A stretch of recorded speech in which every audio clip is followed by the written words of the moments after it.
fashion you'll adore. So grab your stuff and hop aboard. We're going straight to Jack's Discord. Riverboat Jack, Riverboat Jack, Riverboat Jack, Riverboat Jack, Riverboat Jack, Riverboat Jack, Riverboat Jack, Riverboat Jack. That's what I'm talking about. First time singing the songs for Riverboat Jack. Shout out. I don't know what I'm doing really, but I got passion. And that's what it's about. It's all about passion.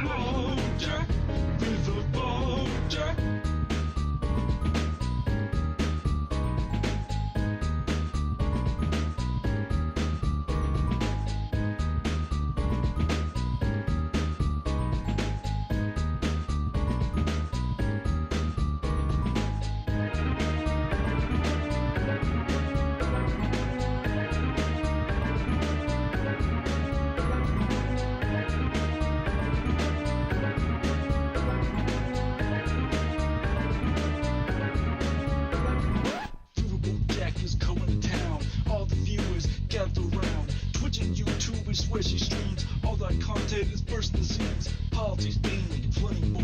Her sense of fashion you'll adore. So grab your stuff and hop aboard. We're going straight to Jack's Discord.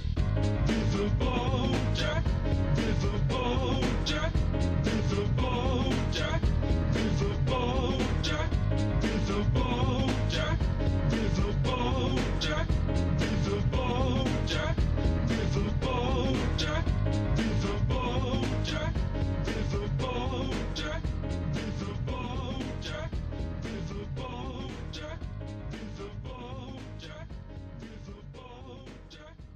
Riverboat Jack. Hello, everybody. Hello, hello, hello. How we all doing today? It me, everybody. How we doing? Hello, Dragonfly. Hello, Punky Gal. Hello, Mr. Miyagi. Hello, Darth Gently. Hello, Lagala DeVille. Hello, Mr. Anderson. Hello, German Cow JJ. Hello, Feistiest Bard. Hello, Christinios. Hello, Gamer G. Hello, Jobertus Maximus. Hello, Olive Ryder. Hello, Salmon Moose. How can we all have died at the same time?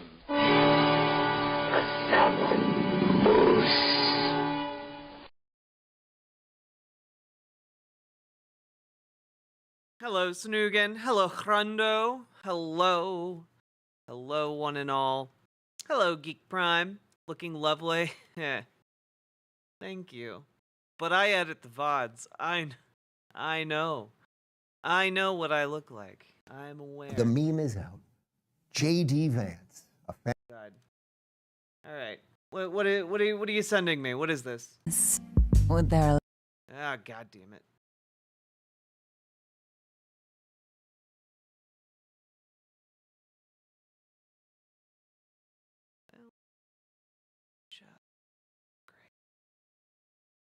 I'm a little cranky. I'm really trying hard.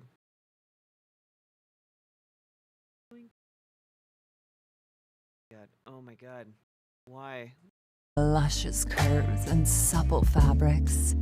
Do you wish there was a way to love couches even more? Introducing JD Jelly. JD Jelly.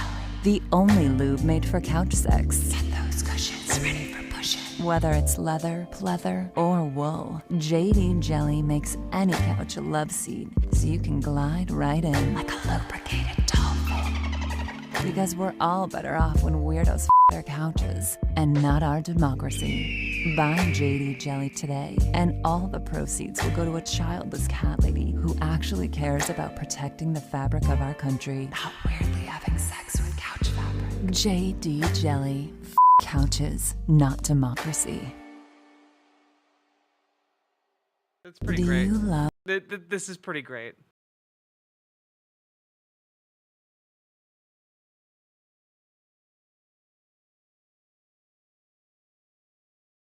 What?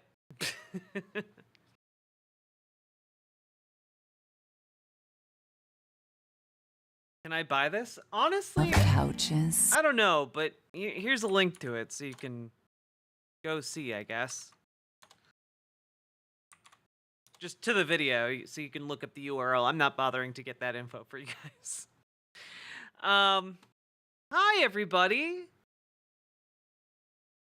I was really excited to do a politics show today, and then I woke up to like the entire world deciding today's the day to be transphobic as fuck. Not super fun for us trans folks. Every goddamn conservative in the country today seems to have agreed that it's time to get incredibly furious about two Olympic athletes who previously were like disqualified by a different sporting body, and then it turned out that the organizer of that body got kicked out of the Olympics for and was also claiming that these two women were disqualified because they were secretly men and they did DNA testing to prove it. And in the reality, they like tested their blood and found that they had elevated levels of testosterone because they might be intersex. And long story short, the entire conservosphere today is just butt mad to a degree thought impossible by two cis women participating in like women's sports in the Olympics because they think that those two cis women are secretly trans, ignoring the fact that one of them comes from a country that where it's literally illegal to be trans and gay. So like, I don't know. I think today I'm gonna take a a rain check on covering politics today because I don't know. I feel disgusting when I read stories about this. I feel not good. This freakout has been mind-boggling. Well, and I think like it's gone particularly more mainstream among left-leaning folks because of the ridiculousness of transvestigating like cis women.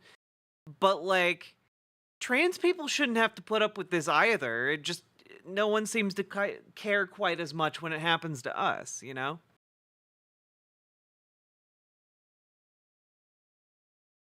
This might backfire against them, one being a star American athlete. Well, yeah, but like I guess like I think that it is absolutely going to backfire. Like the political reality is that being a transvestigator makes you look like a fucking crazy nut job.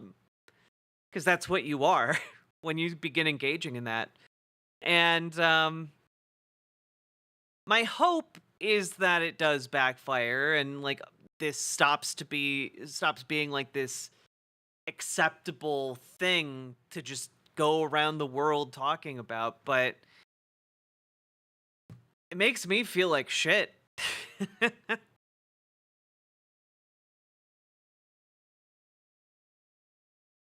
The Russian Boxing Authority was responsible. You can imagine just how reliable they are. Yeah. Hey, Ashley Curtis.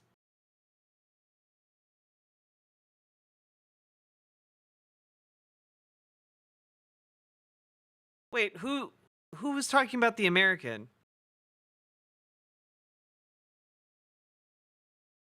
Yeah, no. The case is about like an Algerian. What sport did she do? Was it boxing or wrestling? No, I think it was a Taiwanese boxer. And was it also an Algerian boxer? Were they both boxers? Okay.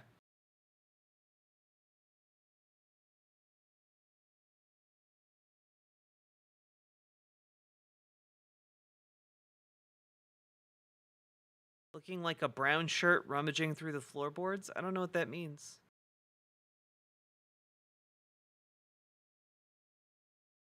Yeah, it's two women in the boxing competition, right? One from Taiwan, one from Algeria. About a US shot putter? I haven't heard about the US shot putter, and frankly, I'm already too like kind of bummed out by this to check. But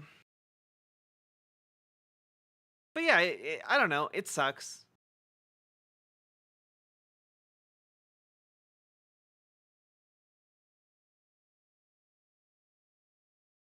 Wasn't the other boxer Italian? No. I don't know what. Frankly, I don't know what you guys are talking about. I'm talking about the Algerian boxer and the Taiwanese boxer.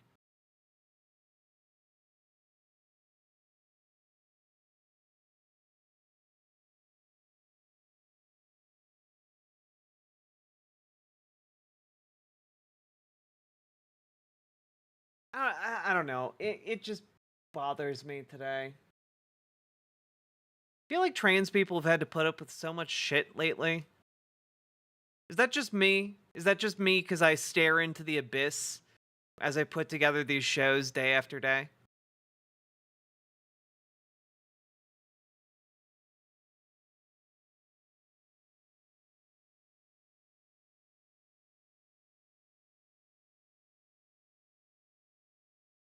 Not just me? Okay, I'm glad it's not just me, but also it sucks that the rest of you suffer. Frankly, it's probably going to get worse going into the general, because frankly, leaning on hatred of trans people is pretty much all that they've got right now. You know? Oh my god. There we go. Ugh.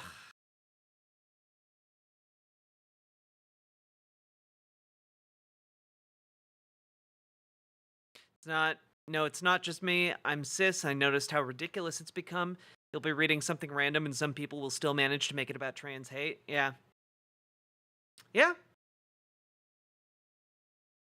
I don't get it. Well, true. I am also trans people and I put up with a lot of shit. That this is true. I will stand by that. I am trans and put up with shit.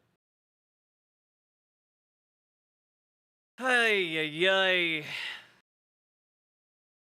Gonna play some Elden Ring. That's what I'm gonna do.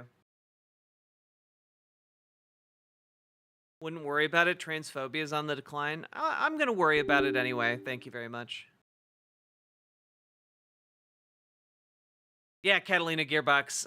Deadpool and Wolverine fucks.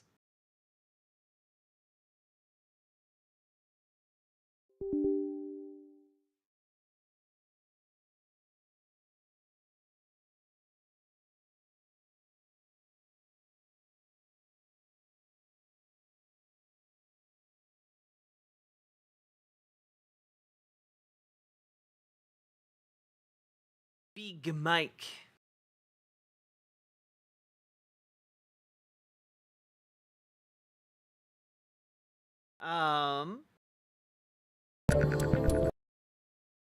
We might do. Okay, guys.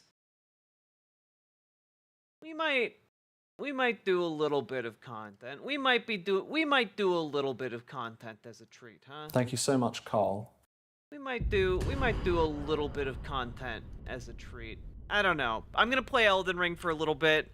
I did prep content for today though, and I think you all will like it if I get around to it. If I feel benevolent. Maybe if we get a certain amount of subs, I'll do some politics content as a treat.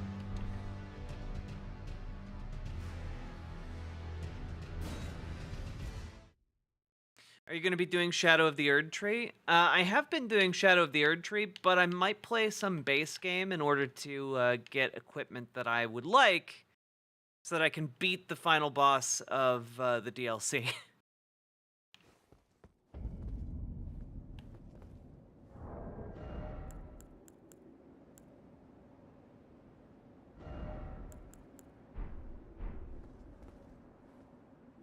Would it be possible to do a counter sub veto to the politics? Death died today. I like the way you think. I support anything that puts chatters against one another. So yes.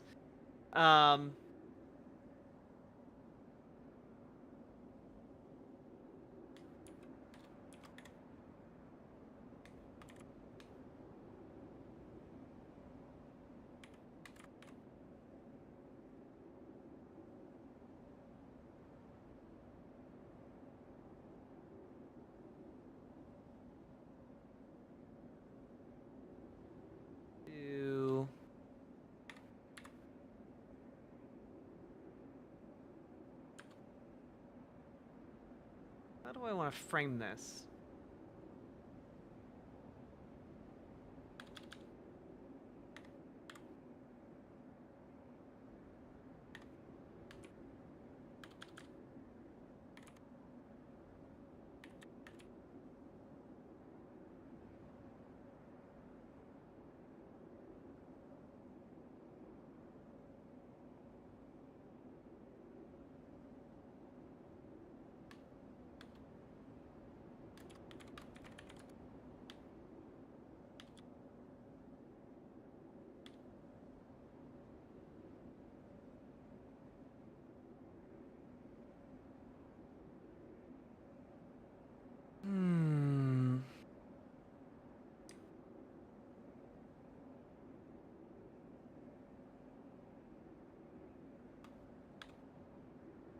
I think this is fine.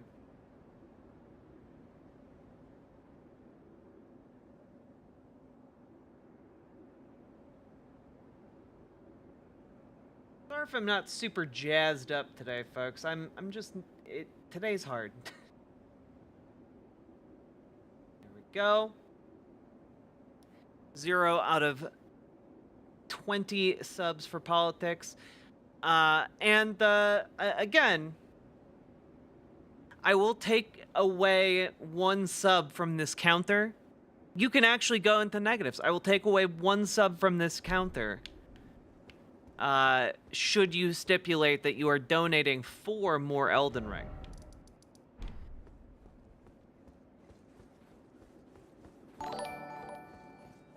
Vibe only stream? I support vibe only stream.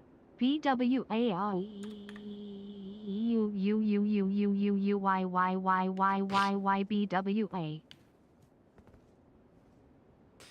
Did you see my message? I did, Emir Alpaslan. Thank you very much.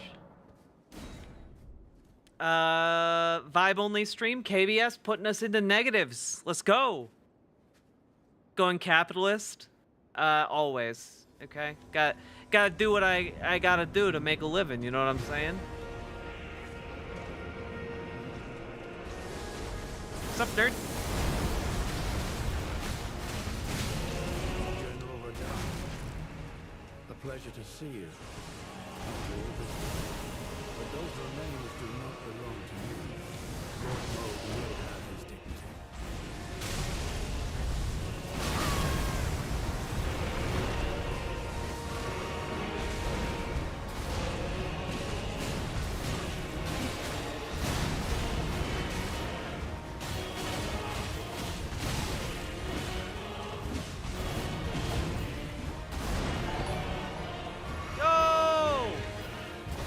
Give me that ring, mommy.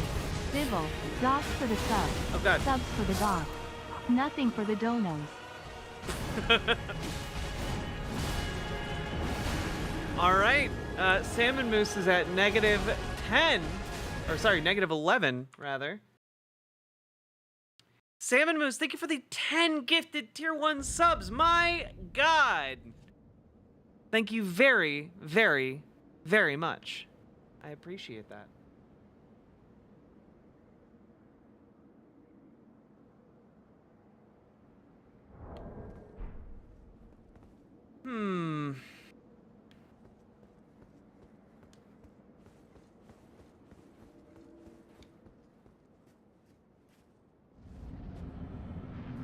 I don't have the money to join the fight, but I support this donation mechanic. All right.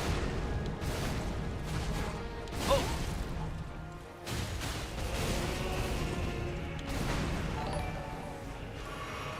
Ashley, thank you for the 5 gifted tier 1 subs. EWA. Let's go. Yeah, everyone in my stream hates politics. All the homies hate politics. Ashley, thank you for the 5 gifted tier 1 subs. My god. I really wish I liked these claws more. I think they're really good. But the damage leaves a bit to be desired.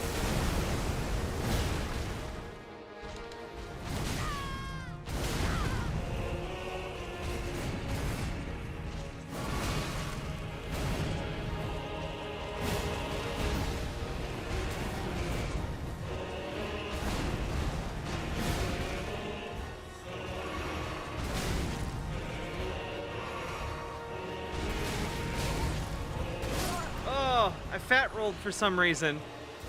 Do we get something if we get the negative 20? Nah. Can we have an even more chill stream?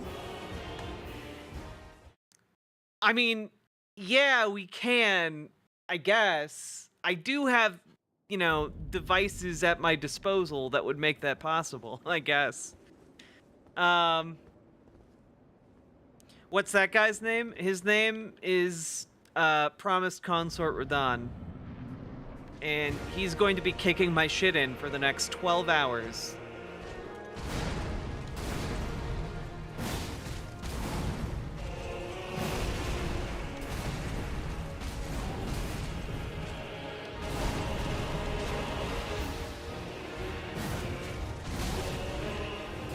Damn.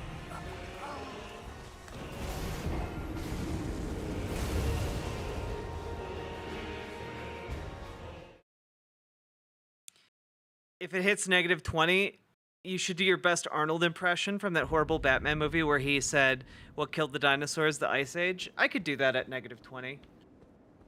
In fact, if you make it to negative 60, I will quote all of Arnold Schwarzenegger's lines from that movie in my best Arnold Schwarzenegger voice. Okay? You need a gun for this guy? Yeah. Well, honestly, I think what I need to do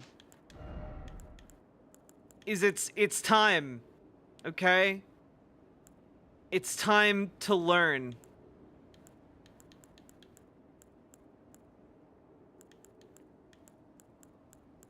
It's time to learn something I should have learned all those years ago when I first started playing these games.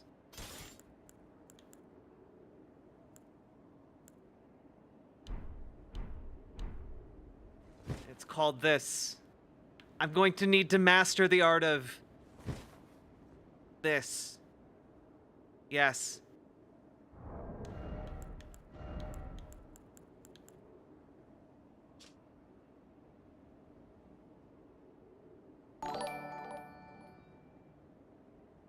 It is the More chill stream. No politics today. Death died today. Thank you for the $20 dono. That is great. That is incredible. Thank you so goddamn much. And fine, I will go make this a little bit more chill, I guess.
All right.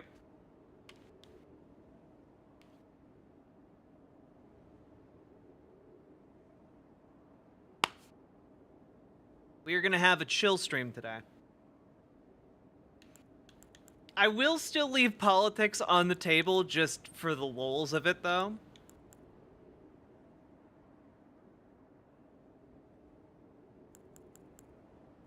Let's see. I want, like, a weapon that can maybe build up some kind of status effect without being too big. Wait, does the Warhawk's Talon doesn't... Huh. I always assumed this weapon had blood loss. Weird. Okay. I'm also, just as an FYI, I'm also missing a lot of equipment and items because I did not finish the base game. So, this is going to be interesting. Let's see. Clinging bone? No. Poison. The vulgar militia saw. Could use that. No. I need something I can wield with one hand relatively well. Club would be okay. I want something a bit better.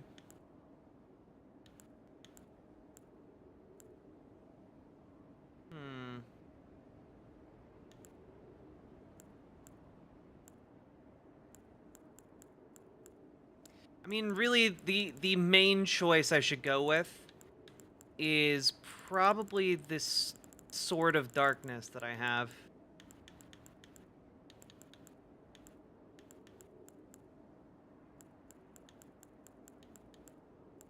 Yeah. I think that's what we're gonna go with. I think it was right here. Alright. We have to get a new outfit, though. If we're going in a different direction here.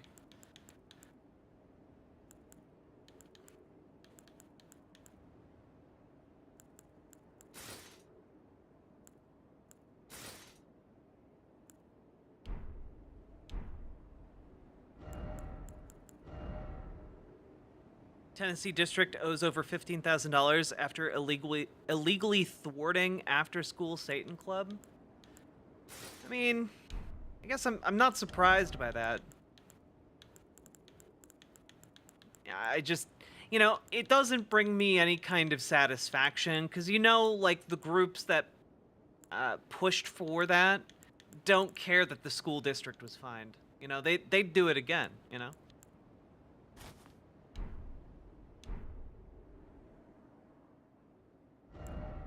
We're doing some fashion souls right now.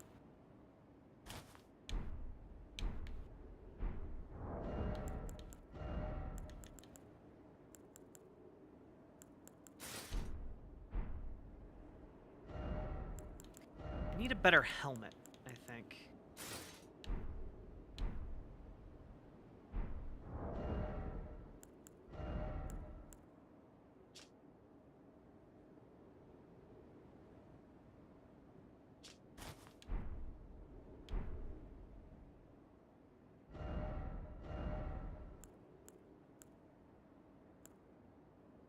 Love fashion souls. Any game with outfits is about fashion, isn't it though?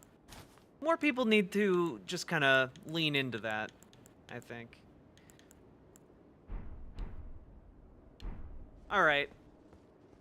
We are going to learn this the hard way, chat. It's time.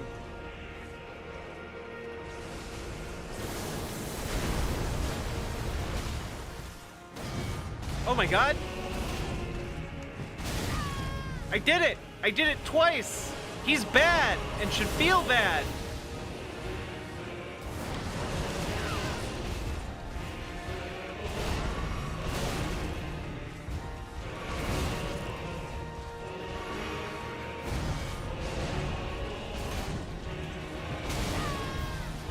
Okay. I'm actually really heartened by the fact that I was able to hit like 3 of those.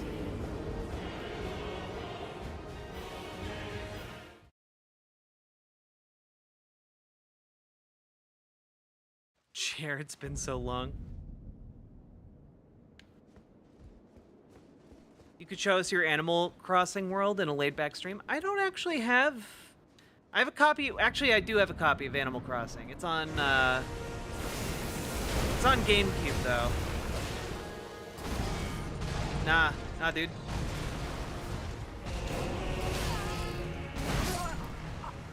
Okay.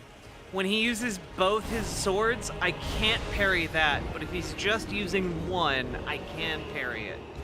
That seems to be the case. Is Fallout London good? That's the mod, right? Or is that the upcoming one?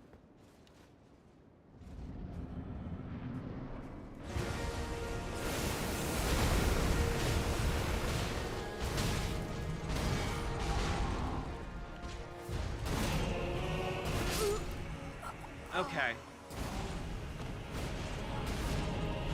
It does seem like you can parry the first one. Can't quite get that second one. I'm gonna take this phone call. Be right back.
It is I return. Hello, everybody. How we doing? That was my partner just calling to tell me that she loves me, and she came up with a brilliant new idea for dip that she's gonna try, and I'm really excited because I really love her dip, and if she can make it slightly healthier, that means I can eat it more often, and that delights me.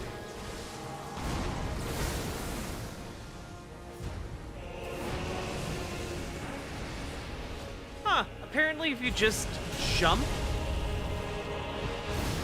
Oh god. If you just jump...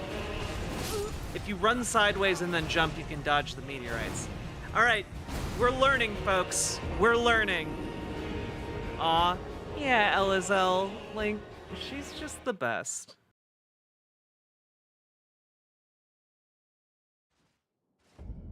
What are y'all talking about? How you doing, folks? What do you want to chit-chat about? What do you want? You want to exchange some jibber-jabber? So if I donate 40 subs, what politics are we doing tonight? I mean, I came up with a deep dive on John Doyle. Do you want to do that?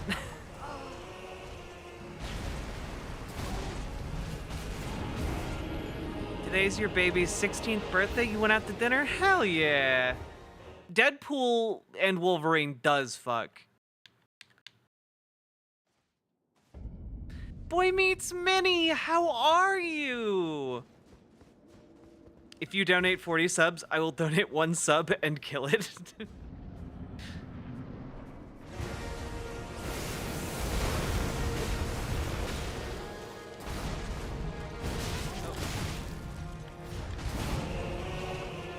Okay, so if I do try and... Man, how do I... Okay, I need to figure out what to do when he does his gravity grab. I wonder if I jump it, if that will save me. Uncle Tony, you're just in time to witness me chill while trying to beat Radon.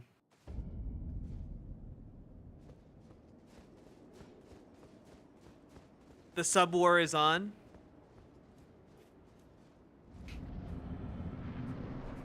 I want to play Elden Ring and bitch and chat about Midrest. Do it.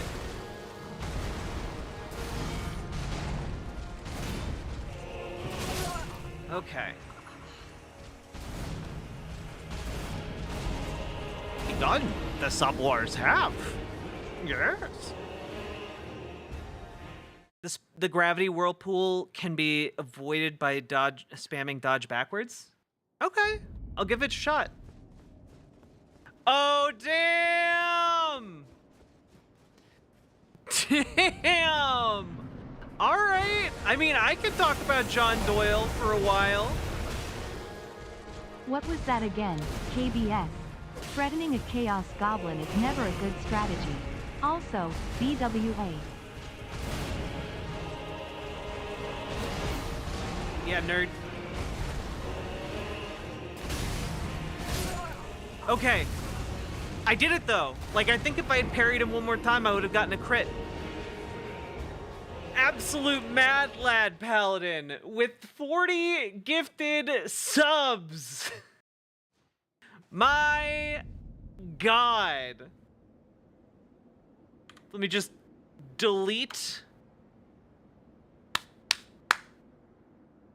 that. Holy moly. All right. Foxbat has donated a sub against. Bring us down to 19. One more sub. Meanwhile, I'm broke. I'm sorry, Uncle Tony. I understand. Think we need a Paladin Smite? You do need a Paladin Smite for that. Do you want to tank? Do you want to fight? Do you want a class that'll instill fright, take up some plate, and keep the goblins inside? Do you want to make sure they eat this Paladin Smite? Fuck you, gods. If you want me to play your game of ethics, you can kiss my shiny plate mail. Alright, fine. Wait a minute, what the hell is that noise? Deus Vult, Deus Vult. All right, so I'm a bit torn because I feel like in the spirit of this back and forth, people have donated against it prior to me actually getting to starting the video. So I'm wondering if there's an in-between here. Because I do have other brain rot. But I'll tell you. I'm wondering, let me see, how long is this? How long is this?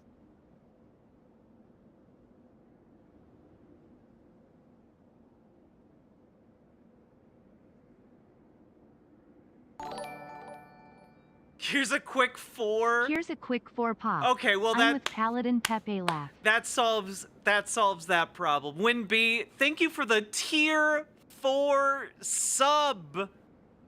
My God. Win B. Gimme that Doyle brain rot, Jack. Gamer G, thank you for the 2 gifted subs. Give me that John Doyle brain rot. Fine. OBWA. Fine, guys. Then it's time. Because I thought to myself earlier today, Jack, what's John Doyle been up to lately? And I couldn't remember the last time I went over to his channel. And so I did. He hasn't been very frequent with his uploads, about once every 3 months. I'm sure he's busy consulting on Yee's presidential campaign or something. And I couldn't help but notice, and I don't think I've covered this, and if I have, we're gonna go to my other John Doyle content, which is far more recent. But apparently last year around Halloween, he put out a video called Top 5 Implicitly Right-Wing Halloween Movies. And I thought, boy howdy, it would be really great to see what Halloween movies he thinks align with his political values. Because guys, I don't know if you know this about me, I love horror movies. I love them a lot. I love scary films. I love spooky films. And, I didn't peg John Doyle for this, and I never would for anything. But let's just take a look. Let's take a little bit of a look-see at the world of John Doyle's media literacy. Here we go. Top 5 implicitly right-wing Halloween movies. Let's go. Vibes was good? Hell yeah. I know what you're thinking. All these things going on in the world right now, World War III, mass acts of violence, certainly all these things can't just be happening right now coincidentally. And you're right, but honestly, it's really just more of the same. You know, people pick up on it at different times, but really it's been going on for a while now. How are we 15 seconds into this video? Did we just miss context for this somehow in the 15 seconds we've spent listening to it? I know what you're thinking. All these things going on in the world right now, World War III, mass acts of violence, certainly all these things can't just be happening right now coincidentally. And you're right, but honestly, it's really just more of the same. You know, people pick up on it at different times, but really it's been going on for a while now. Maybe it's accelerated recently, but I mean, think about it. Why do you think they've corrupted and destroyed the influence of the church so that our women attend these Halloween parties dressed like prostitutes, so that young men... We are less than 30 seconds in, and at this point, he's talking about how they are putting us all up to this. Who is this manlet? Mistress Lynn. John Doyle is like, what if Steven Crowder was even more mask off about his Nazi sympathies? That's John Doyle in a nutshell, okay? And, it's Doyle, why expect context? I mean, I expected to be, wined and dined a little bit on this descent into neo-Nazi ideology. I didn't expect him to be upfront with it. He's discount Owen Benjamin. Yeah, he's Owen Benjamin if Owen Benjamin was tinier and also not a crazy backwoods like hillbilly at the moment. Like, I feel like if we cut to a shot of Owen Benjamin at this very moment, he'd be like outside in the woods, like pretending to be Rambo in the name of white supremacy. Men of upstanding character will have no interest in attending them. Or otherwise, nobody goes at all because they're just going to get shot up because they've strategically installed these district attorneys who will simply release criminals from prison or just refuse to prosecute them in the first place. Why? Yeah, you know, who placed all those district attorneys? Specifically to get more mass shootings, I guess? You know. They. We are already JQing so hard. Again, less than a minute into the video, guys. Why do you think they've propagandized our society into embracing political correctness and cancel culture so that you can't dress up as anything funny anymore? I need you to remember, these people are trying to start World War III to distract you from carving pumpkins, because then all the evil spirits would be scared away and the bad guys would lose. Few understand this, but we understand this. The war on Halloween is real, folks, and it's right here. It's right in front of us, but it's okay. I will not let you down. Why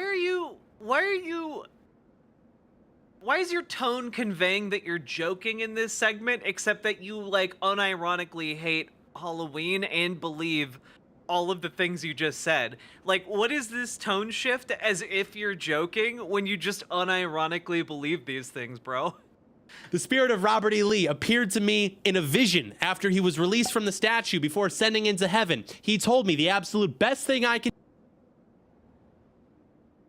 Sorry, Robert E. Lee is going to heaven?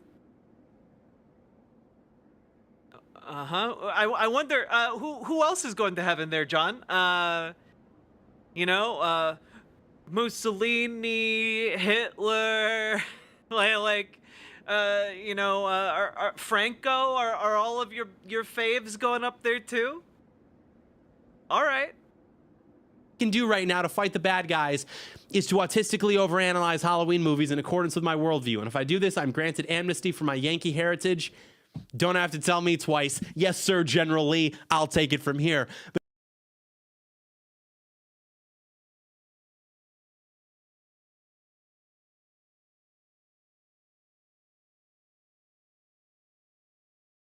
I do have to say, one thing. Nah, he is deafs in the wood, dressed in a lion suit, singing King of the Forest from Wizard of Oz. I don't follow, but thank you for the $5 dono, Catalina Gearbox.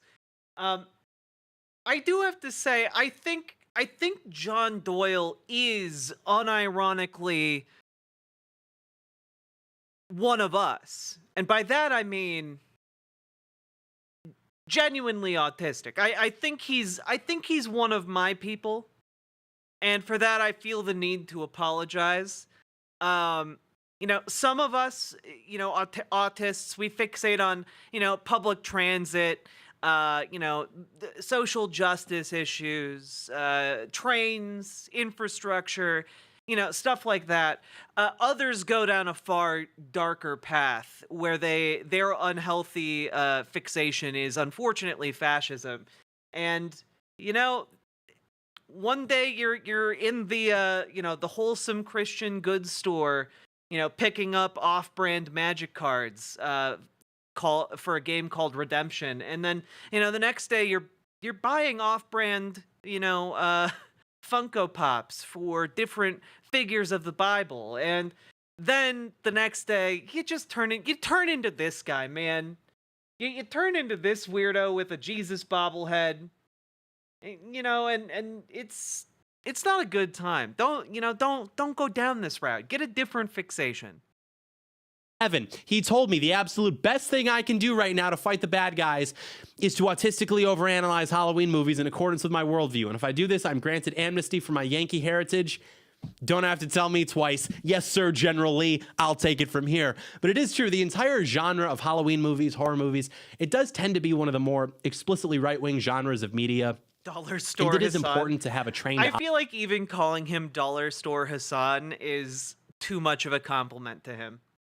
With popular culture, because as I'm sure you I do have to wonder, are we gonna get like the Are we gonna get like the 1950s intro?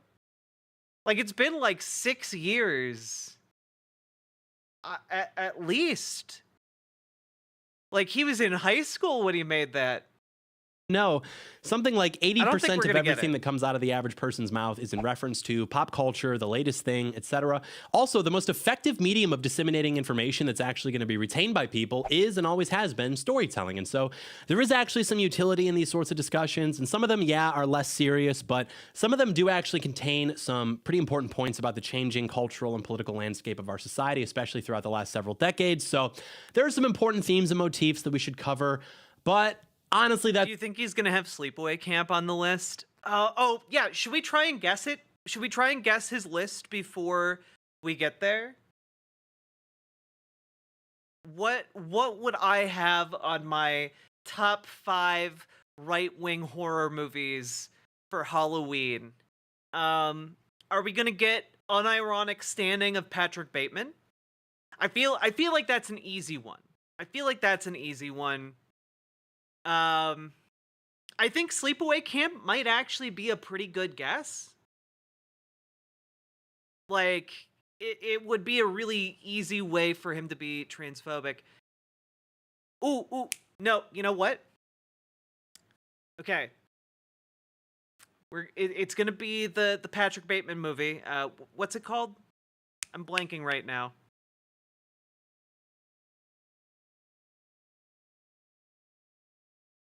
American Psycho, thank you. It's going to be American Psycho. I think a second one is probably going to be Silence of the Lambs. I think Silence of the Lambs he's going to go with because it allows him to be anti-trans.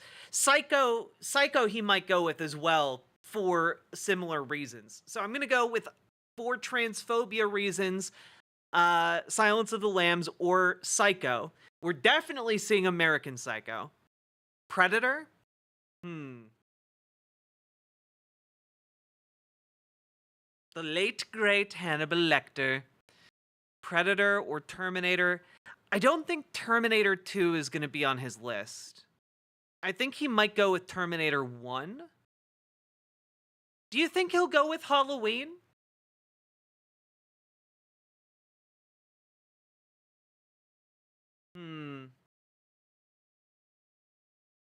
Any slasher movie because of unaliving teens having sex and getting high appeals to him? True. Is the sound slightly out of sync? Not on my end.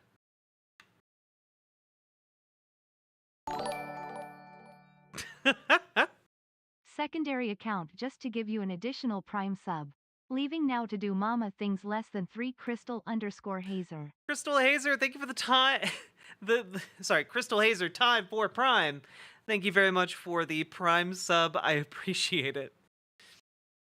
Nightmare on Elm Street.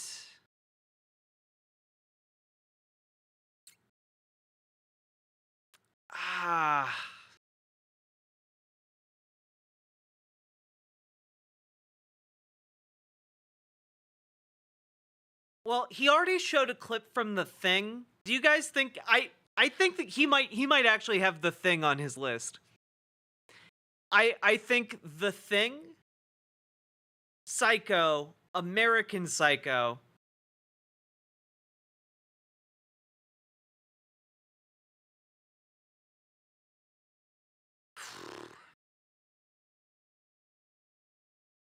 What are we doing? We're trying to predict what 5 horror movies John Doyle is going to have on his list. These are pretty broad horror movies. Yeah,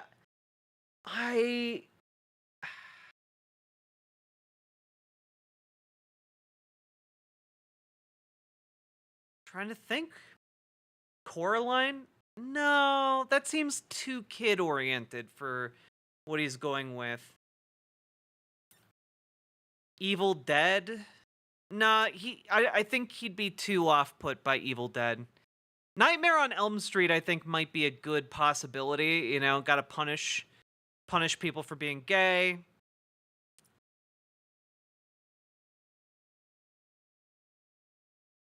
I guess Alien, yeah. Honestly, let's just find out. Let's just find out. That's all more or less a rationalization. We're doing it because it's fun and I want to. So I will provide to you the correct analyses of these films for your Halloween mirth, merriment, and otherwise general enjoyment, and we will all be better off for it, except George Soros. He will literally tickle himself in a panic if you watch this video all the way through, because we will go over whether the horror genre is left-wing or right-wing, some brief themes of each, why it's significant, how those themes have changed throughout America's cultural landscape throughout the decades, how it's used to... Oh, yeah. Honestly, like... The Exorcist, I think, is really good. I think he might pull out The Exorcist for its Catholic themes. That's a good guess. Both subvert and affirm our traditional standards, why so many leftists love it and want to claim it, whether it's even possible to make good left-wing horror, and then, of course, our tremendous list, which we'll continue and expand upon. Who is this fucking dweeb? Is he a chud? Oh, Little Morphine Annie? John Doyle's, like, a Nazi. He's like an out-and-out Nazi. On these discussions, so do stay tuned. Oh my god, he didn't get rid of it! Yay! That's right. John Doyle filmed his sister giving him a kiss in his own intro and hasn't changed it. My god, what a little weirdo. John Doyle in. Heck off, commie. It's so good! Hello there, ladies and gentlemen. Welcome to Heck Off Commie. You know I can't just start the list, right? I have things to say first. But do you like my Halloween costume? I'm going as guy who has the correct take on literally every movie ever and who likes pumpkins.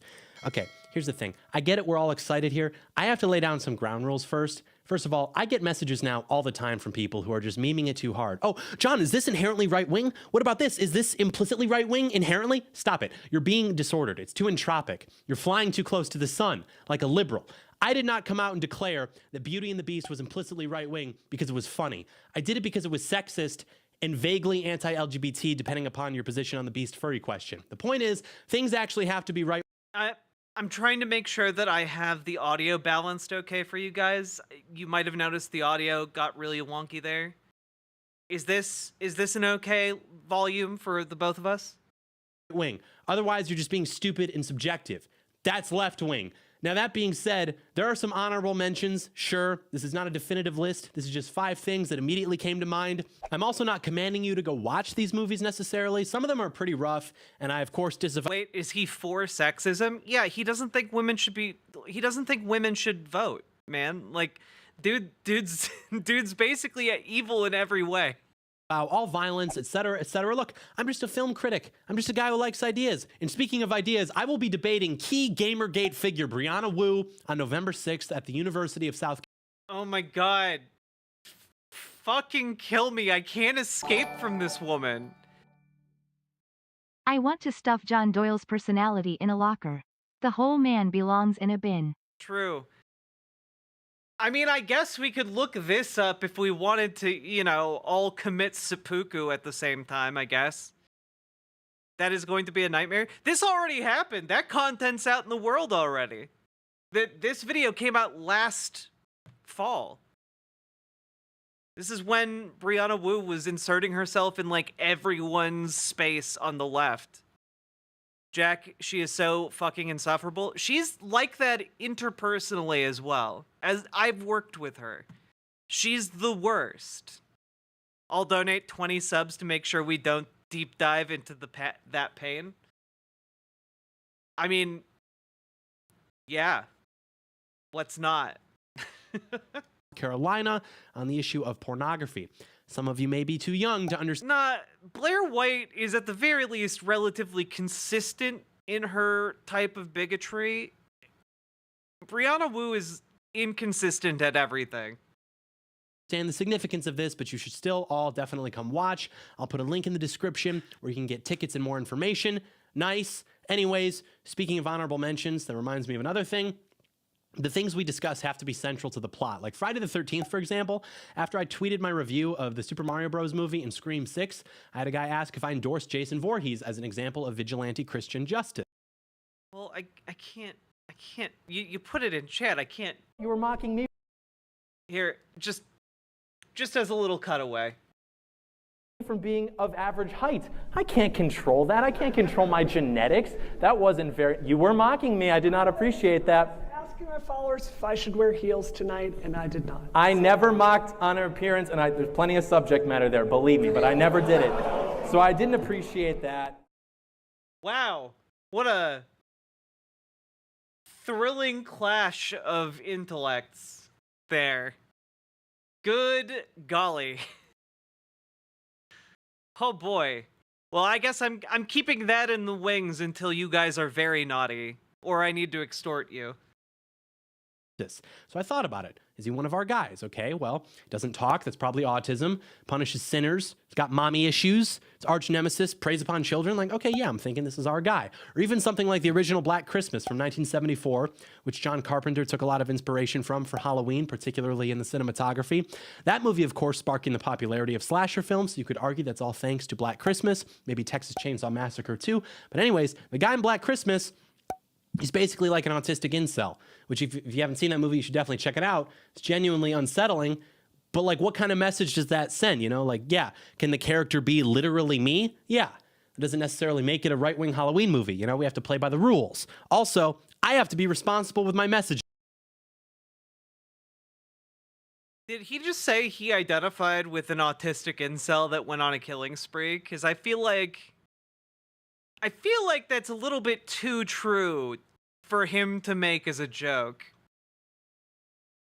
Okay? It hurts the movement if I come out and say, top 5 right-wing Halloween movies. And then the reason for each one is that the guy's an autistic incel. Okay, that makes us look bad. I can't be doing that. But for the record, you can't be doing that. But for the record, he does think that, you know, Jason Voorhees was based for all of the murders he was doing. Who called that? Someone in chat literally called that, right? One of you was absolutely like, he'll be like the slasher movies, or like Jason, he'll like them because they he kills teens that are having premarital sex. God. President Trump needs me to not do that. It's reckless. It's irresponsible. We are cool. Oh, Mr. Miyagi. Yes, he's a Nazi. You know, he would call himself like a paleo-conservative, or, you know, one of the terms Nazis make up to try and make it seem like their ideas are more acceptable. And well-adjusted guys, actually. But yeah, the themes in the story are important. It can't be something too obvious, something explicit, obviously. Like, it can't just be, oh, you know, The Exorcist, demons are real, Hereditary, women are crazy, also demons are real. Like, it has to be implicit. And it can't be something like They Live, where the messaging is very obvious. And people will say, okay, well, where do you draw the line then? I don't know. Guess we'll find out. Because some people will say the messaging in a movie like Invasion of the Body Snatchers is really obvious, with the whole take of, well, it's about McCarthyism, and McCarthyism is so crazy and silly. It's like, bro, that's what happened. They were right. And people say that's a good example of left-wing horror, which I think is absurd, because that entire genre, like science fiction, movies that deal with things of that nature, those are all very right-wing, because the essential conflict... Yeah, man, most sci-fi is just so conservative. Are you kidding me? Wait, did he just say McCarthy was right? Yes, he believes McCarthy was correct and based.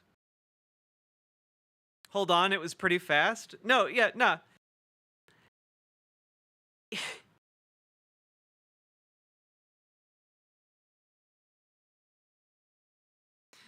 I love the idea that a hopeful, you know, far-flung future that includes, like, I don't know, gender-bending aliens.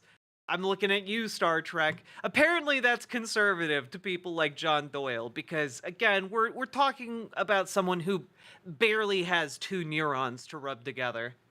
Conflicts in a lot of these movies are about us versus them, fears of subversion by foreign populations, loss of identity, et cetera, et cetera. And so they'll take that and they'll be like, well, given the cultural context at the time, it's actually left-wing. And it's like, okay, you know, this is a recurring theme with these people, because I honestly don't know if it's possible to really make left-wing horror. Like, it's been done before, which we'll discuss a pretty good example of in a minute, but... Oh my God.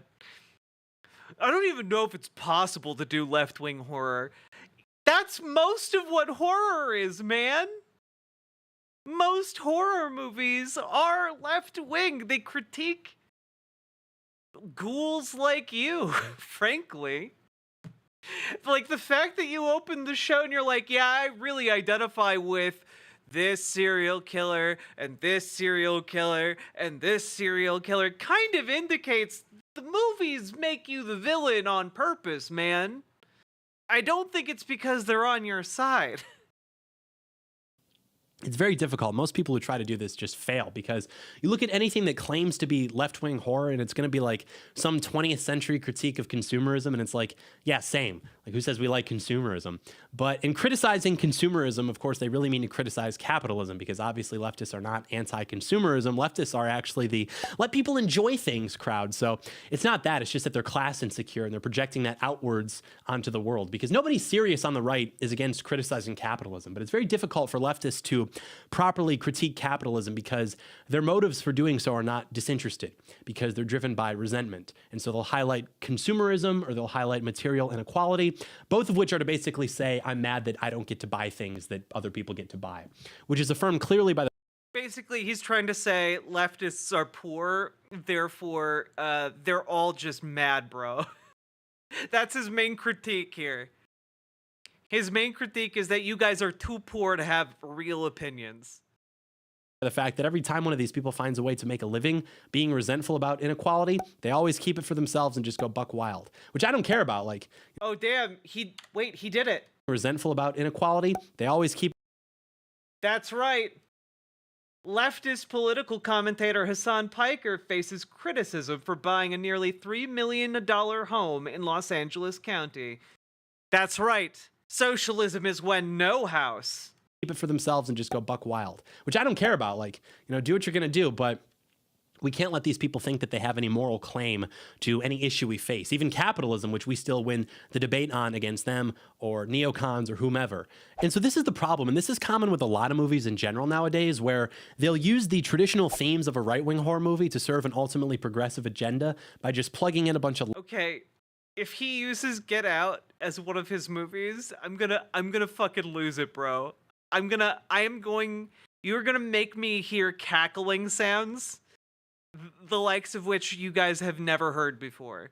Left-wing nonsense into them. Like the actual components of the story, the mechanics of it, how they affect each other, those don't convey a left-wing message. It'll just be like, Candyman, black people have a tough time. Whites are evil. Get Out, whites are evil. Alien, female protagonist, they're... I fucking love that this guy is like, Get Out. It's a movie about how whites are evil. It's like, I feel like that there's more going on in that movie than just that. I feel like also that wasn't exactly the message of the movie. I don't know. I think maybe there's a bit more going on there than what you're putting out. Therefore, girl power, like maybe in the 60s or 70s, you'll have something that was vaguely anti-war, maybe, and so they'll claim it, but it's always just... Yeah, the 70s, famously not full of anti-war films. I'm fucking dying, man. This is gonna kill me. This video is going to be my death. The little details. It's like icing on the cake or whatever. And, they're just horror movies that maybe are accented with depictions of colonization, oppression, classism, inequality, etc. But at that point, those are just cosmetic features. Like, it would have to be at its core left-wing. Or a lot of times, a movie will be left-wing just Look, it might appear left-wing, but that's just a veneer that's been draped over the movie, okay? The core of it is still conservative. Citation needed, motherfucker. Because of how vulgar and subversive it is to our cultural standards. And they'll take pride in making something like that. So sometimes it's left-wing in the sense that the message is progressive, but in a much more real sense, it's left-wing because the message is retarded and subversive and defiant to reality. Or a lot of times, it'll just be like you took any dozen classic horror movies, you reduce those to an aggregate template, and then you just make that movie 100 times, but you just cycle between the villains. Like, okay, this one, the white people are scary, then the colonizers, then the men, et cetera, et cetera. It's just lazy. It's just like bloodlust porn for libtards. And we don't get to make movies like that, depicting our enemies with all the caricatures, all these insane scenarios. We just actually have to live with them and observe their behavior. And you know what the biggest irony is? The biggest fan. That's right, folks. My name's John Doyle, and my point is that the modern society, filled with the debauched degeneracy of the modern age, is really the real horror movie. The real horror where the enemies we made along the way, am I right? I'm John Doyle. A bunch of drool begins pooling on the side of my face. Fans of horror movie consumerism are libtards. Like the kill count guy loves gore, but gets mad if a movie objectifies women. Yikes, my guy, can we maybe not do that? You're dumb. Yeah, me when a cameraman focuses on a woman's body. I disagree with having to see this. Just say you're gay. Like we could have a whole discussion constructing a model of these types of people, because you'd think to yourself, okay, why are all Wait, just real quick. I'm gonna explain why this was very funny to me. Yikes, my guy, can we maybe not do that? But gets mad if a movie objectifies women. Yikes, my guy, can we maybe not do that? You're dumb. Yeah, me when a cameraman focuses on a woman's body. I disagree with having to see this. Just say you're gay. Like we could have a whole discussion constructing a model of these types of people, because I need all of you to know that I've been watching this guy's content for a while, and he did an entire documentary about why he believes porn is bad, because of a number of different reasons. But on the one hand, you made an entire documentary about how you think looking at women's bodies is bad. And on the other, you're like, if you don't want to look at women's bodies, you're gay. I don't know, man. I'm getting some mixed messages here. Yeah, documentary. But I'm getting some mixed messages. I feel like you're saying way more definitively what you're making fun of here by making an entire documentary about it. You'd think to yourself, okay, why are all the biggest diehard fans of these McHorror films, which contain terribly violent things in many cases happening to people, why are these people the same people who would pride themselves on being so empathetic and so understanding? And the answer is because what these people get off to, above all else, isn't being empathetic and understanding. It's being empathetic and understanding to people who seek to subvert traditional American society. It's the same thing with the movies, which are in many cases made for the sake of being as brutal and disgusting and gory as possible. You look at the people who really like those movies, they're all leftists. And it's because they get off to the vulgarity and the offensiveness of the material. Sure, there's definitely a component to it that's just about channeling the natural instinct to see violence that we all have. With them in particular, there's probably a dark spiritual component to it as well. But I really believe that they just love subverting. Yeah, guys, whomst among us hasn't gone to the movies for dark spiritual reasons? You know, I remember when I went to go see Avengers Endgame for dark spiritual reasons. The devil made me do it. What they regard to still be in a position to be subverted. So it might seem like there's a hypocrisy or a double standard to their behavior, but there isn't. Like, it's all directed at the same enemy, which is just us. That's honestly the worst part of it to me, not even like the subversion or the edginess, but that it thinks it is. Like, it's just this cringe, faux edginess. Like, you've got these people and they're just beating the corpses of moral authorities that have been dead in our culture for a while. They're trying to act like it's so edgy. Bro, did you just attack Christianity? Are you attacking the nuclear family? You're attacking men? You're attacking white people. Wow, dude, that's so punk rock. That's so transgressive. What are you gonna do next? This guy can't be stopped. It's like, this is why it's difficult to make left-wing horror, because so much of what we understand horror to be is about the unnatural threatening the natural order, and so much of leftism is just unnatural. And you can manipulate the audience's perception of the story by highlighting certain characters and events in different ways. But when you really think about these stories and what's going on, it's hard to see how they're accomplishing what they think they are. Like, when you watch one of these movies, we're typically rooting for the maintaining of the normal order against some outside threat. Start listing his movies and talking about it. Will be when he's, killing teenagers, or punching bad people in a twisted form of vigilantism, something like in Saw, which is inherently right-wing, by the way, that whole idea of the vigilante, because the outsourcing of justice to capable citizens Oh my god, dude. Remember when he opened this video? It was talking about how, like, man, You know, the real conservative heroes in these films are all the monsters who do the murdering. You know, like Jason and that guy from Silent Night, and now he's talking about how fucking Jigsaw is a conservative hero. Man. Oh my god. Is this self-aware? If so, tip of the hat, good sir. But also, there's no way. Garbage day. Yeah, he watched Downfall, was like, this is a very sad film. Supposes the collapse or the decline of the liberal order, which can no longer sufficiently protect its people and deliver justice. And honestly, I think that's why in the last decade or so, these superhero stories have become so extravagant with their villains and storylines, because broadly speaking, if it were still just about criminals, people might be compelled to think about, you know, the world we live in a little bit harder, what we choose to let people get away with, how it affects our society, who these people are, things like that. So instead, it's about space aliens and time travel and quantum physics and the multiverse, whatever. Not a perfect comparison, but there's still some truth there. But yeah, there's an argument that they'll make, which is that the genre is left-wing because it's inherently subversive and vulgar, and it goes against repression in terms of the content. That does happen, but it doesn't have to happen. It's not required. Can you please, I just want to know how you rate the films, man. To fit the model that we're talking about, but that's why we look at the types of people who really love the movies that are made purely for the sake of being disgusting.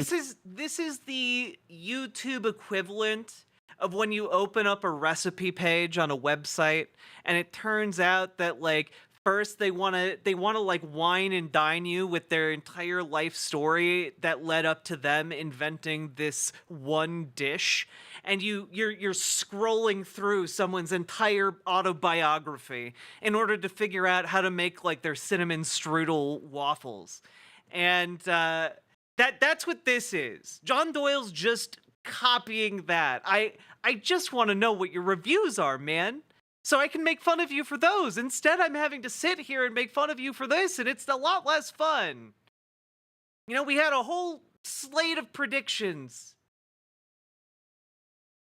Yeah, skip the recipe. And horrifically violent, like for that in itself, it adds up. So, I don't know. The bottom line is that for the profile of the average horror fanatic being a leftist to be used as evidence that the genre is in itself inherently left-wing, that would require me to concede that leftists are reliable narrators and not completely misaligned with reality, which I won't do. Also, I did the research. I looked up lists of left-wing horror movies. They're all wrong. Like, they'll take any movie and be like, oh, the surplus repression of patriarchal capitalist societies. It's like, it's not that deep. I heard some people say Parasite's a good example. I guess it critiques class.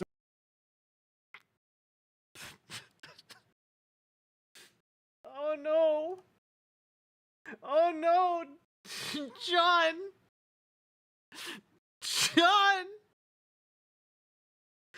Do you think Parasite was about how great a conservative utopia the world is? Did you think it was criticizing the world from the right? John, it's about class dynamics. You have a family literally living in shit, and like a more successful version of their family living in opulence. And they just systematically attach themselves to this family and kill it. And discover how other people have done the same thing. It's fascinating. It's all about class dynamics. And the class dynamics are inherently critical of all of the elements of society that you support, man.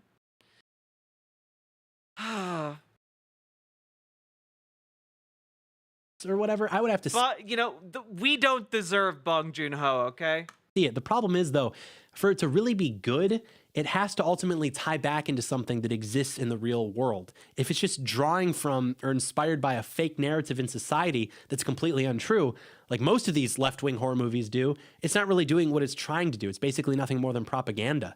It's like that tweet, guy who's only seen Boss Baby watching his second movie.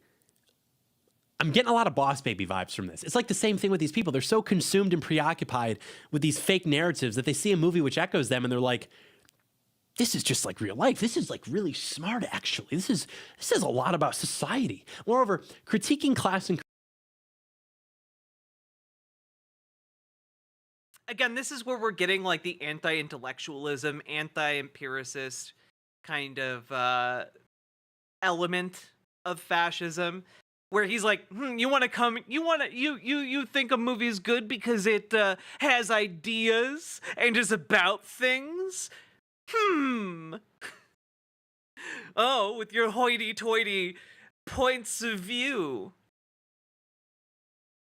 Korea is a lot different than critiquing class in America, but the libtard mind, it cannot conceive of this because they look at South Korea, which is comprised virtually of all ethnic Koreans, and they look at America and they're like, I don't get it. Like, we have two countries of individuals. Why can't we just compare these? So, yeah, I would have to take some time and really compile. I'm sorry. Reminder to chat that fascists cannot do media literacy because they are by nature anti-intelligence.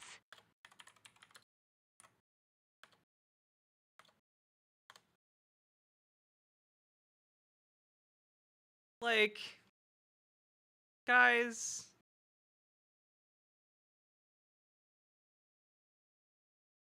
A list, but visuals, ethnic Koreans, it cannot conceive of this because they look at South Korea, which is comprised virtually of all ethnic Koreans, and they look at America and they're like, I don't get it. Like, we have two countries of individuals. Why can't we just compare these? So, yeah, I would have to take some time and really compile.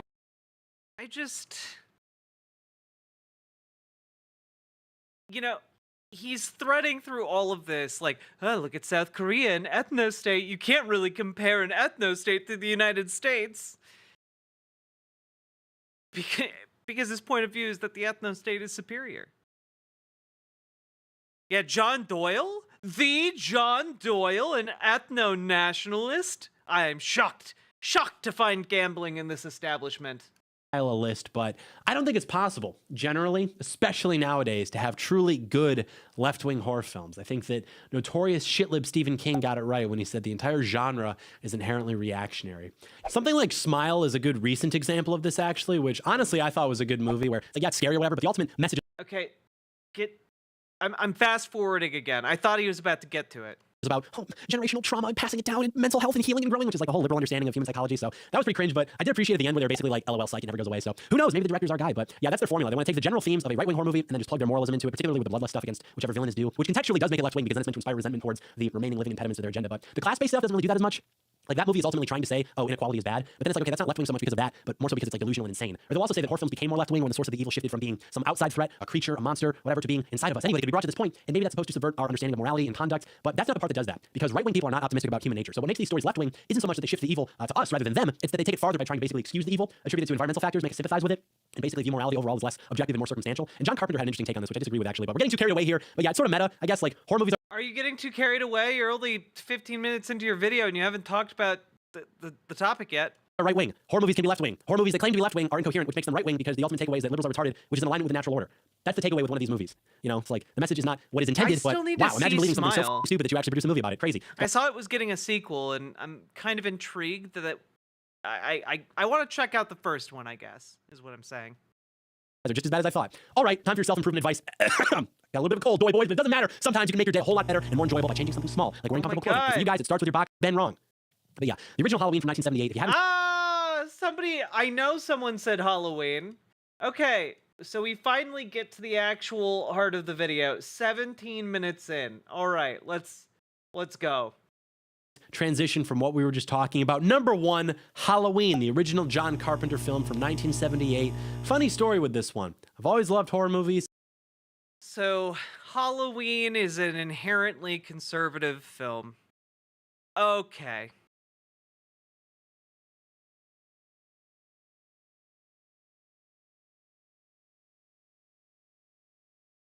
I remember the first time I saw this, I was with my dad. I think I was maybe like 7 or 8, honestly. And he'd been telling me for my entire life, this is the scariest movie ever made. People were walking out of the theaters when this came out. I don't even know if that's true, but we started watching it. I was so freaked out by what I thought was going to happen that I think I only made it to the part where Laurie's like walking home and then Michael Myers just like emerges from this bush. I never saw it. Talk to me. Maybe we'll watch that after stream like, okay, tonight. Can't do this anymore because I got myself so worked up about what I thought I was going to see. But yeah, the original Halloween from 1978. If you haven't seen it, I'm going to spoil it. You've had plenty of time. I'm gonna spoil it. Hey guys, did you know that in Halloween there's a slasher and he tries to kill people? That's it. That's the movie. In a nutshell, spoiled. I just spoiled it before John Doyle could, okay? I'm pretty sure 99.9% of you knew that already. Essentially, it begins with a 6-year-old Michael Myers killing his sister on Halloween night 1963 with a knife that he retrieved from the kitchen after he's left at home with her and she's messing around with her boyfriend. His parents come home. He's standing outside dressed in a clown costume with this look on his face, still holding the knife with his sister's blood on it. And his parents take off the mask and just imagine what they're going to see when they go inside. Really quickly, people will say that the whole slasher genre is right-wing because the victims are typically teenagers who are partying, sinning, dabbling with the occult or whatever. There's something to be said about that, certainly. Just like there's a lot of stuff out there already analyzing different sci-fi films through this lens, particularly with the us versus them motif. But I want to focus on some other components which I think are worth discussing here. So this opening scene, very iconic, and it depicts well what a lot of people will say is the left-wing transition within horror films starting maybe in the 60s, but definitely in the 70s, which is that the evil comes from within. It can be anybody, etc. And John Carpenter, actually, who directed this film and wrote this film, who's also called the Master of Horror, he said something interesting about this, which we just alluded to, so I'll play that right now. So take a listen. It's one of the two scary stories that we can tell. One is the evil is inside or the evil is outside. Right-wing evil is always outside. It's them. Different color skin, different way they talk is different. That goes way back to us tribal. We're sitting around the campfire and we've just come out of the trees. And the witch doctor says, I'll tell you where evil is. It's out there in the woods, in the darkness. It's the next tribe. And they're going to come in here and things will be impure. And they'll take you over. That's right-wing evil. Left-wing evil, same situation. We're sitting around the campfire. Witch doctor gets up and says, I'll tell you where evil is.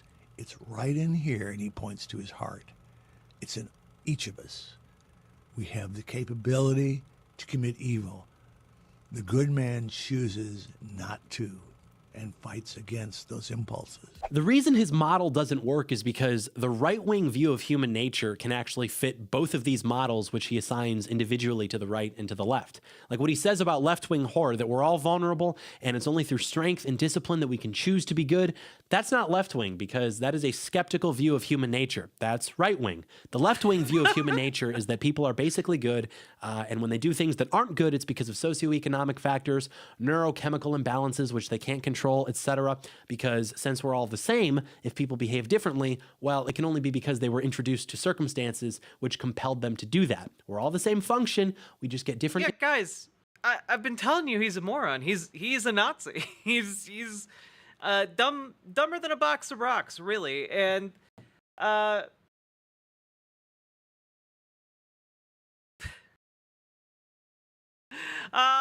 Gumball, thank you for clicking on in. Let's go. We are roasting tonight. Inputs, and that's unfair. So we have to address that at a societal and institutional level. It can acknowledge wrong. You know, also, can I just say, I'm pretty sure John Carpenter would acknowledge that, you know, he's not speaking in absolutes. It's not either you are a leftist and are talking about inner horror, or you're a conservative and you're talking about, you know, outer horror. It's more of a set of guidelines. That John Carpenter, more than anyone, knows that, like, sometimes you bend the rules a little bit. Like, I don't know. Like, I feel like John Doyle taking this so literally is actually a very funny misunderstanding of John Carpenter that I honestly didn't see coming. I'm dumber now for having seen this. I'm no longer qualified to do my job and will starve. Oh no! Wrongdoing only within the context of ultimately placing blame for that wrongdoing on something that is external, something that's totally separate. And conversely, left-wing horror, like we mentioned, can still use those themes of us versus them, subversion, etc., but they will do so. Oh god, we have two uncles. We have Uncle Tony and Uncle Gumball. I guess we're about to have a showdown. In service of ultimately vilifying men, white people, Western civilization, etc. So it's not so black and white, I don't think. And the reason we know this is true, by the way, is because in his own movie, Halloween, when we get that shot of young Michael Myers, that's what he's alluding to right there. Like that the evil can be within anyone. It doesn't have to just be. What kind of TNT, thank you for gifting Rat Girl a sub. That's very kind of you. Within some outgroup. It could be within a peaceful Midwestern suburb. Okay, well, what is the rest of the movie saying, though? Who are our protagonists? So the rest of the movie follows Dr. Loomis and Laurie. Michael Myers is sent to an insane asylum following the murder of his sister. 15 years later, Dr. Loomis is there to escort him to court to see if he's going to continue to be incarcerated. Michael escapes. He steals a car. And John Doyle's YouTube channel would be so much better if this is all it was. Just him doing to the best of his ability to tell you what happened in movies. I feel like his content would be far more watchable. Not that it would be good, it would just be better than every other part of this video. And the rest of the movie is Dr. Loomis trying to hunt him down while he terrorizes a bunch of small-town teenagers, kills people, and at one point I think he eats a dog. Very general outline, but throughout this movie there are several frustrated moments where Dr. Loomis has these monologues where he's trying to communicate to people that he's been watching Michael Myers for the last 15 years. He's the epitome of pure evil. He cannot be reasoned with or rehabilitated. He must simply be stopped or else he's just going to keep hurting people. And so the reason it's right-wing is just in the way that it treats Michael Myers, particularly with his relationship to Dr. Loomis, who, may I remind you, is technically a mental health professional. It's like the Mystery Grove tweet, right? You know, you look at modern horror, whether it's Smile or the Babadook, and it's like, oh, wow, this is such a smart metaphor. We just all have just this generational trauma, and if we repress it and don't heal and grow and take SSRIs, and we risk past... Can I say something? I feel like John Doyle is the kind of guy who thinks that if he sees a movie and immediately grasps what it is supposed to be about, that it must be stupid because he could understand it. I feel like there's like an implicit self-dunk going on here in how he talks critically about these films. It's actually pretty fascinating. Like, as somebody who wrote media reviews for almost a decade, like, this is kind of fascinating. I feel like, you know, it's telling us more about him than he necessarily intended, I feel. Because I am best uncle. Uncle Tony, thank you for the $5. I mean, you're the best uncle in my heart, because you gave me $5. Let's see. Saying something in a baby voice to make it sound dumb is not an argument. Why does he think generational trauma is fake? Could he tell us about why? Again,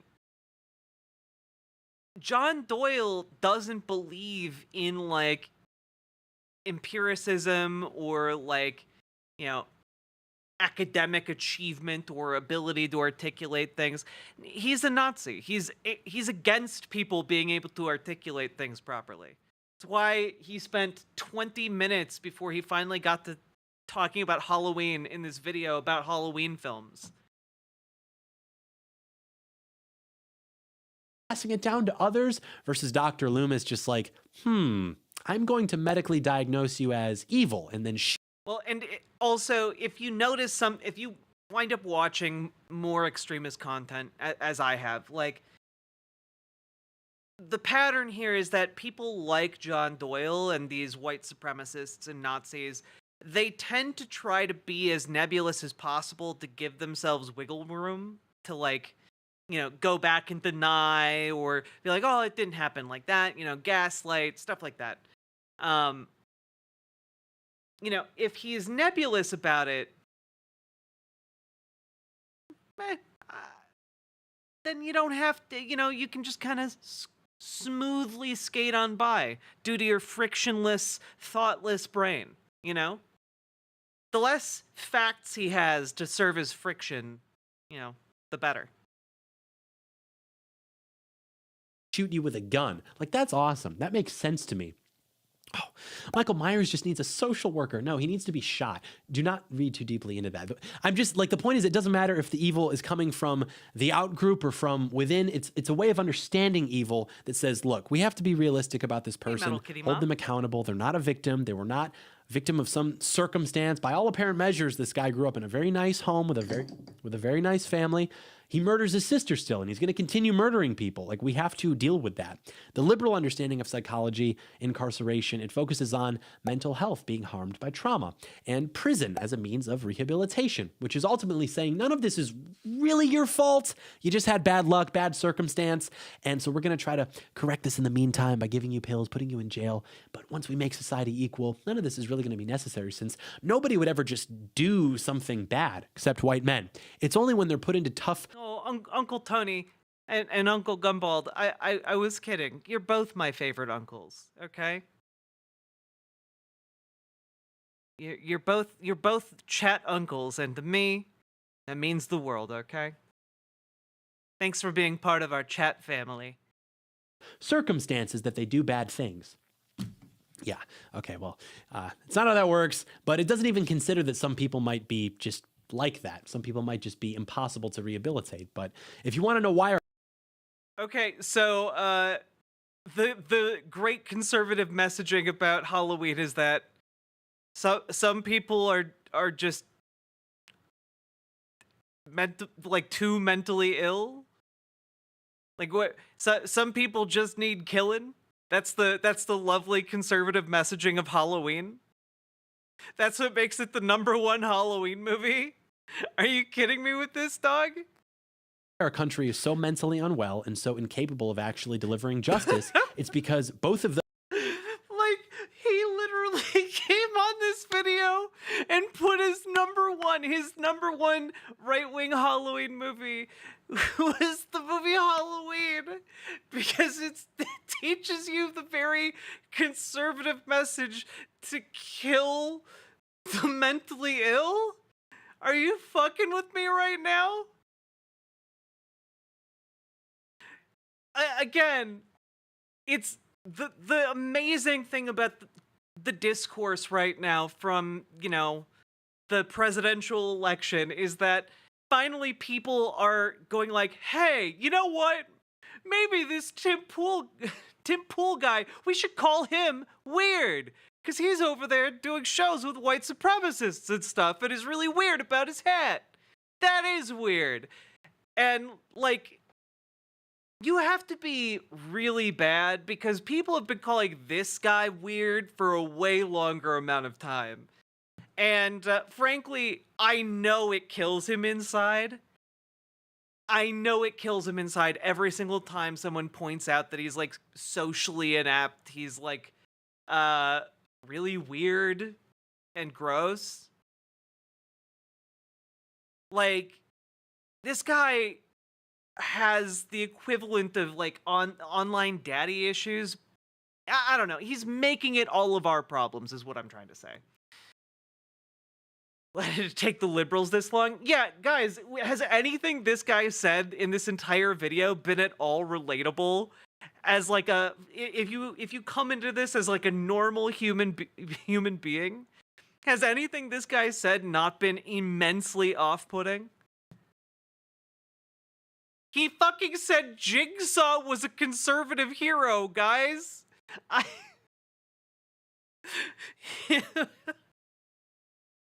don't know. I'm still not over that. Who's this dweeb? He's like one of the more mainstream online neo-Nazis. I'm high and I don't even... That's okay, Catalina Gearbox. You have a good time. Those institutions are governed by those orthodoxies, which are ultimately just ideological and delusional. And the reason I know... Yeah, honestly, the only way this is relatable, exactly, Olive Rider, the only way this is relatable is if you're already a genocidal fascist. Yeah, the kind of person who'd, like, be watching this for fun and just nod along and be like, yeah, you know, I always did love that Michael Myers and his lesson about shooting the mentally ill. Unforgettable conservative lesson. Yeah, like, who watches that and is like, yeah, no, this is all normal. This is normal communication. This is like the epitome of like the crazy dude who hangs out in the hardware store while he's high on meth.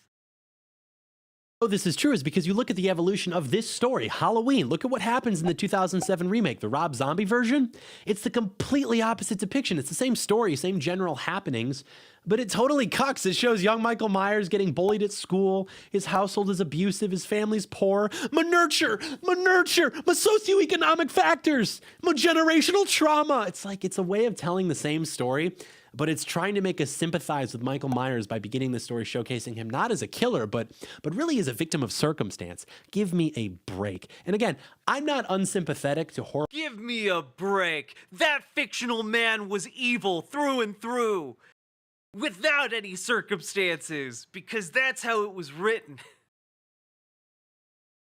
Horrible circumstances, I acknowledge fully that people can be dealt horrible hands throughout their lives, even from birth, but our society is based on acknowledging and sort of agreeing that despite that, we're still going to be civilized. That's literally what defines civilization. And that's really the critical mass, I think, for your maturation. Like, when you realize that nothing is fair about life, nothing is just, and you can either spend your entire life resenting that, or you can try to just make the best of it. Like, being a man means that nothing is your fault, but everything is your responsibility.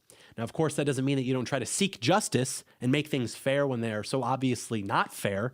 But what tends to happen is people want to just use their circumstances as an excuse to treat other people unfairly and to do the wrong thing, and that's just not acceptable. And that's the problem with depictions like these, is that they're clearly intended to make us sympathize with criminals. And when you have a media ecosystem that's saying, wow, criminals. Yeah, the bad thing about these new Halloween movies is that it teaches us that criminals are people. How dare films try and make me believe that criminals, people who would break the law, are actually people? As we all know, they're just manifestations of evil. Oh no, it is to show criminals are human beings. Yeah, but like, he thinks that's a bad thing, O.S. Crane, because he believes humanizing criminals will mean that we can't do, the proper punishments to them, I'm not gonna learn anything about manhood from this twerp? What do you mean? He has a World War II helmet behind there, and a gun on his wall, and a Pioneer mug. Why, clearly all of the hallmarks of masculinity. And a weirdly just empty desk. Criminals are just like you and me, except, well, they've had a hard life. And then you've got a political ecosystem that is defining criminal justice reform as going softer on these people. What that equals is more innocent lives being taken because these insane ideological commitments are just festering throughout our institutions. And so that really does highlight the contrast between the two films being, the 1978 version, the 2007 version. That's really the true dichotomy which John Carpenter seemed to be trying to articulate in terms of evil, which is whether we are made to be inclined to excuse or sympathize with evil behavior or otherwise be inclined to question our moral values. And the original doesn't do this, but the 2007 version does do this. And there was a guy I found on YouTube who was talking about this. He managed to get it exactly backwards. I have to play it for you because it was so wrong. It actually needs to be studied. Just take a look. The way I'm going to use this idea is to look primarily at the horror villain and to try and determine whether they come from an outside force or whether they're from within a community. Let's start with Carpenter's slasher Bible, Halloween. Who is the bad guy? Does evil come from within society, or are they other? The way I see it, the opening scene answers this question pretty well. The film opens with a POV murder, a shot that says almost literally that the evil on screen is coming from within. We see the suburban setting, and that the person committing the crime is native to suburbia, so the evil comes from within that community. Michael Myers is from the neighborhood in which he kills. The suburbs of Haddonfield, even the Myers home itself, are practically indistinguishable from any other suburb in North America. It could happen anywhere. It could happen in your own community. That's why Halloween is so special. Ding ding, Halloween 1978 is left-wing horror. Okay, so this is the same problem. It's like, yeah, I get what you're saying, I get the point you're making, but the model is just incorrect. Like, maybe at the time it was subversive and left-wing to depict suburbia and human nature this way, but taken into the broader... Maybe at the time it was groundbreaking, but I mean, now it's a trope, and I can't acknowledge this movie's position in that influential framework. cultural context, how this film treats evil, it just doesn't hold weight, especially then when you look at the 2007 version, which really makes everything fall apart. And of course, this is where his argument disintegrates. Take a look. By contrast, Rob Zombie's 2007 remake of Halloween depicts... Can I just say, watching people like Tim Pool and John Doyle, I'm not gonna lie, it does amazing things for my ego. I feel so smart in comparison to the words that they say. It's insane. I don't know if that's I don't know if that's like the same for all of you guys, but like I just watch him talk and it's like oh man, he's trying so hard right now. He's trying his little heart out. Michael Myers, his family, his home, as outsiders to the Haddonfield community. The film is a cruel, blunt instrument set out to undo anything that was frightening about the original. Rob Zombie has a way of pointing his camera at his subjects in an almost hateful way. It feels like he's pointing at someone and saying, ew, look how gross and f***ed up this person is. The Myers home in 2007's Halloween couldn't exist anywhere. It's the perfect blend of abuse, neglect, and poverty that destines Michael to be a cold-hearted killer. It couldn't be anyone. It couldn't happen anywhere. It happens because everyone around Michael is cruel to him. The Myers family does not belong in this community. They are clearly outliers. And thus, I'd argue Rob Zombie's Halloween is patently right-wing. Not to mention the weird anti-sex worker stuff in this movie. I feel like they undercut Michael's first murder with his mother pole dancing at work, as if to say, see what you did? Your kid is a murderer because you're a sex worker. If that ain't some right-wing bullshit, I don't know what is. Okay, do you see what I mean, though? It's not right-wing because, oh, the Myers family is the other. Oh, they weren't accepted in their community.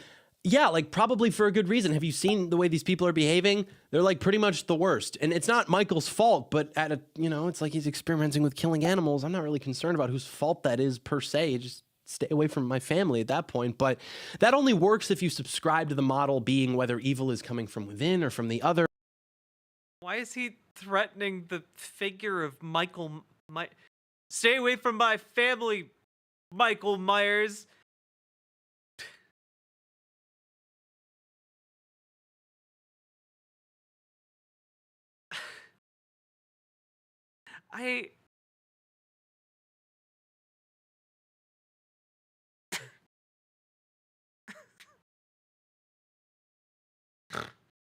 Oh God. Guys, we've only learned his first pick. What could his other ones possibly be? How do you fuck this up so badly, John? How? God.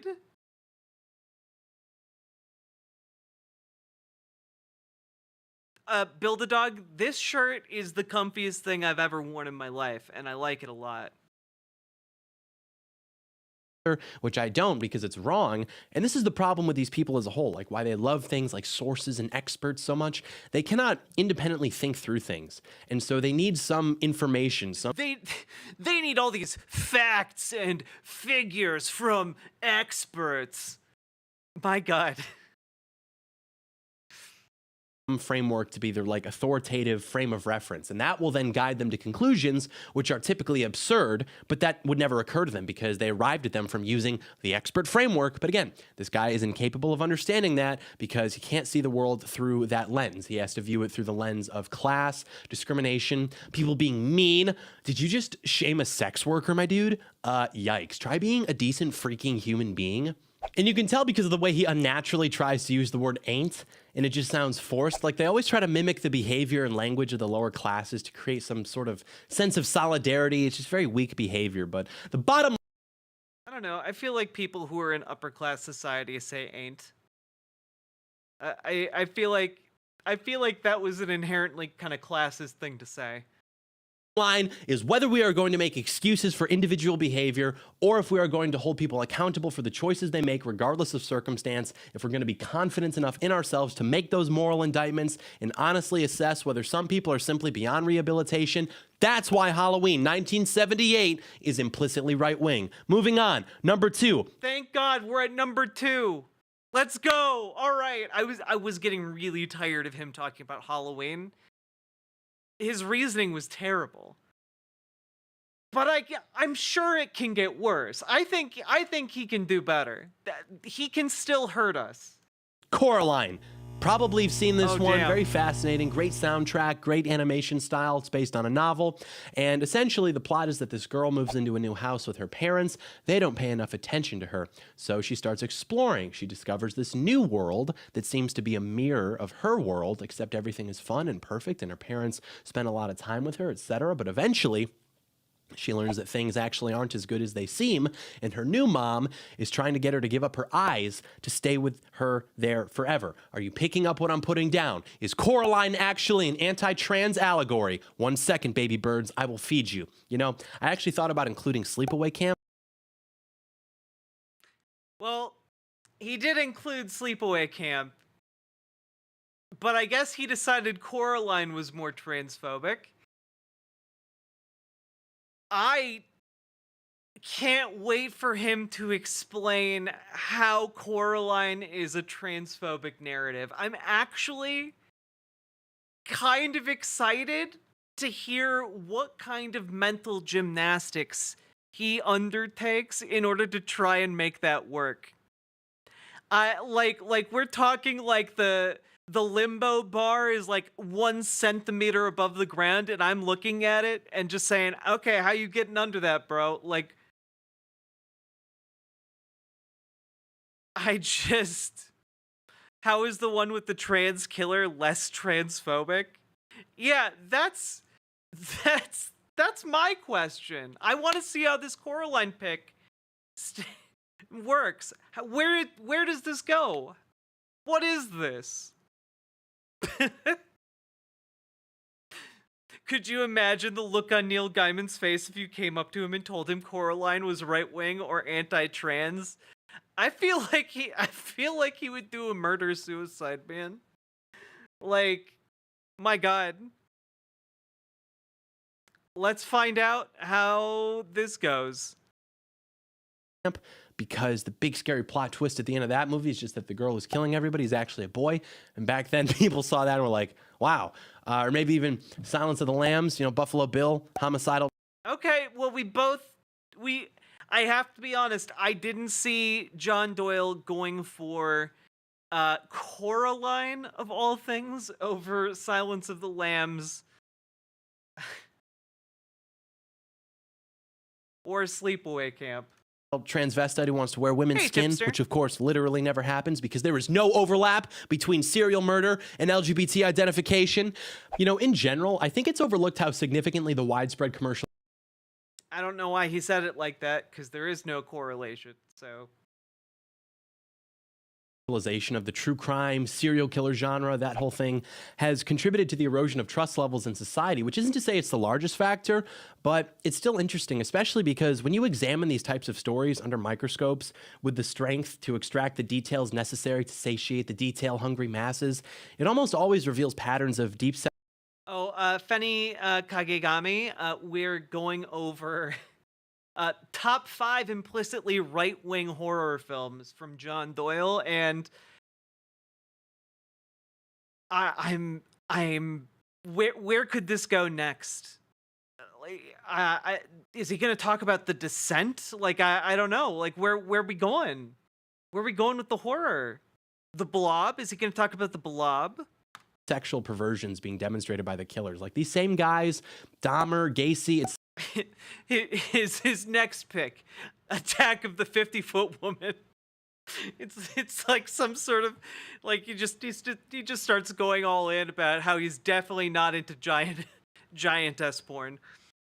God. etc. These same guys who get off to doing stuff with dead bodies, using body parts to pleasure themselves, getting off to the act of killing in general. These guys also got off to doing things that we're told now are perfectly normal and natural, and if you notice any patterns, you are ontologically evil. No, hey, I'm not Michael Myers. I'm just a sensitive young man, okay? Excuse my behavior. I mean no harm. I'm just saying, I get to just say, I reserve that right. But you can't ignore it's all basically just a sliding scale of sexual again, he does think that anyone who's LGBT is like a deranged serial killer who should be removed from society. Just as an FYI. depravity. I mean, there's a reason that all lasting societies have placed very strict standards on sexual conduct. It's a dangerous Pandora's box to open, or to be open-minded about, so to speak. But also, Hannibal Lecter, he's got a pretty good line, too, in the novel. I don't think he says it in the movie, but basically, Clarice Starling is trying to get him to fill out this questionnaire so she can evaluate him psychologically and try to establish a profile for future... Wait, why are you talking about Silence of the Lambs? Your second pick was Coraline. Why are you talking at length about Silence of the Lambs, bro? Just explain your Coraline pick. Future use, and he says something like, "Oh, Clarice, do you think you can dissect me with this little tool?" And she's like, no, but it might provide some insight into what happened to you and to what made you like this. And he's like, nothing happened to me, Clarice. I happened. You can't reduce me to a set of influences. You've given up good and evil and exchanged them for behaviorism. You've got everybody in moral dignity pants. Nothing ever anybody's fault. Look at me. Can you bring yourself to call me evil? And that's pretty base. It's kind of like in Halloween. And obviously it's not that black and white in reality. It's him, the late, great Hannibal Lecter. But it's a lot closer to this than what we're supposed to believe now and what we're being conditioned by virtually every institution in society to believe about good, evil, individual behavior, etc. But anyways, Coraline, this was inspired by a couple posts I put up on my Instagram story a while ago, where I posted a photograph of a teenage girl showing the results of what's referred to as top surgery, which is when girls who self-identify as transgender will have their breasts removed surgically, and it leaves a scar across their chest. Their nipples are gone, and you can look up what that looks like if you would like to. But I posted this photograph, and I said something like, remember, these are the people who call you a radical extremist for holding beliefs that would have been completely uncontroversial 50 years ago, even just a decade ago in many cases. It's like, wow, I'm so lucky I wasn't brainwashed into becoming a Nazi after I watched a Ben Shapiro video when I was 14. But then you look at what TikTok brainwashes them into instead, and, you know, it is what it is. And then I posted this where I said, reminds me of another tale of adults grooming children. Is Coraline implicitly right-wing? And so here we are. So if you haven't seen it, like we said, it's the archetypal fairy tale story. But really what made me start looking into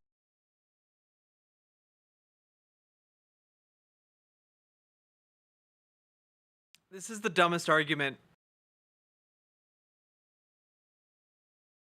Yeah, guys, he's a Nazi. I've been telling you. Why does bro have this photo? Well, that's the thing, right? These people can't be consistent with their ideology, so the second they can show like a picture of like a trans man, they're like, see, this is a woman, this is really a woman. Ugh. And it's like, if you actually believed that, like you would be censoring like his chest, man, but you don't believe that. Like, you all, like, I don't understand the disconnect here, but like for some reason every conservative has like folders on their phone dedicated to like, well, here's pictures of random trans people with their tops off. This is a normal thing to have. I'm normal. I'm not weird. It's incredible, man. Into it was that imagery, was the visual of the doll with the stitches and the scarring, and then it just clicked. Then I could not unsee it. First, the blue hair, it is inviting this analysis. You've got this impressionable young girl with blue hair. Her parents don't have blue hair. There's no blue hair gene. She dyed it. She's bored. She's upset with her life. She moved away from her friends. Her parents don't pay attention to her. She's depressed. Then this creature takes advantage of that vulnerability. Hey, this is what your life is supposed to be like. Look at this caricature of your identity. Look at how everything could be better for you. You get everything that you deserve out of life. People treat you the way you deserve to be treated. The old white people, your parents, everybody will affirm your existence instead of just ignoring it. Okay, sounds great. How do we make this happen? Well, you got to give me your eyes. I have to perform this surgery on you that's going to leave you horribly disfigured. That's right. That's the fairy tale bargain. You give me a part of yourself, in this case her eyes, irreversibly, and you will be happy. Everything will be better for you. Eyes, of course, being a representation of the ability to like align yourself with reality, to see, to perceive reality, to not be blinded, to be taken advantage of. And everybody around her is hinting to her, you probably should. Now, it's been a long time since I've seen Coraline, and I'm not even sure if I've seen the ending of the movie, but wasn't something trying to eat her? Wasn't it like a monster that was trying to like eat her soul or whatever?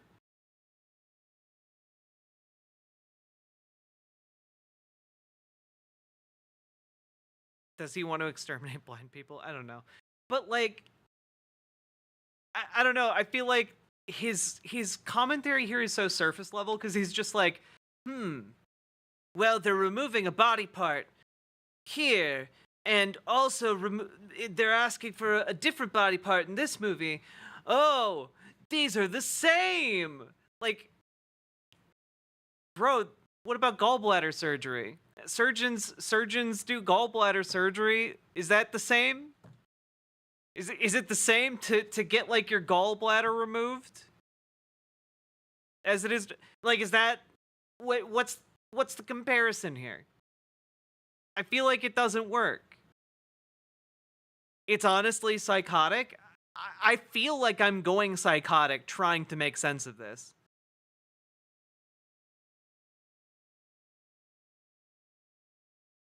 Trans people weren't a trendy thing in 2009. It's even beyond that. Like, I don't think even if you're like death of the author, it wasn't, you know, whatever, even if it wasn't intended to be like this.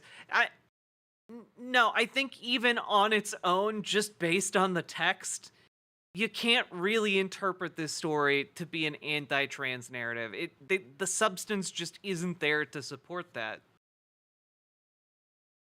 Shouldn't be getting into that world, but they just don't understand. So she does it anyways, because the other mother figure is literally grooming her. And of course, it's an overbearing mother, right? Of course, she has no children of her own, so she has to corrupt others' children. And what happens when the victims of the other mother's grooming try to speak out? They're silenced. They're censored. What about Coraline's real parents? Certainly they wouldn't want this to be happening, right? Yeah, that's why the other mother blocks them from doing anything about it. Oh, you're going to try to stop me from grooming your child? No, actually, I think you have to go to jail. Like in a snow globe, but it's the overbearing mother. It's the weak father who's literally puppeteered by her, even though he knows it's wrong and he tries to leave hints to help Coraline, sure, but he ultimately never stands up to the other mother himself because this literal witch, this occultic entity wants to feed off the souls of the innocent and vulnerable to validate its own existence. And so it preys upon children in distress and it tells them, I know what will make you happy. Your parents don't understand. They don't listen to you. You should listen to me. You should sell me your soul because I'm promising you happiness. Very interesting. Sounds like the moral of that story is that parents need to watch their kids, especially nowadays with social media. You think... That's right. Tim Burton was making a story about how parents need to watch their kids. That was... that.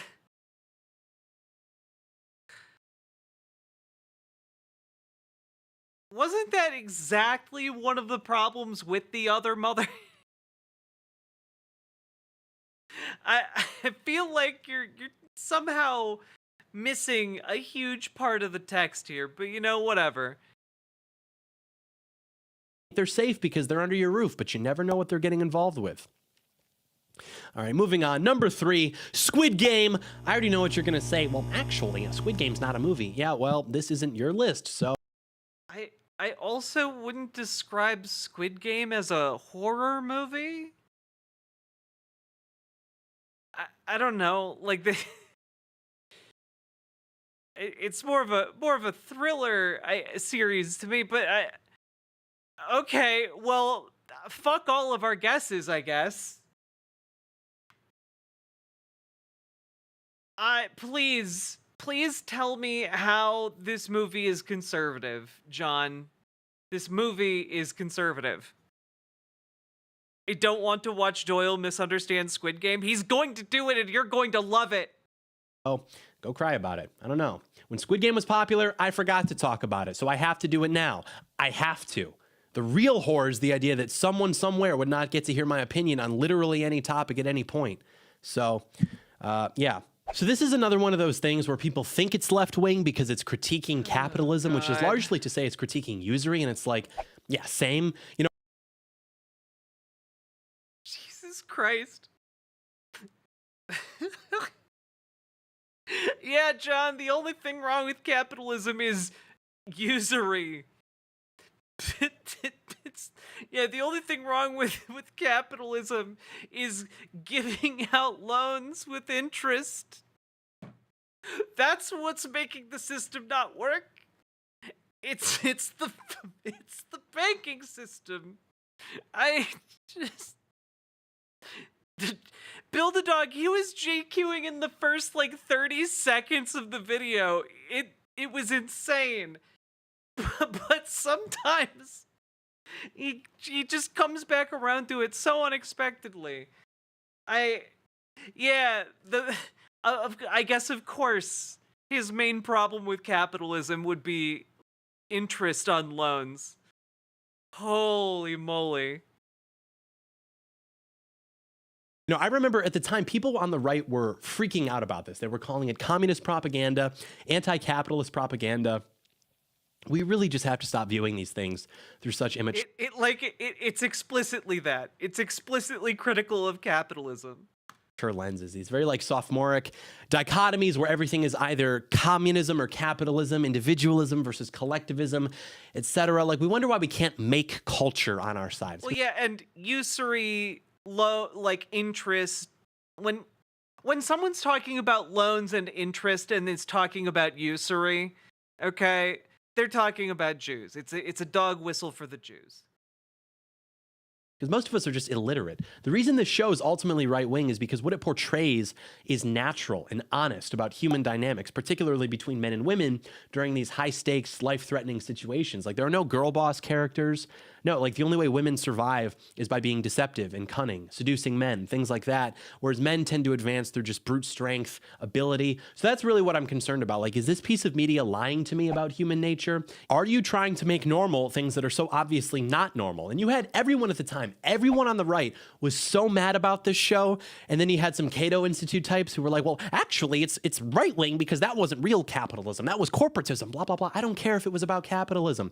It can be about capitalism. Economic systems are not what is going to compel me in a story where the stakes are this high. That doesn't make it left-wing. I don't care. I'm like Patrick Starr, you know. All the conservatives hated this show. Yes. All the liberals loved this show. Yes. So that would seem to make the show left-wing. It makes sense to me. So Squid Game is left-wing. No, it's right-wing, you stupid idiot. Like, modern society being unable to provide for the average person is... Why do you think it's a good thing to compare yourself to Patrick Starr being a dumbass?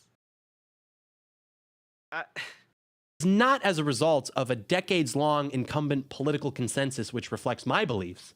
Capitalism forces people to risk their lives to pay off unfair debts. Okay, maybe, sure. But also, honestly, are you telling me that people wouldn't just sign up for this voluntarily? Let's say there's no debt, no exploitation. It's just open to the public, compete to the death for money. People would sign up for that. Because, yeah, people are greedy, they like money. But there is a component of vitality to it as well. They're like gladiators. It's a warrior experience. And modern society, if you want to talk about it, provides very few opportunities for men to channel that. Oh my god!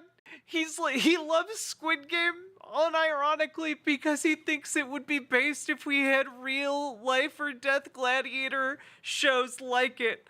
Oh my god. He loves it because he wants a real Squid Game to the death. Are you fucking kidding me? Oh my god.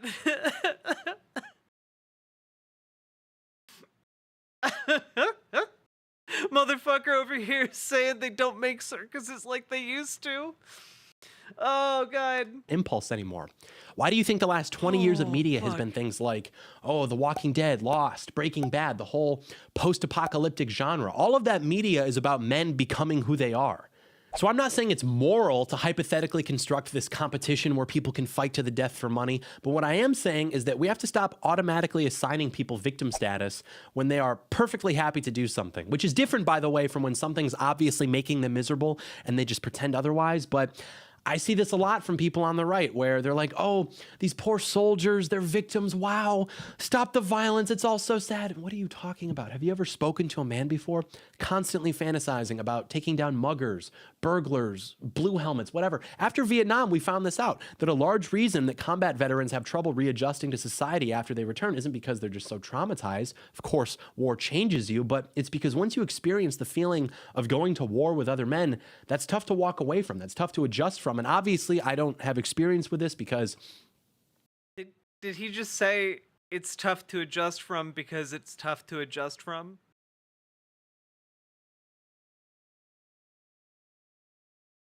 guy's such a fucking moron, dude. Our military doesn't fight wars for Americans anymore, but if we did something like, I don't know, militarize the southern border, I would sign up overnight, and you can hold me to that. My point is just that if somebody thinks they've been victimized or they give the appearance of that, that's one thing.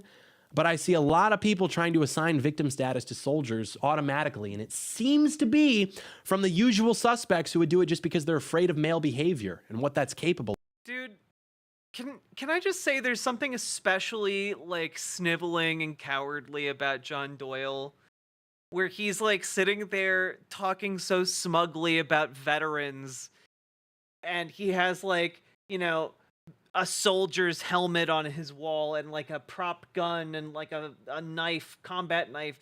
And it's like you've talking so confidently about war and how it traumatizes you, while he's never been anywhere remotely close to danger like that. But he's willing to like LARP off of the imagery. It's so hollow and inauthentic. You know, it is LARPing, exactly, Build a Dog.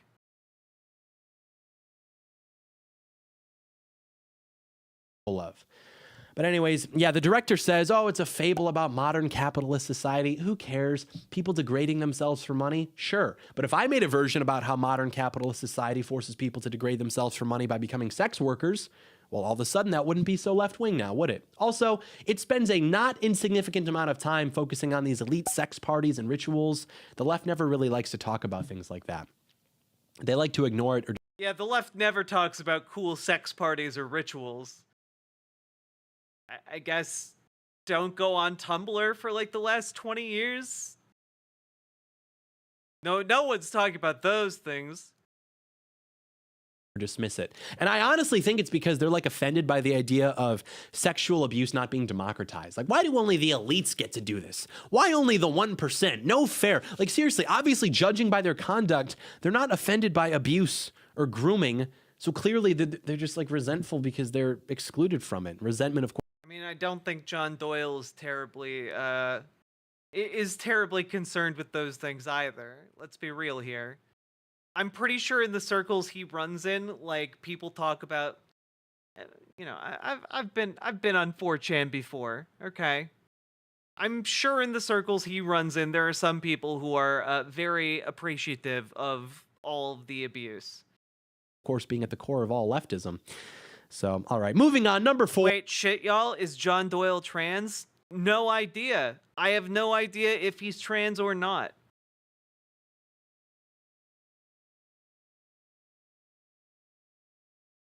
But we're not going to transvestigate John Doyle, okay? Don't do that.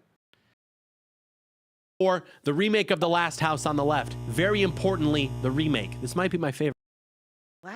The remake of Last House on the Left. I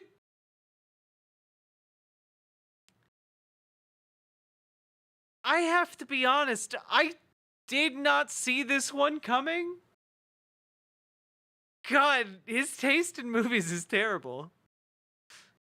Favorite one on the list, so we're going to spend a lot of time on this one because similarly to Halloween and the evolution of that story between the original and the remake, this story perverts itself and then is redeemed. Allow me to explain. So the original Last House on the Left in 1972 was written and directed by the legendary Wes Craven before he did other movies like A Nightmare on Elm Street and Scream. And the basic plot is a girl goes out with her friend, they get into a bad situation, they're brutally violated and killed by these people, and then these people end up going to her parents' house just by happenstance, and the parents piece everything together, and then they get their revenge on the people who killed and violated their daughter. Now, this is actually a good example of a horror film that was legitimately subversive and honestly well done because you've got themes that are right-wing, you've got the father as the head of the household, he's the patriarch, he's defending his... We've got some things that are inherently right-wing, like this guy, who's a father, you know, patriarch. By having a father in the film, that's conservative. Because as we know, left-wingers don't have fathers. his daughter's honor and her chastity by essentially becoming a vigilante, and it has the family as the source of safety and security against the other who seek to corrupt their daughter and harm her. And in contrast to the 1970s, wait, but they succeed in doing those things.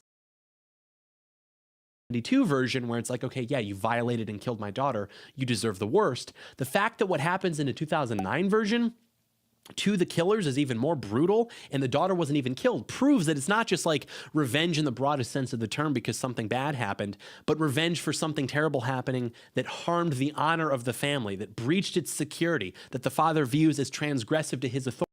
No, but like, unironically, John Doyle is when you talk about like Al Qaeda, you know, like the joking name for like American white nationalist terrorists, like John Doyle is very close to being that.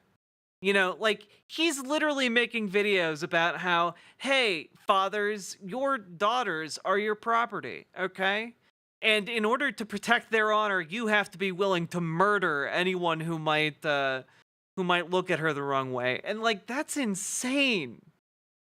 It's an insane thing to put out there, unironically, to how many subscribers does John have? 354,000 subscribers.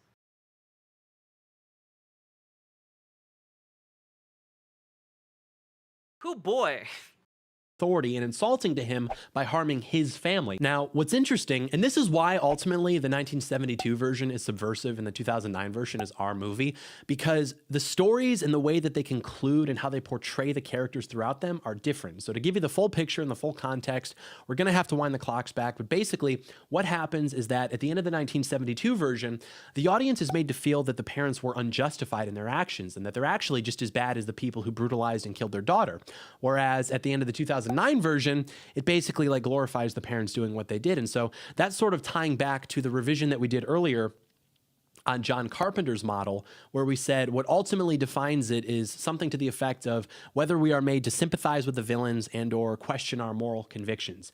And the family is, of course, central to this story as a whole and also to the entire genre as a whole and to Wes Craven as a filmmaker. Because like we said earlier, older horror movies were more focused on a creature or like a ghost, things of that nature. But since around the 1960s, horror movies have been dominated by a handful of motifs, being the monster or evil as like a psychopath or a This guy, liking Last House on the Left, is very telling.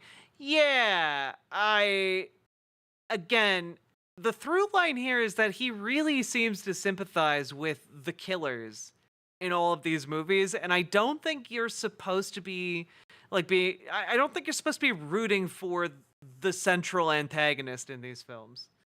Schizophrenic, like in Psycho, or slasher movies, things like that, or The Revenge of Nature, things like The Birds, Day of the Animals, The Happening, remember that one? Also Satanism, demonic possession, The Antichrist, like in Rosemary's Baby, The Exorcist, The Omen. You know, we don't really have ghost movies anymore. We have demon movies, and there is some significant... We don't really have ghost movies anymore? I'm sorry, just real quick.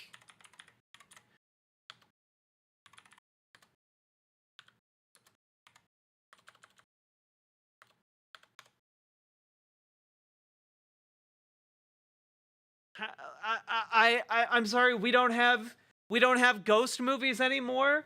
Let me introduce you to a little thing called Paranormal Activity, baby. Let's see. The first one came out in 2009. They made another one the year after. They made another one the year after. They made another one the year after. Then they waited 2 years to make another one. Made another one the year after. And now we're having a resurgence. Well, then we had the 2021 Paranormal Activity Next of Kin. There have been like a bajillion Paranormal Activity films, okay? There are so many, and that's just one series. They're making ghost movies more than they ever have been, baby.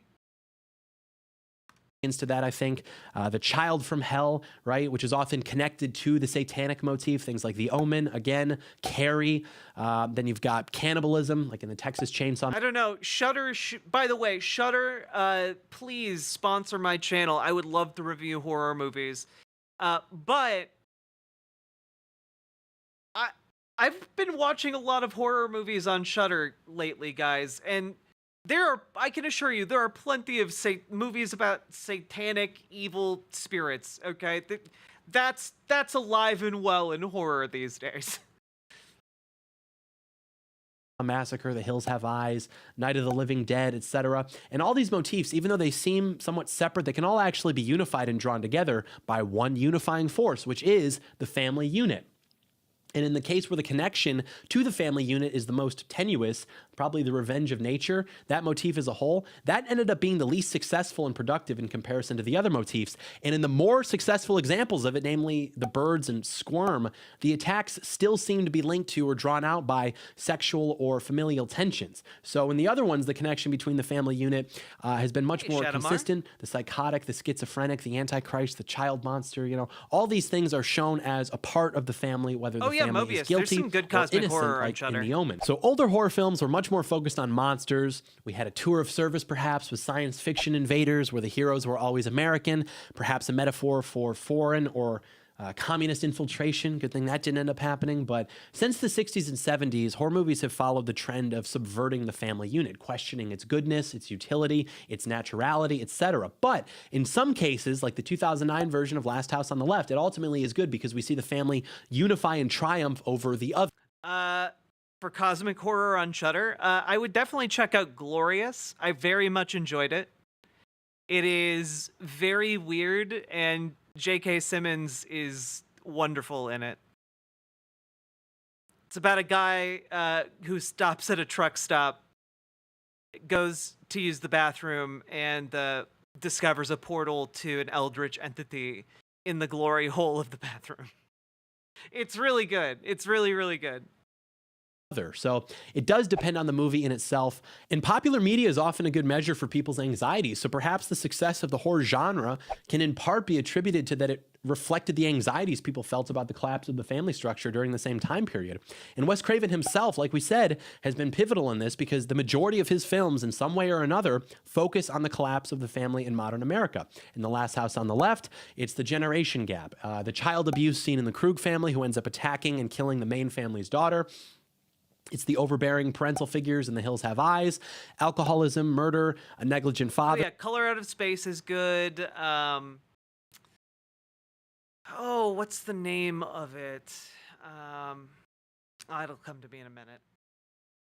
In A Nightmare on Elm Street. Oh, The Void. The Void is also a good one. I think it's still on Shudder. You've got unfaithful family members in Scream, in A Stranger in Our House, incest in People Under the Stairs, etc., etc. And so the causes may be diverse, but the overall disintegration is constant. So in The Last House on the Left, we're not only questioning the family unit and the actions taken by the parents after what happened to their daughter, but it's also, of course, doing a lot to make the audience try to sympathize with the attackers in themselves and even dislike the parents in some cases. Like when they arrive at the family's house, there are elements of class conflict. They're obviously lower class. They don't have manners, etc. But before we continue, to really understand the whole story, we do have to go back to a movie from 1958 called The Virgin Spring, which Last House on the Left was written to serve as a sort of reinterpretation of by Wes Craven. So The Virgin Spring is a Swedish movie which debuted in America in 1960, ended up winning an Academy Award for Best Foreign Film. And the screenwriter for this movie took inspiration from a story from medieval Germany originating sometime around the 12th and 14th centuries called Tor's Daughter, which despite them having discovered something like 24 variations of the story, it does follow the same general plot, which is that there are some daughters, they're on their way to church, they get brutalized by a group of men. These men end up... I'm noticing a trend here. I'm noticing a trend in the movies that he's really into. I'm noticing a recurrence of women getting brutalized as like a feature of the films he's talking about. Who is this Chud? He's one of the largest neo-Nazis on YouTube. stumbling across the father, and the father puts two and two together and then enacts revenge against the perpetrators. Now, The Virgin Spring tells this story pretty well, and Craven's adaptation is much more modern, we'll say, because in The Virgin Spring, the girl's on her way to light candles for the Virgin Mary, and in The Last House on the Left, she's on her way to a rock concert. And so the reason it's called The Virgin Spring is because in the aftermath, her father's devastated. I mean, he's questioning God's existence, how God could let such brutality occur in a world that he creates and that he controls. And he goes to build a church where his daughter was killed. And then by miracle, a spring surfaces, this beautiful freshwater spring. And we end on this high shot showcasing the spring and the surrounding brutality and the people praying. And it answers the film's prior questioning of Christ by showing that he does ultimately watch over man, even if he doesn't always stop the evil that occurs in the world which surrounds us. Now, we contrast this with the modern ending in The Last House on the Left in 1972. And the parents are just in their living room. It's quiet. There's no moment of enlightenment or truth. They're just in shock, seemingly like horrified at their own actions. And the credit. Yeah, in this fucking weird old film, they end on this weird, uncomfortable note after these two people commit a murder after a night of trauma, and they just hold them on this weird, like they're crying and like covered in blood. It was a real pussy of an ending. But meanwhile, in this ending, in the new one, they portray it as like really cool and rad. And like, there's just this really uplifting feeling for them having just done a murder, despite all of the wild, like, violence and like suffering they just experienced. And I really needed it spoon-fed to me there. Okay, I needed the movie to tell me I was good for liking what was happening, okay? I'm John Doyle, and I'm a fucking moron. Aw, trans girl Jade, thank you. I do not feel very cute, but I'm glad you guys think I am. Credits roll, we hear a song titled "The Road Leads to Nowhere," and the lyrics are exactly that. The road leads to nowhere. There's no point. It's existential. It's nihilistic. The only destination is death. There's no God. I hate that this child sort of looks like me and has my name. Oh no, John Bogartis, I'm sorry. Nothing follows, only death. There's no redemption. There's no higher shot implying that God is watching, because in this movie, God's dead. The parents haven't even achieved redemption because now they're even questioning their own actions. They're also going to prison forever now, by the way, because the police show up too. And if there's no God, then the daughter basically ceases to be a concept the moment she dies. She can never truly have redemption, so to speak. The redemption would be from the parents feeling as though what happened to their daughter was a transgression against them, which it was. But if now they don't even stand by their own actions or feel as though they acted justly, well, then what? Nothing. All those ideas of honor and patriarchy and redemption, chastity, it was all obviously for nothing, right? Of course. Everything's relative. There's no God. There's no. Can we just pause for a second and say that this motherfucker just said, like, look, the real crime when their daughter was killed was done to them, not to her, not to their daughter, who was murdered.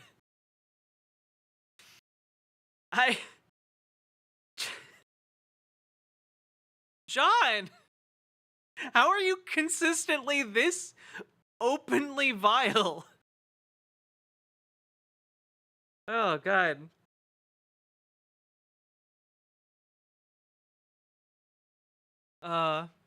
Hey, Horizon. You don't be sorry you're too late. We're still gonna be going for a while.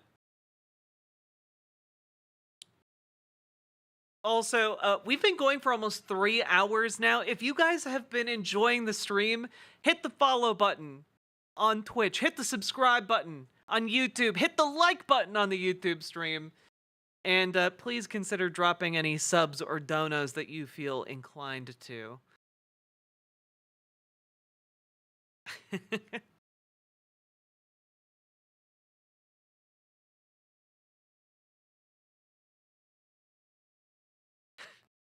All right.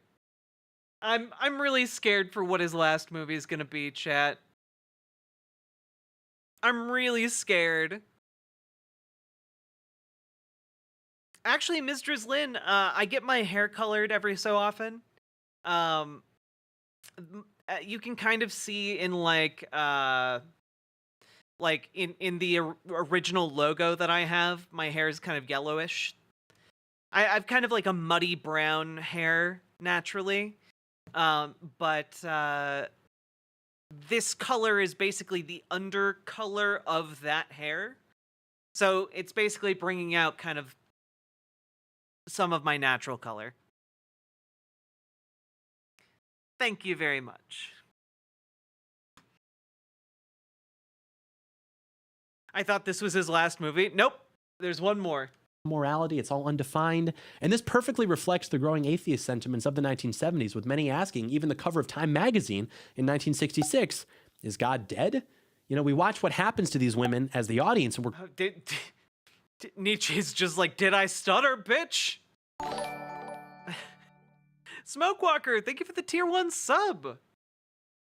Craving justice, but when supposedly it's delivered, the aftermath is quiet. It's like shameful. It's unsettling. It's not a celebration. We just like feel ashamed. You know, there's not some... Yeah. Why aren't we celebrating yet another murder? Why are we feeling sad about having enacted extreme amounts of violence? Come on.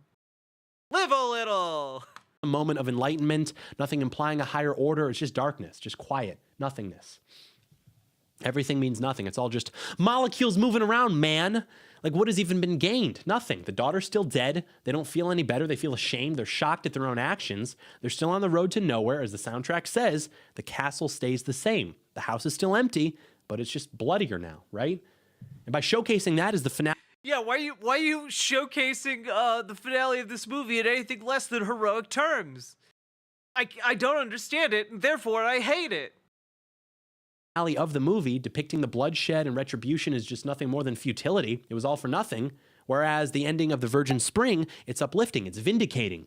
We have the image of the parents in this like shocked, agonizing state. It's shoved down our throats for what feels like an hour. It's like 2 minutes. Yeah, why didn't those parents feel immediately better about their murdered daughter after they murdered the person who murdered her?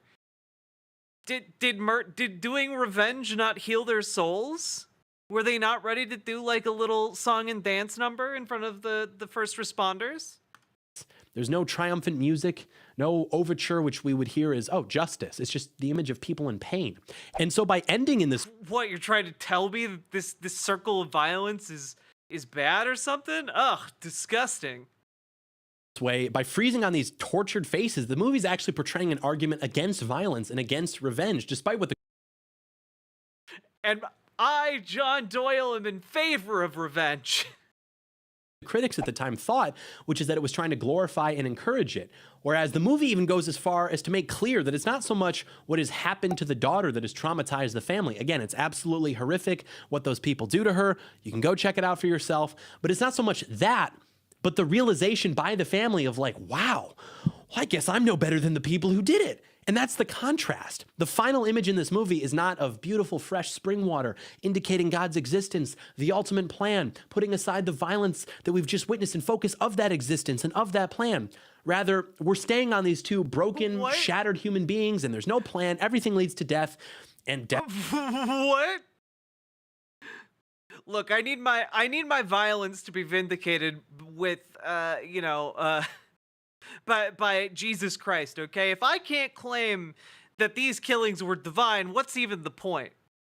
Death leads to nowhere. The road leads to nowhere. And again, these people also broke the heckin' law, and the cops are there, so they're going to prison now. There's nothing that's been achieved. There's no validation. Whereas the Virgin Spring showcases forgiveness and blessings despite horrible acts of violence for those who serve God and ask for his forgiveness. And maybe there's even something to be said about literally washing the blood off your hands after having built a church in God's name. And the reason people think that's a dangerous message is because we live in a world right now where there's all sorts of evil that might compel people to act violently in service of God, such as going after abortion clinics. And obviously we disavow that. We're not talking about breaking any laws here, but this is the eternal libtard motif, which we're not talking about breaking any laws here. Anyway, let me talk about how cool it was, that scene about, letting God wash off all the blood on your hands. Is spread into every facet of our civilization like a cancer. This idea of believing in something might cause you to defend it with violence. And so it's actually better to just believe in nothing and just be a cynic and a hedonist for your entire life. So we can see how the film from which this was inspired was actually subverted. It was revolutionized to meet modern standards. And there are a lot of other subtle film techniques in the... One second. I'm going to look this up.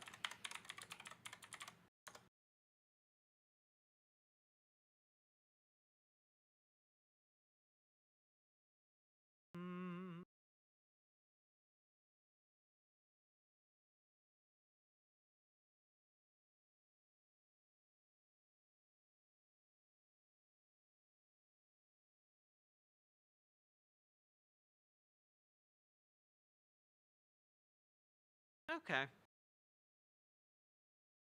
Never mind. My suspicion was not validated, and I'm not going to say it out loud. 1972 version that present this same argument to the audience about how violence is never justified, et cetera, but we don't want to spend too much time on this one. But it's also subversive in the sense that at the time it was considered to be the goriest movie ever produced up until I think Texas Chainsaw a couple years later, which is another libtard movie that's trying to say apparently like, oh, you know, eating animals is actually just as bad as eating people. It's like, okay. But this movie is anti-violence. The title too being The Last House on the Left, implying, well, this could happen to anybody. Anybody's capable of this. It's all about what environmental factors you're subjected to. Everything is so freaking complicated. But it also, you know, like if it's celebrated. I love that on the one hand, John Doyle talks about how women need men to like protect them from the ever-present threat of rape. But on the other hand, he's like, this message of it could happen anywhere. What if, yeah, it couldn't happen anywhere. Celebrates it though, everything is so freaking complicated. But it also, you know, like if it celebrates it though, the violence is retribution for what they did to the daughter. Well, then it's actually like based in red pill. It's like anybody's capable of this. Become who you are, patriarch, gaming, have justice. Gave me a lot of money to cover but there are this. some other things going on that contribute to the context of the film's release. Like you had the increasingly popular superhero genre, the 70s crime wave, violent crime increasing like 126% between 1960 and 1970, and then another 64% between 1970 and 1980. So perhaps there was like a critique of vigilantism in this movie, which is cringe. There's probably something too about the Vietnam War. Yeah, keep in mind, he likes vigilantes. Like he wants armed gangs of people exacting their own justice.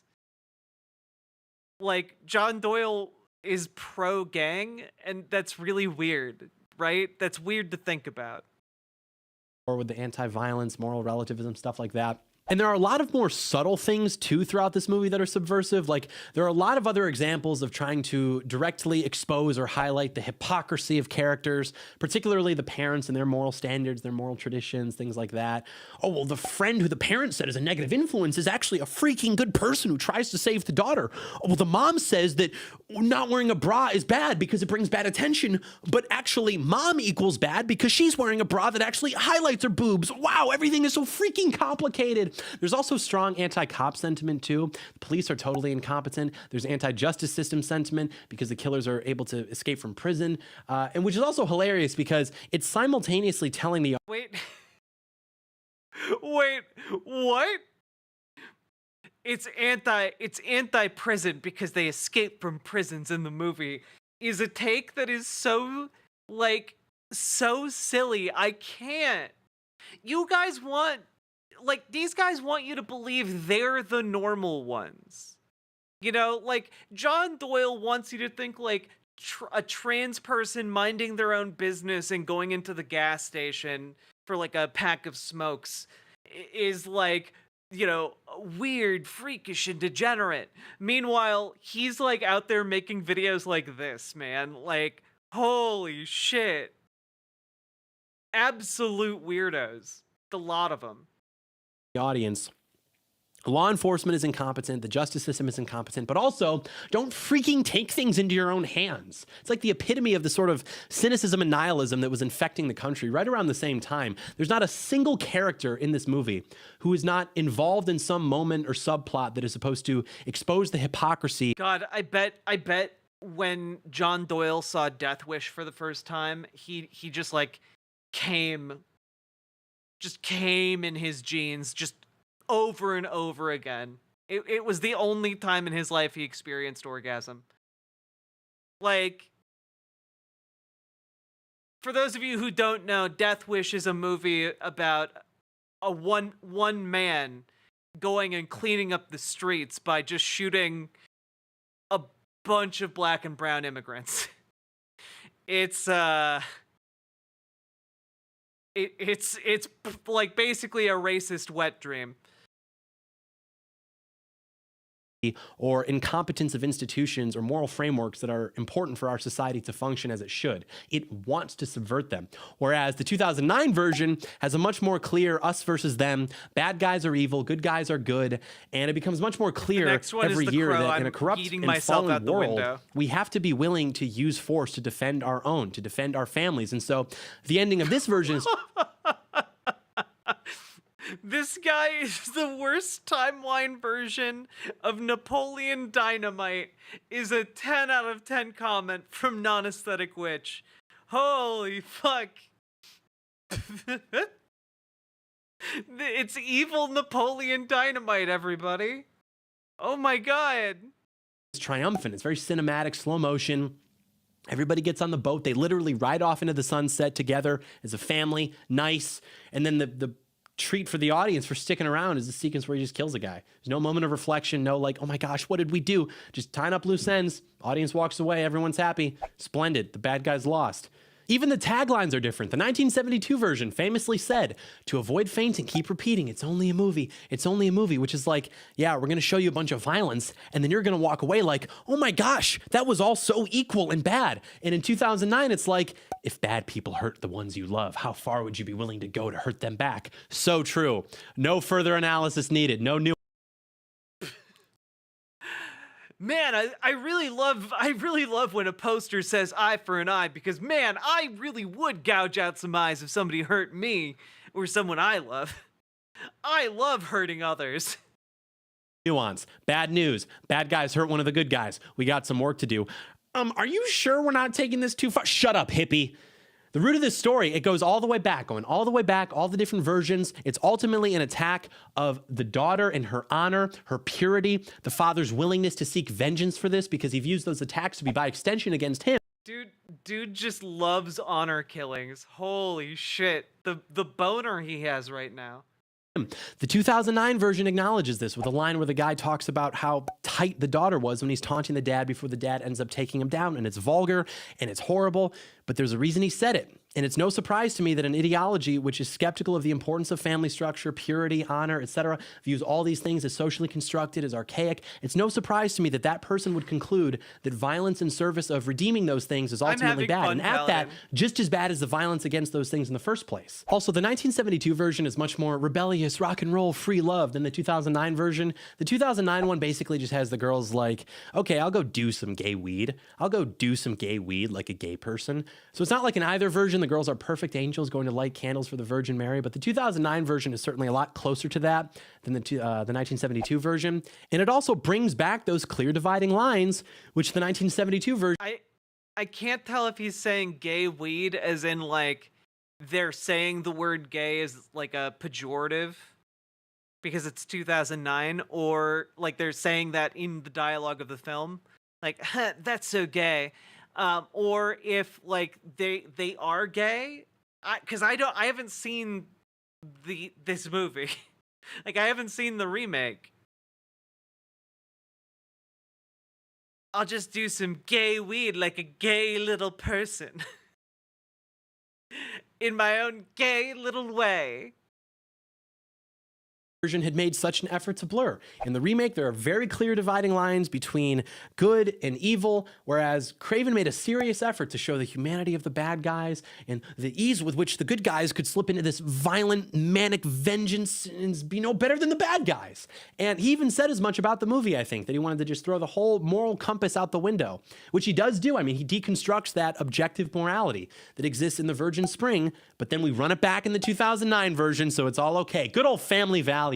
That's what that movie is about. The 2009 version, it's about the family seeking vengeance. It's driven out of a desire to protect the family, which is the opposite of Craven's legacy, as we... Well, again, if you're getting revenge, it's not really being driven by a desire to protect your family. Like if your family's already been hurt or killed, like you're not protecting them anymore by seeking revenge, are you? It's for a different reason. We mentioned, which is basically subverting the family. And for what it's worth, this was common throughout Hollywood in general during this time. Yeah, you know, we all support family values here in the conservative Republican Party. You know, family values like murdering anyone who gets within 50 feet of my wife. just like, my God. All right. Okay. Conservatives are scary. time period. I'm not trying to sit here and tell you that Wes Craven is responsible for the collapse of the American family, but the horror genre in particular did. Like we said, it turned the family into a source of horror and evil in many cases, whereas the 2009 redeemed cut does the opposite because it restores the family to being the source of safety and protection and survival and being good as an institution, like that protects against external threats. So I'm not saying the 2009 remake was better. Wait, but being good isn't an institute. That's not an institution. There's no Bureau of Being Good. There's no system here, John. What do you mean the institution of being good? Exactly than the 1972 version, just that it agrees with my worldview, which counts for something. I appreciate it. I appreciate that the 2009 version upholds what we naturally want to see, returns to the tradition of the original story that the 1972 libtard version tried to subvert. It's like we said in the beauty. God, what's his final pick gonna be? Like, I feel like we've got hit by a lot of curveballs tonight. I feel like we've gotten hit by a lot of curveballs. Can I guess somehow? This is my Hail Mary, okay? Haven't seen this before, and it's probably not this, but goddamn, he's pulling out Last House on the Left remake on me, guys. My guess, and this is my fuck it guess, it's gonna be Tim Burton's Planet of the Apes. That's my prediction. That's my prediction. All right? In the Beast video, our perspective of the characters is manipulated and informed by how much time we spend with them, what we see them doing, etc. In the 1972 version, has a mother and father just out of breath in this bloody room, and they're shocked with themselves. Their faces saying, "What have I done?" That's literally how. Raiders, welcome, welcome, welcome. Hi, my name's Riverboat Jack, and we are making fun of this absolute ghoul of a chud who made a video about conservative Halloween movies. We've gotten through 4 of them. We're about to go to the 5th one. He's a gross neo-Nazi. Yeah, you guys know him. Okay, you guys know John Doyle. All right. Welcome, everybody. My name's Riverboat Jack. I talk about the news and politics. I'm a socialist. I'm a trans lady. If you got questions about those things, feel free to ask. I love talking about it and educating folks. And we're just having a silly little politics react stream tonight. And I've been having fun. I can't speak to anyone else in my chat, but if you guys have been having fun, hit the follow button on Twitch, hit the subscribe button on YouTube, like the YouTube stream, and please consider dropping those subs and donos. Hey, Bad Train Wreck. Hello, Tigwick. Hello, Keldoge. Hello, everybody. You wonderful people, you. Come on in, make yourself cozy, get yourself a little bit of water. In fact, I need to get some water. I'll be right back.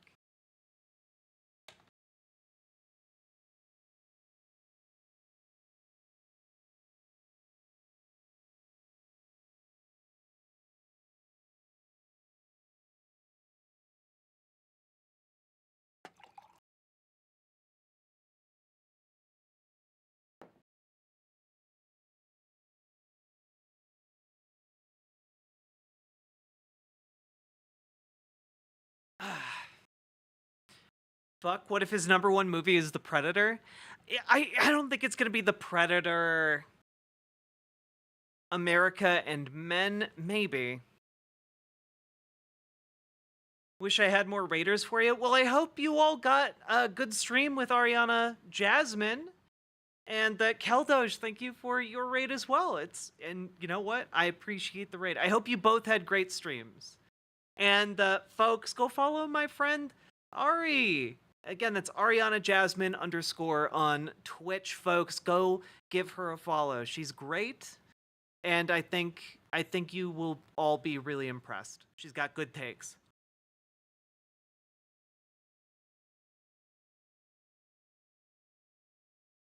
Whew. Water is so good. It can't be Predator. My mainstream pick. Again, I'm sticking with The Thing. I bet he brings up The Thing. If it's not The Thing, my Hail Mary guess is Planet of the Apes, Tim Burton. Let's see. I'm actually nervous. I want to get this right so badly. How it ends. A freeze frame on the dad looking horrified with himself. Plus the police show could up. Be the All these people are Exorcist. going to prison forever.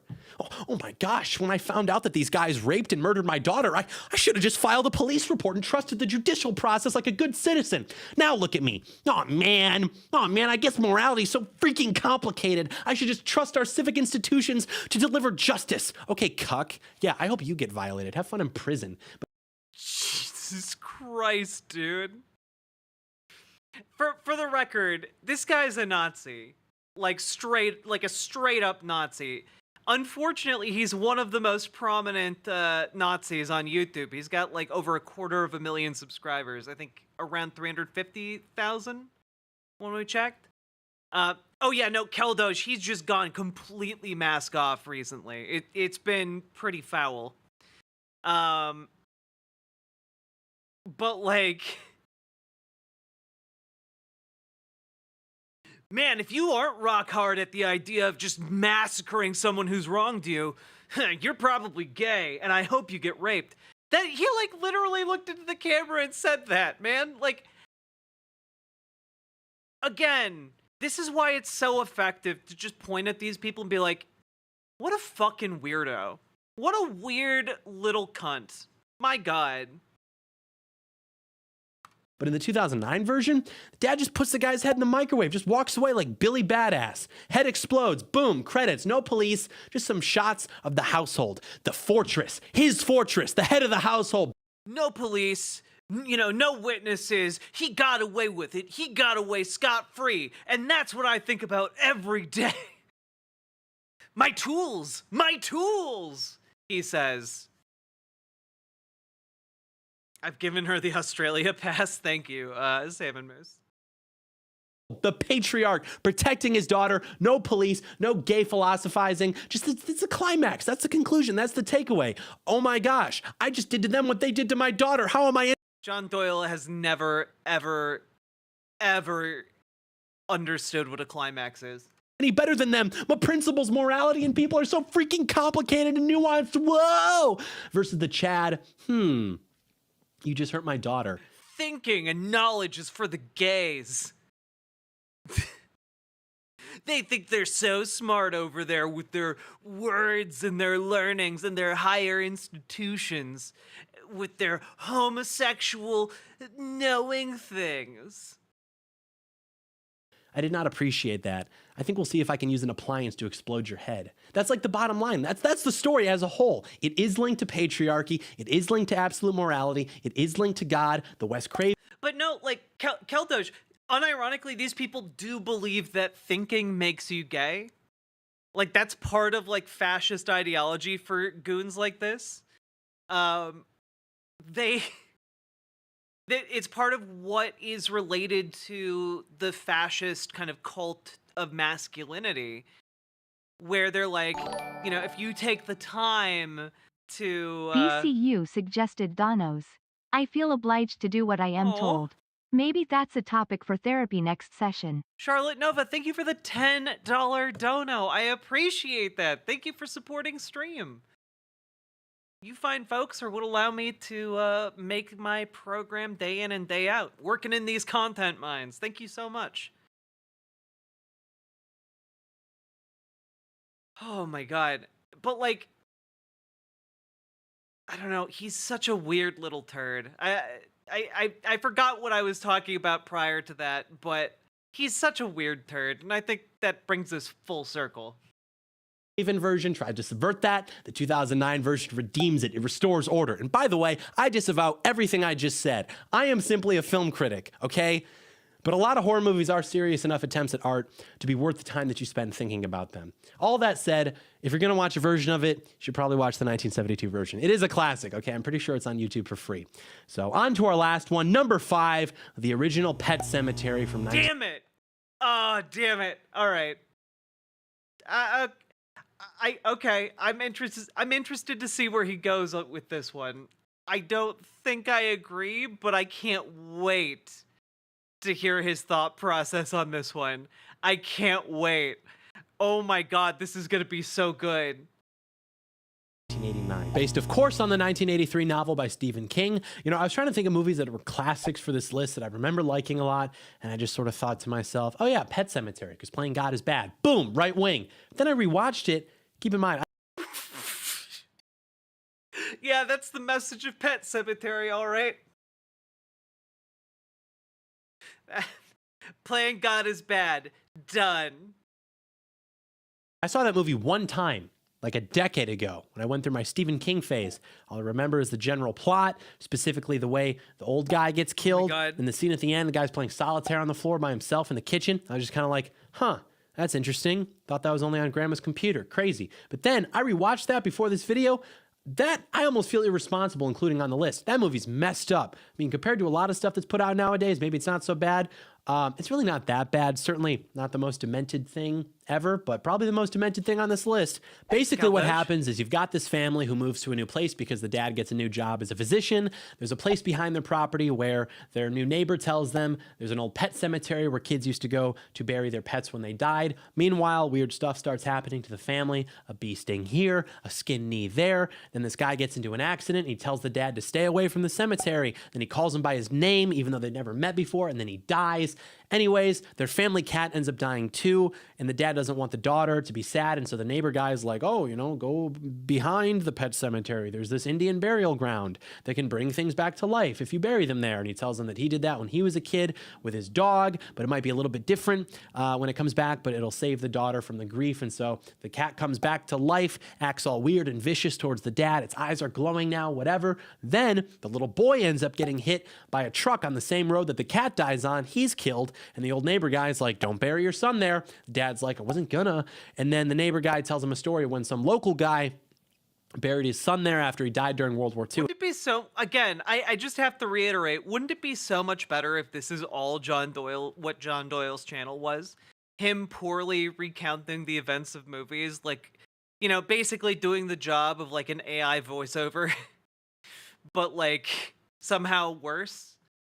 I feel like that's really his calling as a YouTuber, and he should pivot immediately. Mostly because it would spare us from all of his terrible politics.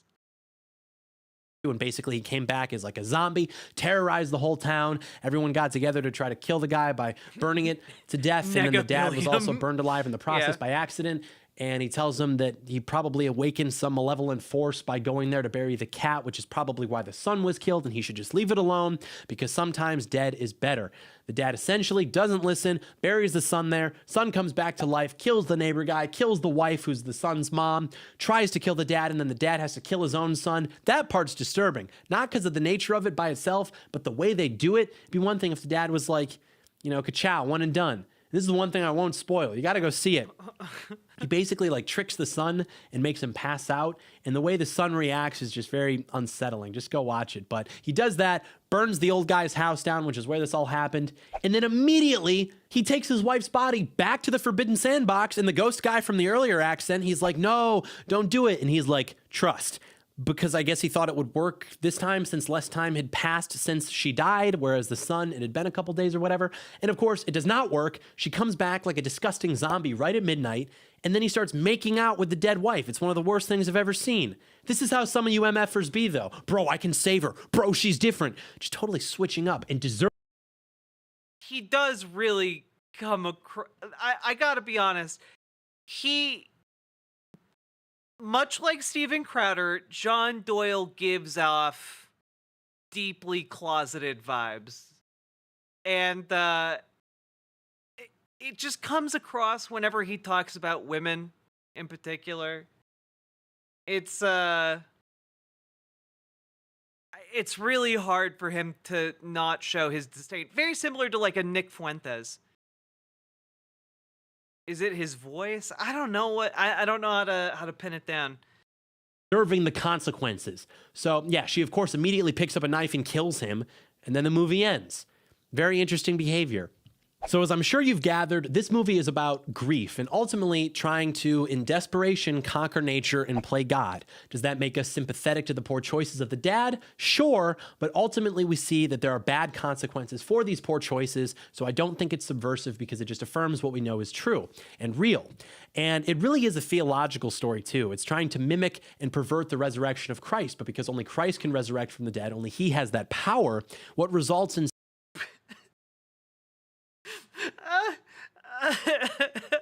Yeah, what's really wrong with all these zombie movies these days is that they don't recognize the supremacy of Christ, okay?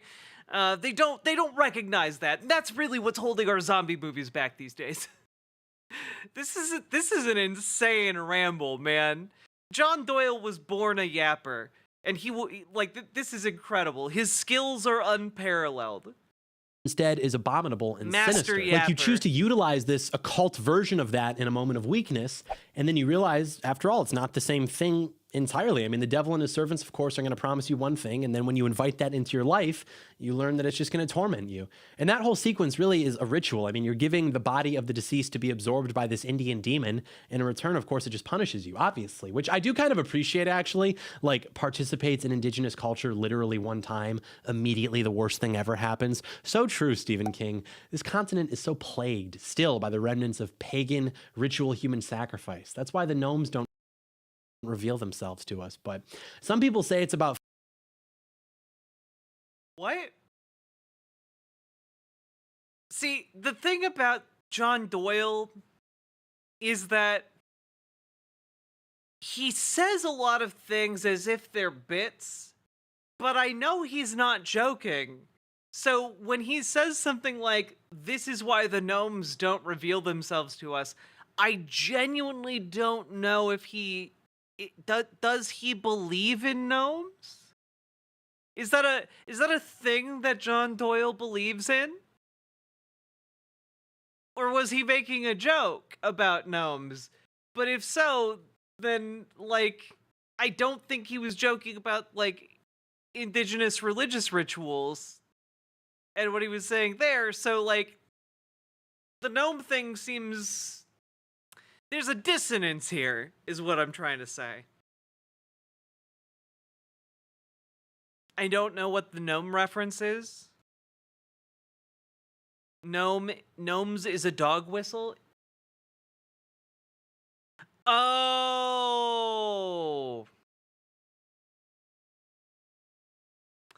Yeah, Robber Adset. Okay, yep, Digituna, I see it. Gnome could be a dog whistle in this case. I'm not 100% sure. I've never heard that, but I could see that. Does that make sense? I could see that being a dog whistle. I've never heard it before. For Jews. For Jews. This guy is deeply anti-Semitic, okay? He's been JQing throughout the entire video. But maybe he's making it like he's saying gnomes won't reveal themselves to us, like the Jews haven't revealed themselves to us. Yeah. Something like that.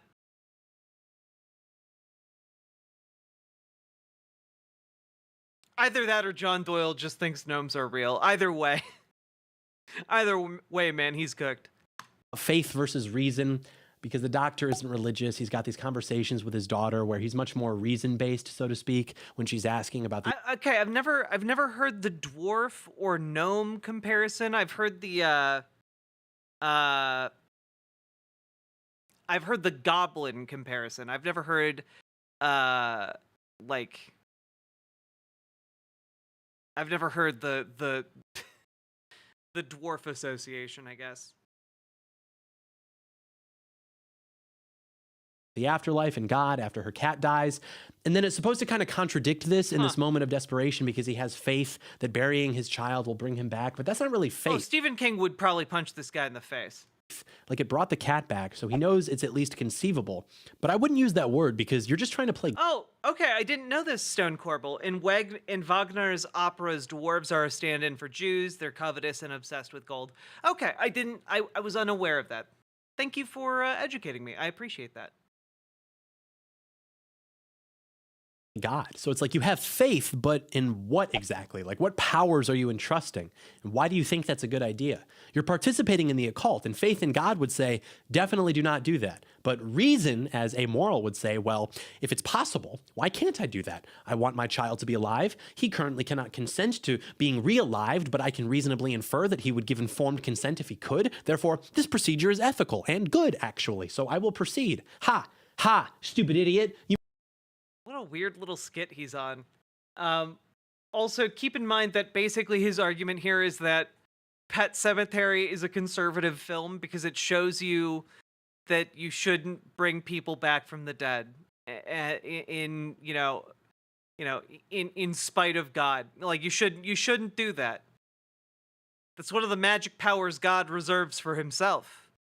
Apparently, for John Doyle, that is sufficient for this to be a conservative film. Us lefties are always doing that. Yeah, it's such a common trope for us, really. You made out with a zombie and then you died, and we all saw it. It's literally like over for you.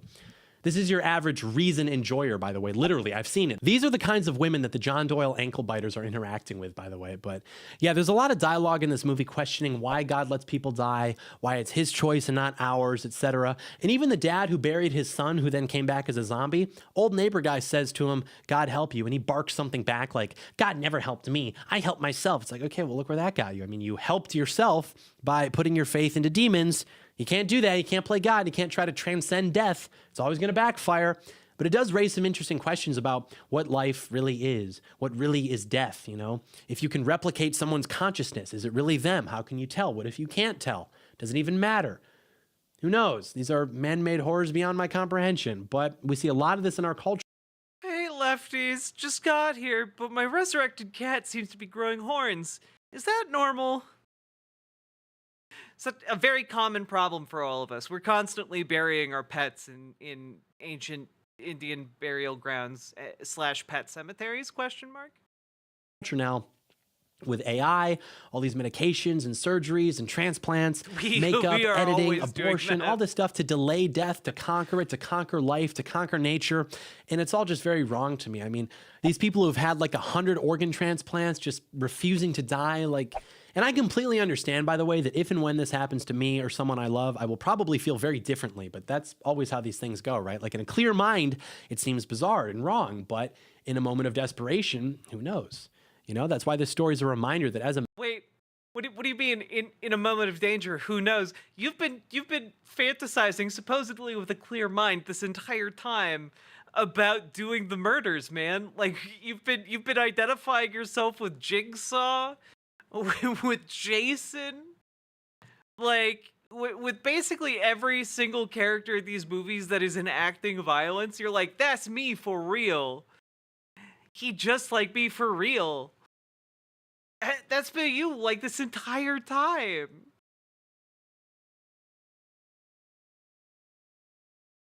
Man, as the head of the household, you need to be a leader. You have to be strong, and you have to have a strong faith in God, because if you don't, who knows what you'll be tempted to put your faith into as an alternative. You have to focus on your family, you need to be realistic, not think impulsively, not think with emotion, not try to conquer death or life. Has any point, as he said, the late, great Hannibal Lecter? No, he hasn't.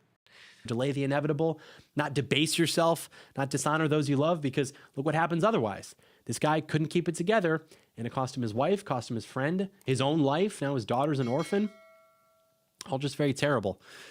But hey, that's hey guys, if you like this... God.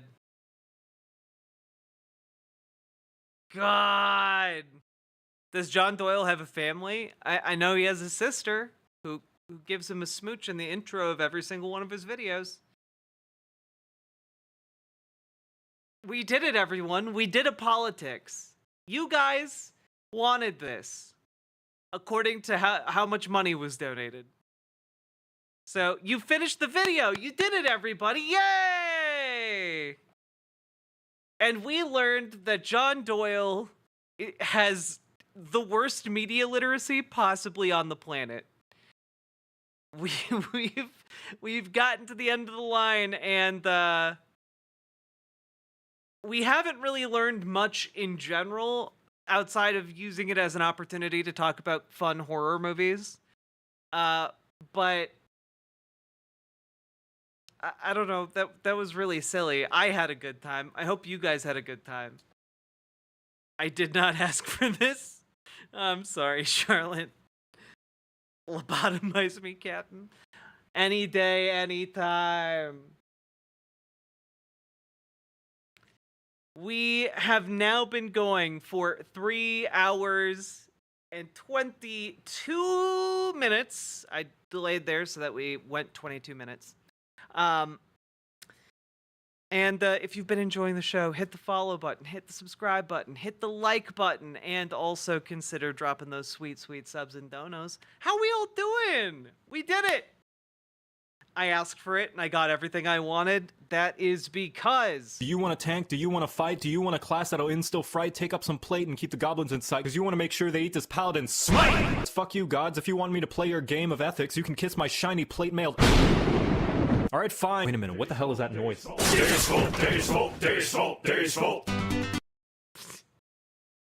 Oh, God.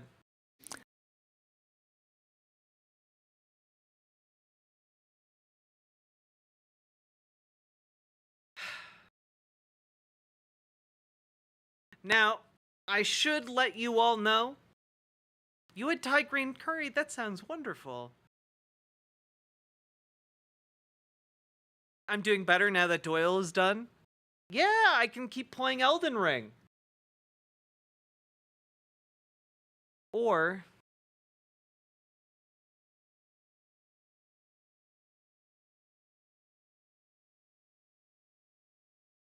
we could do...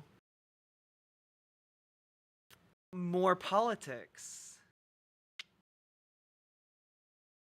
Elden Ring? Of course we can do Elden Ring. We can also do more politics. If we get more subs and donuts. But I was thinking, I stumbled across this GB News interview with Sargon of Akkad, and I figured, boy howdy, would chat love to watch that? Or not? I don't know. I was thinking we could do it. It's always nice to dunk on Carl Sargon of Akkad Benjamin.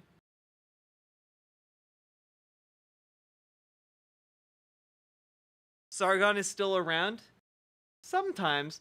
We also have another John Doyle video in which he is desperately afraid of losing the 2024 election. He put out this video about a month ago.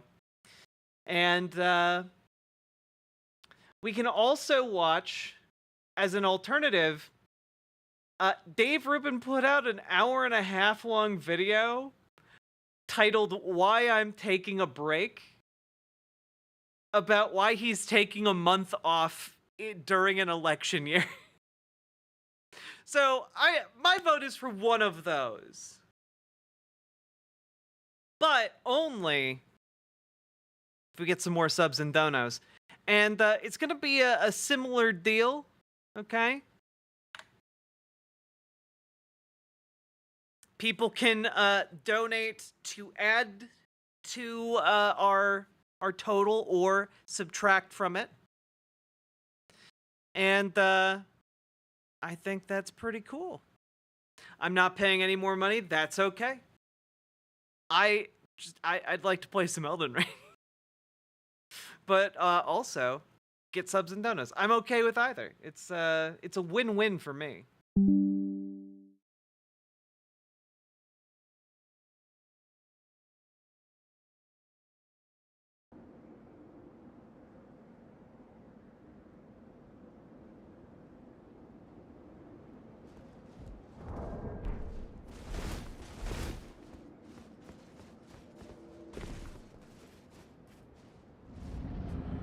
It's okay, the guy.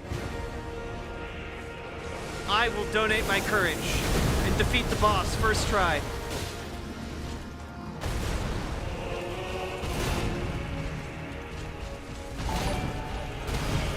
Oh my god! One politic, please. Oh my god, okay! Jesus! Alright, alright, okay. received! Back to the content mines! Until my eyes bleed! Yes, chat. Why do I feel right now? Why do I feel right now like the picture like the picture of like the wizened husk who's like with like the girlfriend. Do you know what I'm talking about? It's the Wojak meme, like, yes, dear. Jesus. Penny and T, thank you for the $100 dono. All right, time to get back into the fray. Leave Brittany alone. Hey, Noriku. All right. A little bit. I think you've had enough. I'll tell you when I've had enough. All right. /vote. What content will it be? Sargon or Dave Rubin, or will it be John Doyle? There you go. 1, 2, 3. Let's vote.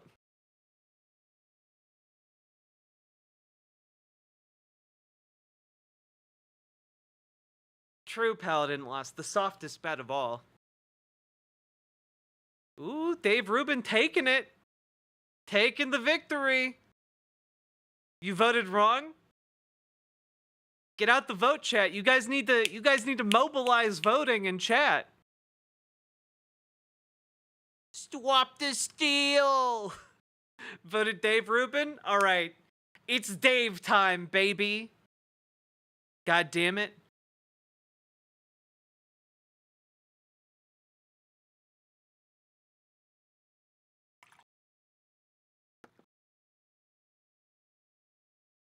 Get the void out, yeah.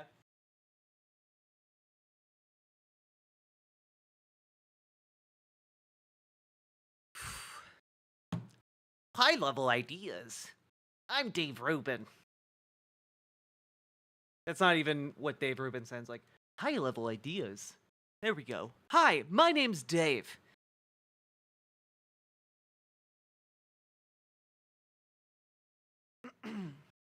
So there's this guy named Dave Rubin who used to work at TYT, a relatively left-leaning outlet.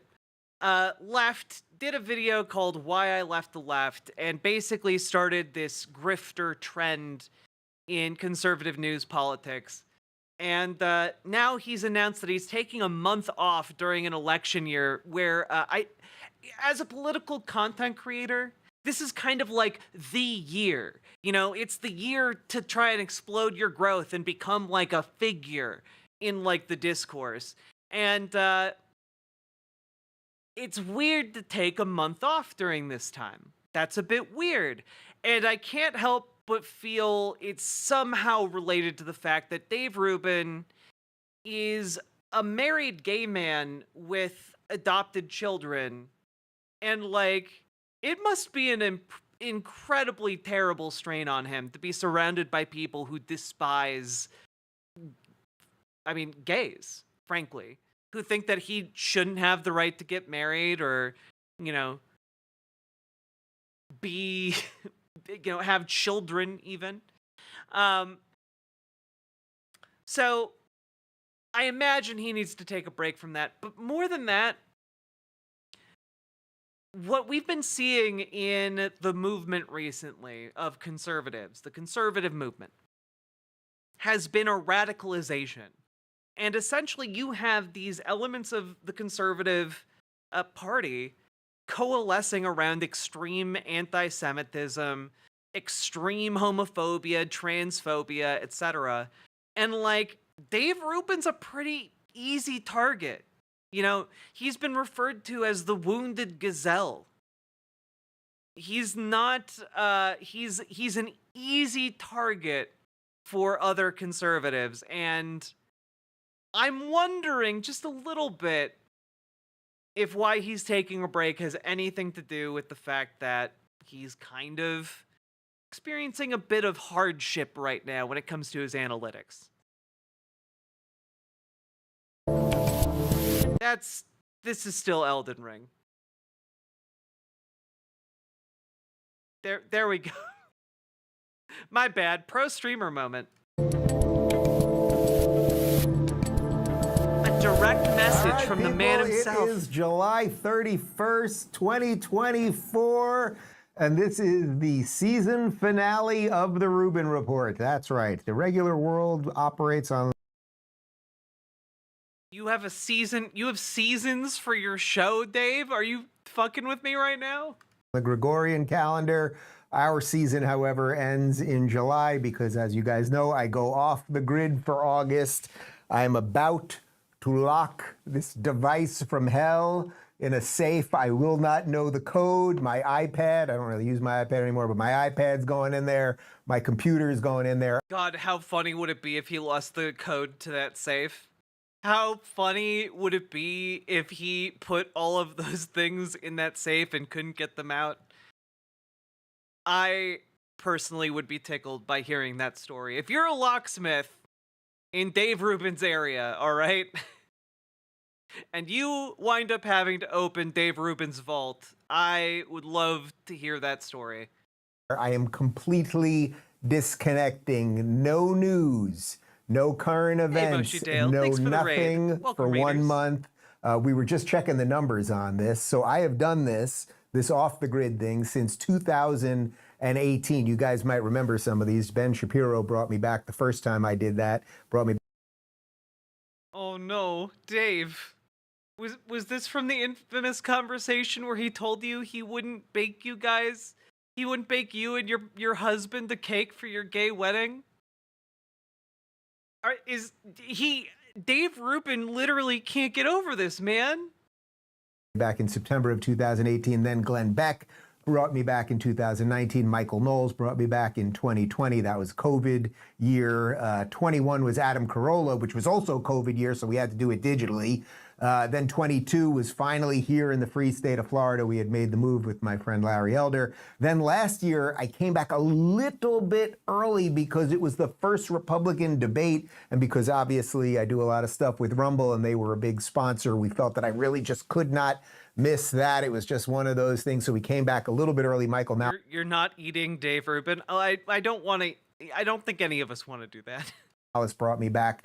And this year it will be a surprise as to who is bringing me back on September 3rd. But we're going to do a recap of really everything that has happened this season. And really, so I view our season really from September to July and then August, where we do put up some content. We've actually got some great stuff and some funny stuff. And imagine if your friend, your coworker, your boss told you to your face in front of hundreds of thousands of people that he would never in a million years attend your wedding.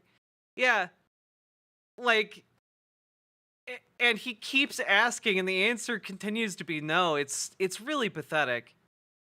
Some silly stuff and a whole bunch more coming out for you this month, because if we go dark on the channel, you get kicked out of the algorithm, and then it takes us months to return. But I view our season really from September to July, and we're going to recap some of my favorite moments, some of the interesting things that happened over the year. But I do want to say this really has been the most rewarding year that I have done this show. You know, we started the Rubin Report in 2013 when David and I moved to Los Angeles and we joined the Young Turks, and we didn't even know really what we were doing, and the show was sort of like a panel show on The View, and it was very rough, and I had come from the stand-up world but was really doing radio at the time. It was my first on-camera thing.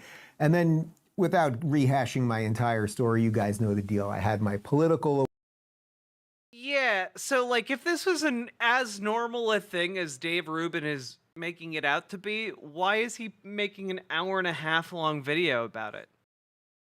Like I feel like that's a bizarre thing to do. If this is just a routine end of season, why are you making a video called Why I'm Taking a Break?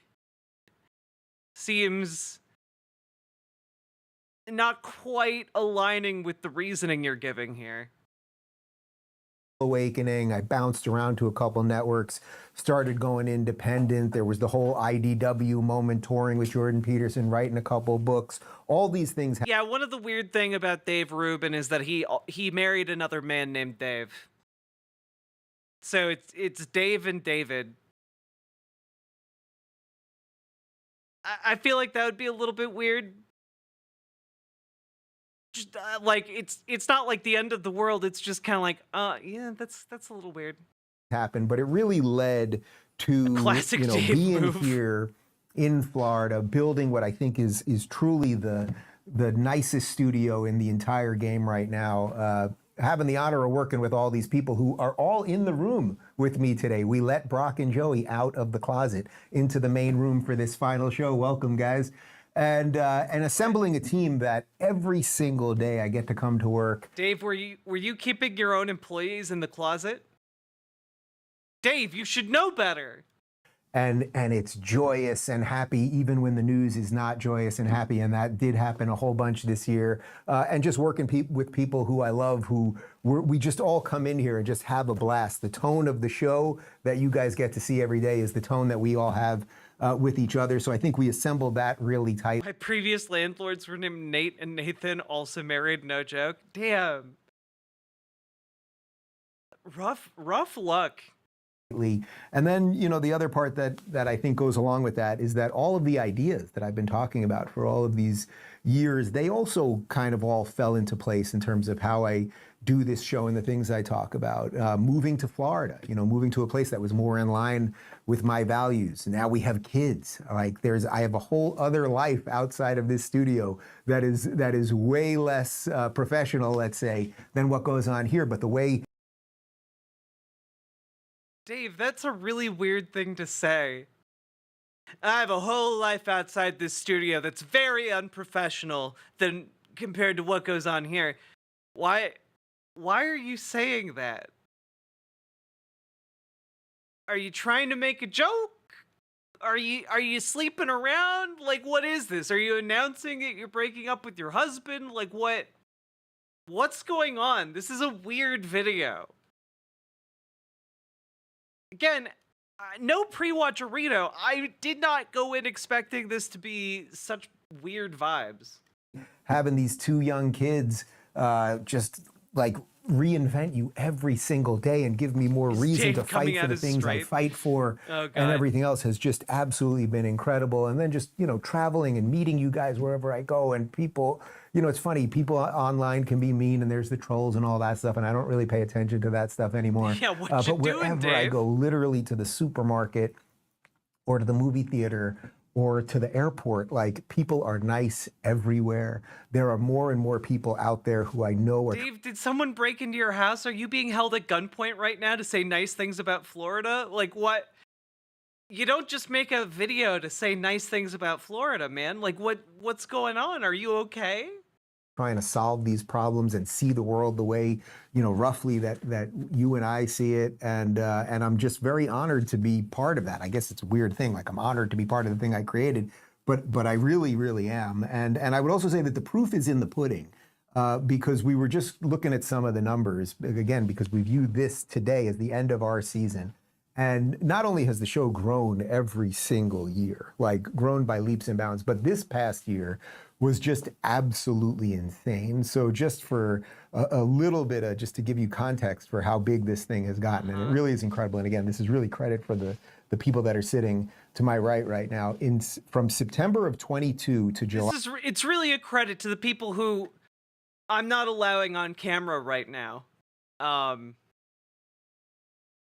But trust me, they're right off camera, okay? They're right over there. You just can't see them.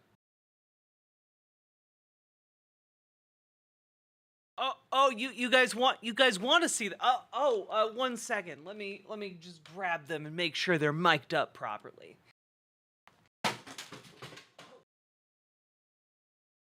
Okay.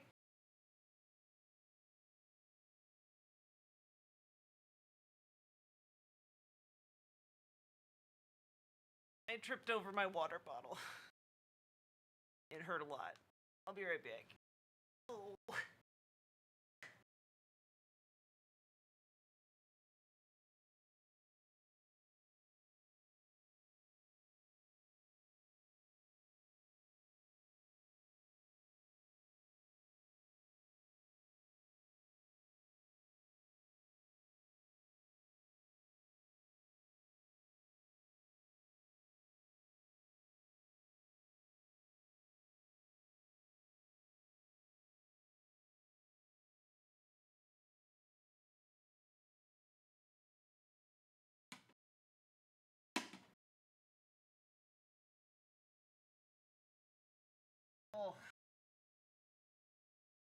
My knees are a bit hurt. I was gonna do a bit.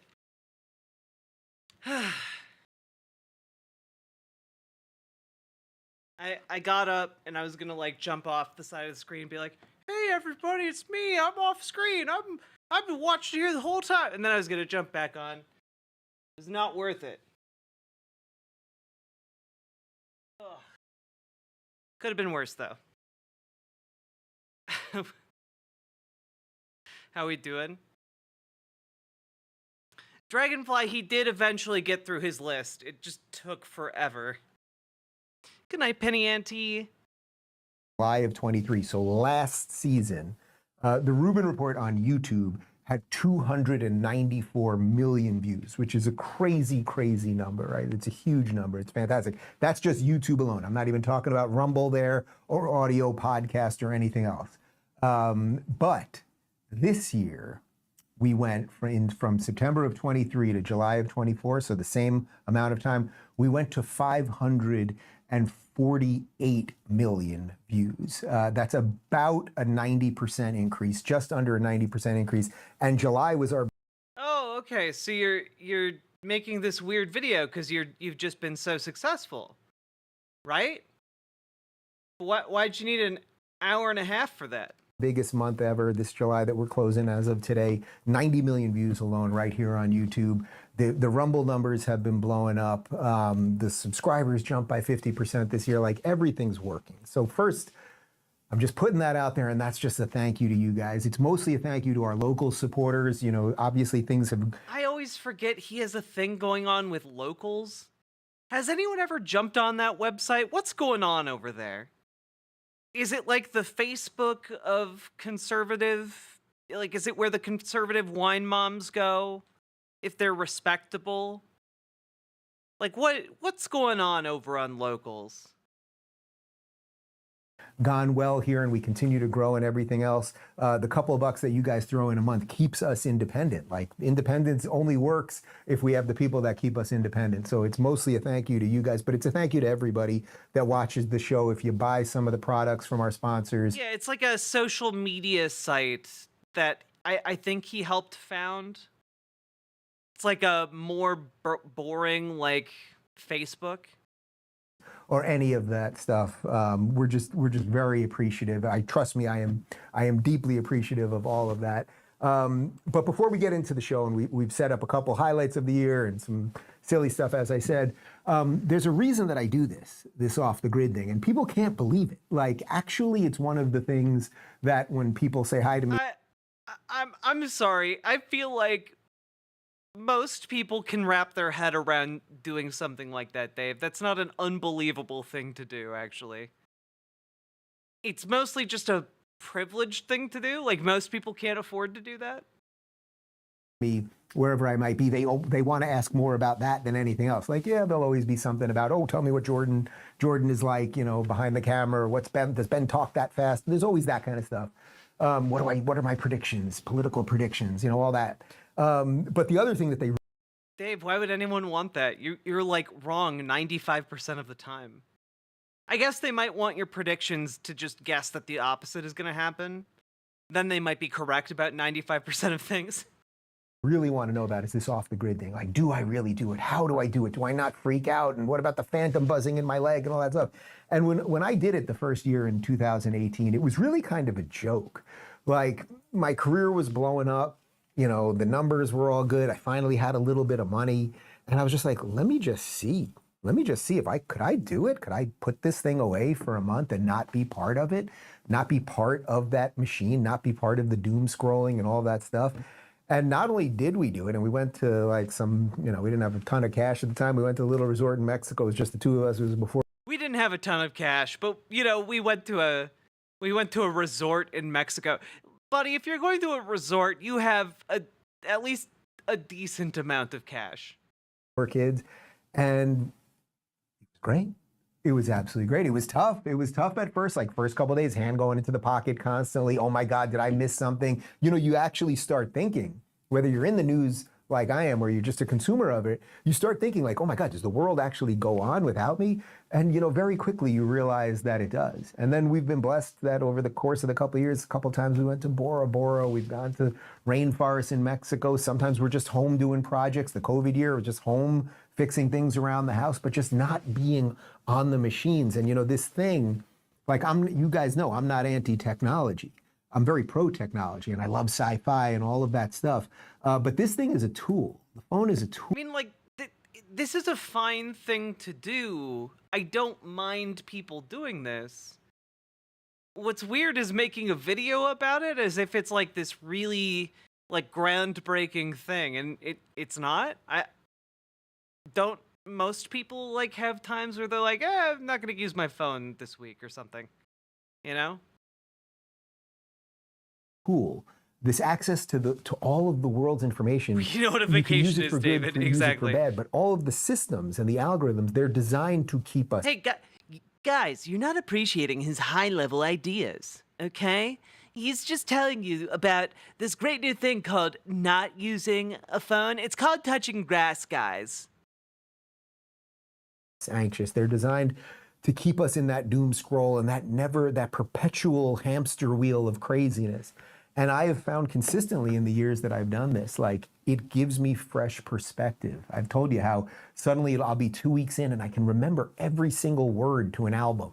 Or I'll start thinking about a friend that I sat next to in first grade, literally 40 years ago.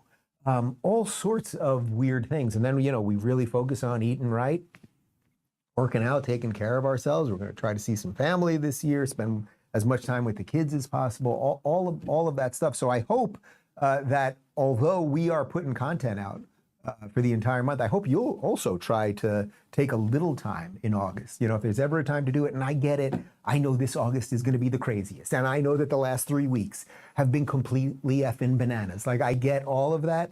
And there were a lot of people that were like, Dave, you can't do it this year. Of all years, you can't do it because they just got rid of Biden and they're installing Kamala and they just shot Trump and the Democratic Convention and Hamas and blah. And it's like, you know what? That's kind of why I have to do it, because I want to come back with fresh eyes. I don't want to be somebody that every day that we do this show, it's just a reactive show. And I'm just like, oh, there's craziness, I'll respond to. That's literally what you make, though. You make a show that covers the news, man. I don't ever want this to be a show where, like, I'm reacting to that's the entire premise of your show. What Dave, are you about to hire some investigative journalists? Are you about to turn yourself into a reputable news network? No. Okay then. So you're reacting to things. The craziness. I want to find a way to make this more not that I want it to be more positive. I want it to be what I think the show has largely become. Something where you can watch it and feel like we gave you a little bit of information or cleaned up a little bit of the madness and hopefully sparked a little something in you to figure out how to live the best life that you can live. Because somehow doing this enabled me to do just that. Ada, so I will be... I have to be honest with you. I don't know really what he's talking about at this point. I've lost the thread. Mostly it seems like he's talking about the concept of going a month without being connected to technology and how he considers that very revolutionary. And it's a bit weird that we have now spent 10 minutes watching him talk about this. Brought back on the grid the day after Labor Day, September 3rd, 2024, by one of my favorite people on planet Earth. We're not going to announce who it is, but we're really one of my favorite people on planet Earth, and he and she, you never know, will catch me up on everything that I missed. So I will not get anything. Yes, we do have, David will have his phone, and we do have a very short list of things that people are allowed to contact us about, mostly about health-related issues, or I suppose if an EMP goes off or there's a nuclear war, I'd like to know so we could just go get some extra water, although we do keep a lot of water and other things around the house. But like, we basically, nothing will bring us back. Like, no, okay, well, Joe Biden finally collapsed and that's that. I don't need to know that. They tried to shoot this one again, or just like, this is the purpose. This is the purpose. I want to come back, as I said, with fresh eyes, a new perspective on all of this stuff. And then before we get into the show real quick, I just know that, if you give me an hour of your day, 5 days a week, which a lot of you do now, our live streams are averaging hundreds of thousands of views and often getting into the millions now. Like it really is incredible. I never thought this thing could become as big as it did. And when I conservatives, you guys deserve better than Dave Rubin. Like, I can't believe I'm saying this, but the level of effort Dave puts in is not very large. His predictions are wrong all the time. Like, I don't know. I feel like but Foxbat, if they got better content, maybe they'd be like less prone to supporting bad policy. I don't know. I'm just saying, like, man, Dave Rubin is not the sharpest tool in the shed. Okay. Originally started, it was mostly an interview show, and then we started doing it this way. I didn't know if that was going to work. But if you give me that time of your day, I think it's, I owe it to you to kind of do it right. And I think the only way that I can do it right is occasionally stepping back, resetting myself. The only way I can do it right is when I don't do work. That's when I'm doing it right. People love my show the most when I don't make my show. And then coming back and being able to offer something fresh. So that is kind of why I do it. And with all of that in mind, let's dive into just kind of some of the monthly highlights since last year. And I'm going to show you some of my favorite moments. And I think the guys have some surprises for me as well, because it really has been a crazy year. And, I say it on the show almost every day, but especially in these last couple of weeks, it's like, Trump got shot, then Biden stepped down, then they put him on. Like, it seems like it's getting faster and faster and faster. And maybe that's also part of age, right? I'm 48 now. And I think as you get into middle age, things start going faster and faster and faster. And we can all think of our grandparents saying, where did the time go? Or I don't feel as old as I am, or something like that. But then I think it's also algorithmically fueled. Like, everything feels faster all the time. That's another reason why I wanted to disconnect, to slow down that endless stream. But just to show you how fast. Man, this just comes across to me as like, look at me, I'm so righteous, taking the time to not be with my electronics, though my husband will have an electronic just in case. So technically we still have electronics, but, how noble of us really seems to be the through line of the first 15 minutes of this show.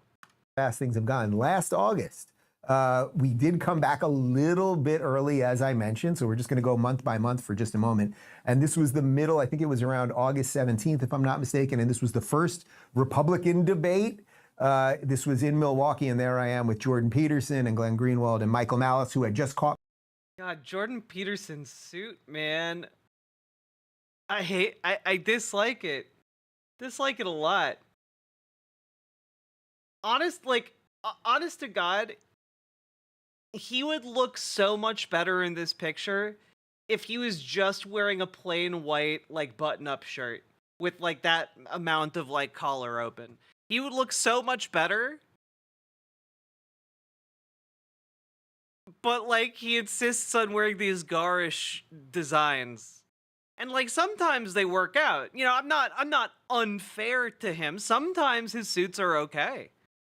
But, like, this one is not one of those. Caught me up on all the news. I didn't even know Jordan was going to be there. And that was 11 months ago already. Of course, then in September, we're just doing one hit from each month, basically, just to get going here. In September, the debates kept rolling on, and we were at the Reagan Library in California with some of my faves, Carol Markowitz and Larry Elder and Patrick Bet-David. Oh, God, I forgot. The guy who, like, converted Dave Rubin to conservatism was Larry Elder. Do you guys know how brain dead you have to be already to be persuaded on a topic by Larry Elder? God. He looks like his wife left him. He does look very sad. All I think about is the average voter today is watching this tonight saying, Is my life better today than it was 4 years ago? They're all scared today. I don't know how most of them are making it. That is way better analysis than I was going to do on the union thing, because my main takeaway was that they all Why is it just black screen, man? slept with Randy Weingarten. Wasn't that? That seemed to be the running theory. They were all like, I slept with her, and she's a lesbian. I don't know what was going on there. You know, it's funny. You look back, and that's 10 months ago, and it's like, wow, Trump wasn't even at that thing. Everyone thought that if it was going to be Trump, and a lot of people thought it was going to be DeSantis. I certainly was fighting for DeSantis at that time, and it just, again, that just goes to show you that in this business, you can know a lot. You can know the people, you can be inside it, and you're going to get some of your predictions wrong and everything else. But doesn't that feel like a long-ass time ago? And that was 10 months ago. Then in October, this was one of my favorite moments from October. We went to Los Angeles. It takes a lot to get me back to Los Angeles, but I got to meet RFK Jr. Is this the equivalent of like a clip show? Is he doing an anime clip show, but for his podcast? Is that what's happening right now? For the first time, this was to the backdrop about 2 weeks after October 7th. So it was I would say a personally rough time, but it was a rough time for the entire world, and it still is to some extent. And I chatted a bit about that with RFK, and it was a beautiful venue outdoors, right in the hills of Los Angeles. We're on the brink of a nuclear war. Lebanon could come in, Syria could come in, Egypt already has 350,000 troops staged to come in. Their threat, Turkey, Sisi is saying that he's going to come in. And if that happens, Russia will almost certainly come in, and we could easily sleepwalk into World War III. And, you know, the United States, the people who are running our government now, Anthony Blinken, Jake Sullivan, Avril Haines, Victoria Nuland, I don't think any of them have a healthy fear of nuclear war. We also have a diminished armory, and, you know, we're fighting a two-front war, and it's going to be tempting to go to the, you know, to the punchline, to the end game. All right, well, fortunately, we haven't got to the punchline yet, and hopefully we will not get to the punchline in August. But look, the Middle East, just even in the last couple of days, with Hezbollah and Lebanon, it's like it is getting hot. Like, it just is getting hot. But that was the highlight for October. November was really one of my favorite months of the entire year. I got to go to London for... How do you do a look back on like the last year of your show, and you're like, yeah, October of last year, the highlight was really talking with this guy. Anyway, moving on from October, I feel like October, you know, October 7th was a pretty big deal last year. It kind of stood out a bit. You kind of glossed over that one. Jordan Peterson's ARC conference, and it was absolutely wonderful, and it felt like a Rubin Report reunion show with so many of my old friends and guests of the show, and really just bringing together people from literally every corner of the world. There were, I think, something like 60 or 70 countries represented there. What is a Tim Tam? Guys.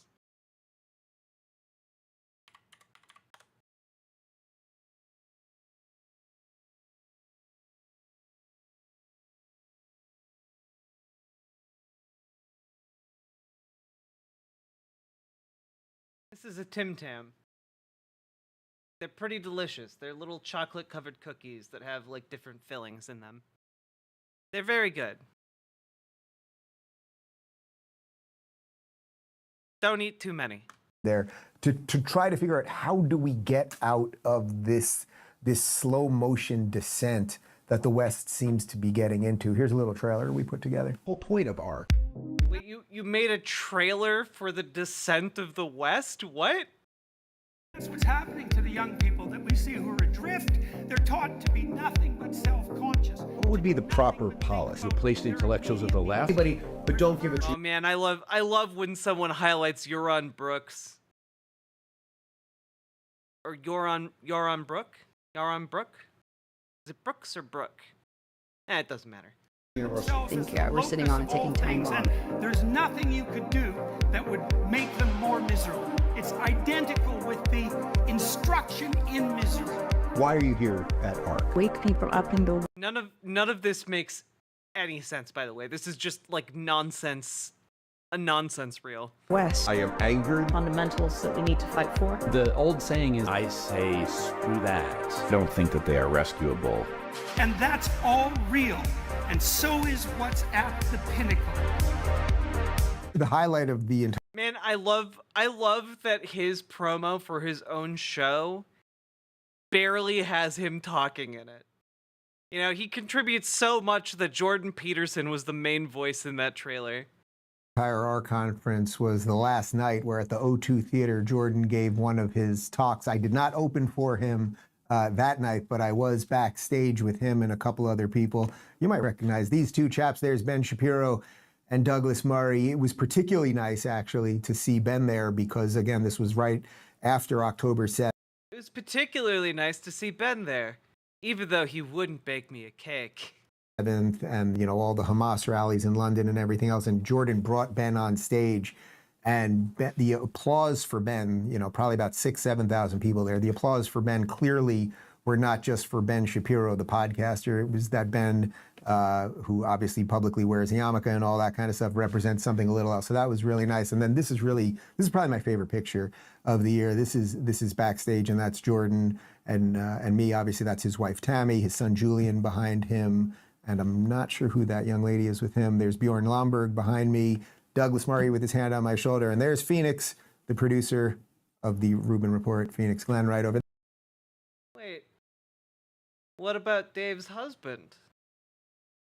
I thought Dave's husband was his, like, producer and, like, camera guy. Thought they worked together. Who's this Phoenix person?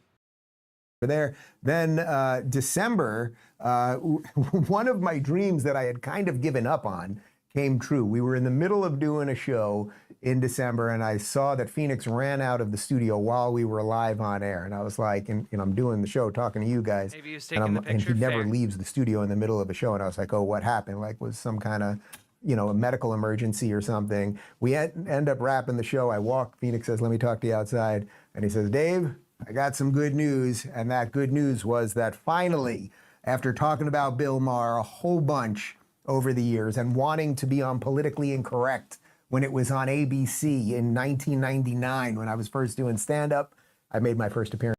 Oh, God. Of course he's really proud of going on Bill Maher. They're like both the same kind of worst. It's on Real Time with Bill Maher. Well, that is where a lot of What would good people on both sides of Charlottesville? I don't know. Did I hear that, or did I make that up? That Trump said there are good people on both sides. He didn't say that. He did not. He said it, but a sentence later he said, I'm not talking about the white supremacists and the neo-Nazis. Well, yeah, after.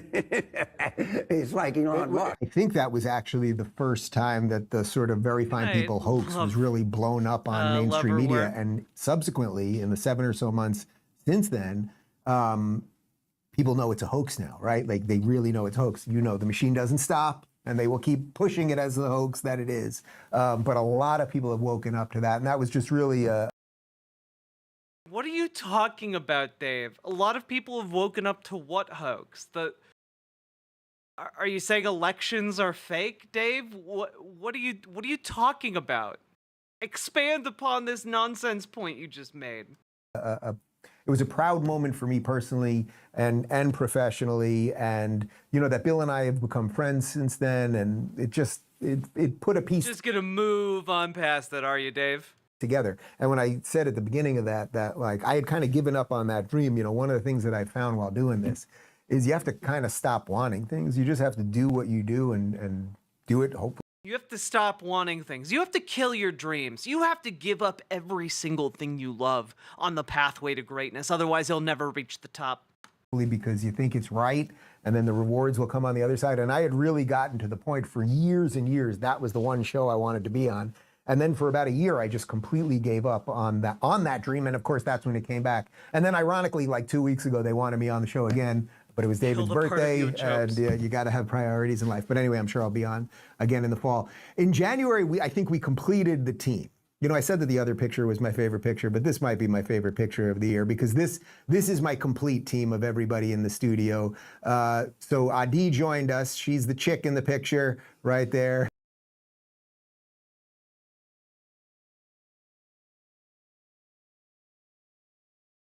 Oh, God. Yeah, she's the chick. Is something I never want to hear a boss of mine ever say. Like, oh my God. Are you kidding? You're the chick. You're the chick. Yeah, she's raising the roof right now. Oh God, he's saying this in front of them. Oh God, they're physically there. Yeah, you. I was talking about you. Oh God. She joined us as my chief of staff and really completed the full team. So we did a photo shoot that were for some promo shots. Connor, the director, is right on the other side of ID over there. Connor is Mr. Guacamole around here. Brock right in front of him. Brock has excellent handle. I'm sorry, what does that mean, Dave? Dave, what does that mean? He's known as Mr. Guacamole around here? What does that mean? Dave, you can't just say that and not elaborate. That were for some promo shots. Connor, the director, is right on the other side of ID over there. Connor is Mr. Guacamole around here. Brock right in front of him. Brock has excellent handle when we're playing basketball, and I did draw blood once when we were playing ball, and I apologize for that. There's Joey. He's the new guy. Joey, who we normally keep in the closet back there, and he was a diversity hire because we felt if we brought an Asian guy in, it would help because obviously Harvard's not being too kind to them. But he is doing good work despite that. And then you guys. Wow. Okay, Dave. You guys know Phoenix already. And even the fact that I can make those silly, nonsensical jokes. Oh my God, she's a girl. He's those silly, racist and sexist jokes. Haha. Asian, and no one's going to sue anybody or fight because we're all actually friends. That is the point, and that's what America. Wait, are they employees or are they friends, Dave? Sure, they could be both, but like, sounds like you hired them recently. It's not like they know you super well. It used to be. There used to be a chick and an XL Asian Step, guy I did know. and a gay guy and another guy who liked guacamole, and they used to do stuff. Like it sounds. And another guy who likes guacamole, and they used to do stuff. How do you get more cryptic? Just tell us the story around the name. Like a sitcom for me. Anyway, and then also they wanted me to show you this picture. The team felt this was the best picture of me of the year. We all, after we brought ID. The best picture of me all year was one where I have a bunch of stuff on my face and you can't see it, and I'm holding a gun. Okay. On board, we had a photo shoot, and then what do? If you work in Florida, you take the team shooting, and I had that's my AR-15, had just picked that thing up, and she's a real beauty. Oh wait, is that mine? Was that mine? I think I shook that one. I might have taken that picture with someone else's AR. No, that is mine. Yeah, that is mine, right there. So that was the highlight for Jan. Yeah, honestly, Stadman, I think you're correct. You know what it probably, I'm going to read your comment. You know what it probably is? First time Dave met that guy at work, he ordered extra guac on his burrito, and that's the one thing Dave remembered about him, so he calls him that. I think you were 100% correct, and this just solidifies my idea that Dave Rubin's basically just the conservative Michael Scott. Like, if Michael Scott from The Office was just a conservative hack middle manager, that's basically what Dave Rubin is in a nutshell. And he believes himself to be brilliant. Meanwhile, he is just kind of coasting along, barely holding it together in an ever-changing world that threatens constantly to leave him behind. January. Then February, Rumble opened offices in Washington, D.C., and we went there. That actually turned out to be a sort of politically formative week for me because Rumble opens these offices. And they're really fantastic studios there, so we can always go to D.C. and shoot with whoever we want. And that was that week where they were doing the bipartisan deal. Remember, they wanted to push through the bipartisan border deal, which of course was complete nonsense. And you could just see how all the politicians were just so damned, all the Republicans were so damn depressed because there was no need for a bipartisan deal. It just meant nothing. And it was one of the moments where I really realized, like, so much of this is just this ridiculous media framed game. You better sign the bipartisan deal because it's bipartisan, but it was actually just kind of crappy. But in any event, in what way, Dave? Could you list any specifics? Like, what did you specifically disagree with in the bill, Dave? I'd love for him to articulate that. Rumble Open Studios there, we interviewed about 20 Republicans. We invited about 30 Democrats. I was about to say not one Democrat responded. One Democrat office responded to us and said no. Wait, was it Rashida or Ilhan? It was Ilhan Omar. Ironically, Ilhan Omar's office at least had the decency to respond no, that she couldn't do it. But we could not get one Democrat to sit with me, which is a perfect sign of the times, I would say. But here's some highlights from that D.C. trip. Yeah, I wonder why these why you, someone who's highly motivated to get liberals looking bad, would be avoided at all costs. What a weird idea, right, Dave? Hey guys, I'm Dave Rubin, and today we're going to storm the Capitol.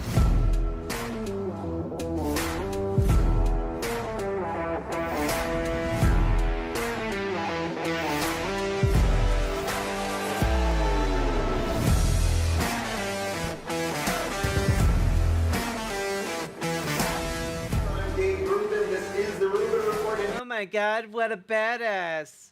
What a badass, guys. Wait a minute. What's this? Enhance. What's going on down here, Dave? Why are your pants going halfway up your shins when you sit down, Dave? What's going on here, Dave? Get better pants, Dave. Hammer their Sig, thank you very much for subscribing over on Twitch. I appreciate it. Look at it. It's like he's wearing like little knickerbockers, like a little British school child.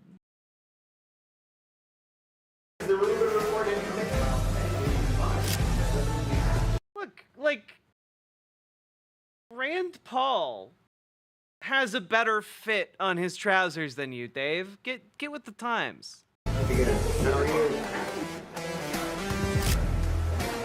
Finally meet you in person. Missed opportunity. Next time we'll get a little better. And as you know, we play old guys. How about that Florida, huh?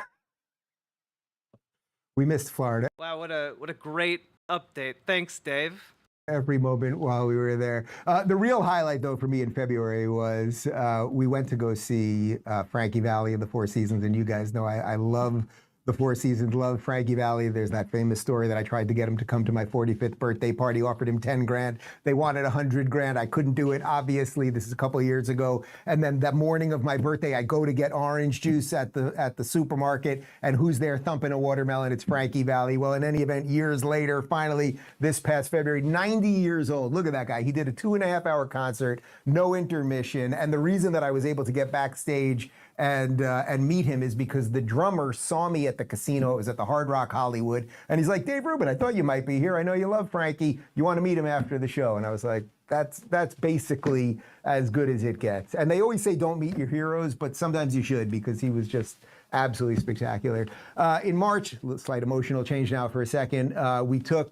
He's doing everything in his power to wash the taste out of his brain after what Larry King did to him. Part of the team, and we went to Israel to try to sort of see what things were like post October 7th, and I would say it was one of the most powerful, sort of challenging, and also inspiring kind of 7 days of my life. It was really, really unbelievable. Here's just a portion.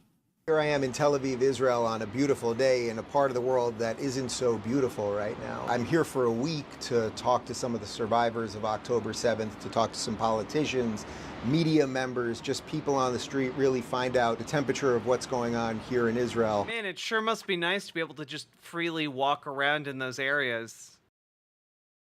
Sure must be nice to have, like, undestroyed infrastructure. And the reason that I came was not only to show solidarity with Israel and the Israeli people, but also because I think that this country is the canary in the coal mine for the rest of the world. I think what quite literally millions and millions of people all over the world have woken up to over the past few months is that evil is real. Not everyone thinks as we think. Not everyone believes the same things that we believe in. And if we don't reignite that sense of freedom, figure out how to fight for it and do it justly and honestly, then all of our societies will collapse. That is the great challenge for Western societies right now, and that's what we're going to be exploring for the next week. Yeah, to say it was meaningful really is an incredible understatement, but I think the heart of what I just said right there. I don't feel like you said anything profound. Has really borne out to be true over the months since then. Like this fight that now we are clearly in the West, whether we are going to become some sort of communist Marxist country here in America, what Europe is going through as it pertains to immigration, like this is the great challenge that we have now as... I think Sean Fain would support Bashir, and Bashir's considered more in the running than Walz is. Walz is kind of a latecomer.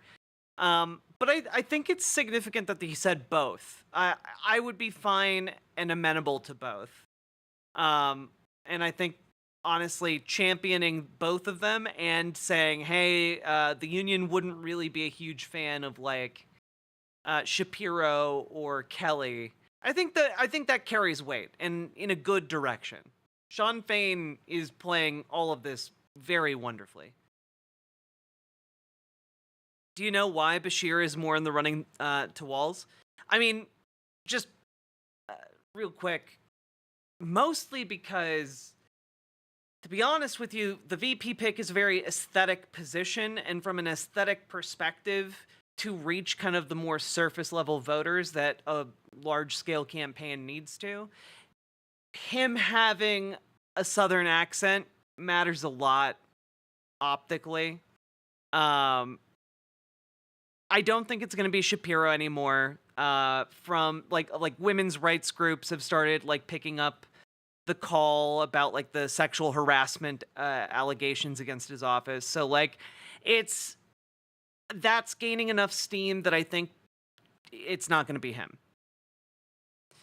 And so I think the Southern accent helps a lot. I think Tim Walz would be a very excellent pick also, but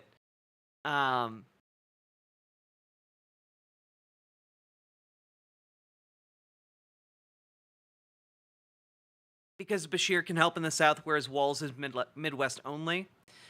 While both help in the Midwest. Yeah, basically, Brianna Huffman, that's kind of the calculation. Like, they need every edge they can get in the South, not so much in the Midwest.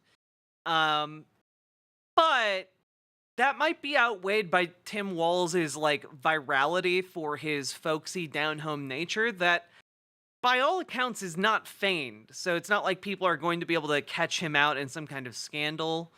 I think he might be a safer pick, maybe, in some regards. But I think it's going to go Andy Bashir for purely aesthetic reasons.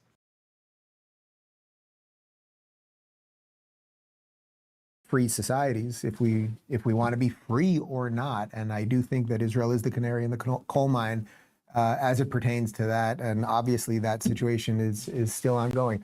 April, we were back here, and it was just a great 10 days. We had a great 10-day run in studio. What are your reasons for preferring Walz to Bashir, if that's the case? I got that impression.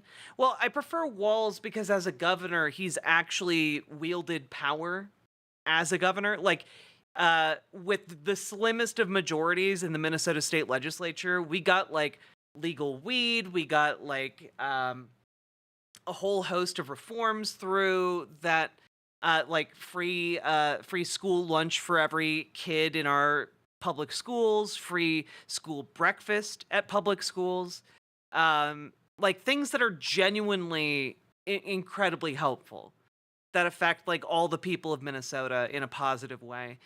And I think that because of this nature, and again, I'm just scraping the surface here, but like because he has been able to wield that power effectively, I think that really speaks to his abilities to go out there and stump. Because he's genuine, I think that gives him a bit of an edge over more conventional politicians. You know, he was a teacher for 24 years. He's consistent, you know? And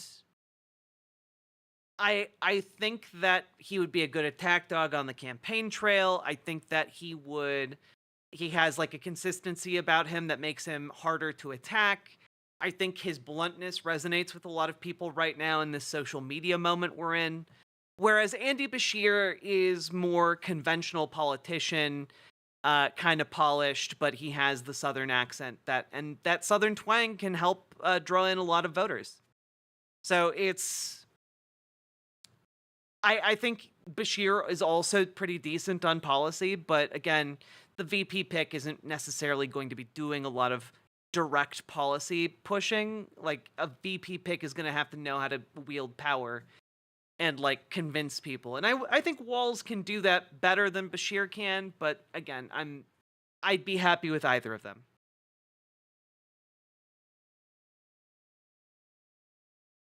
Sat down with Ben Shapiro. We brought back RFK Jr. It was my first time meeting Sage Steele, who I've absolutely fallen in love with. She feels like a friend that I've known my entire life. Vivek Ramaswamy came in, and we had banged each other up a bit during the.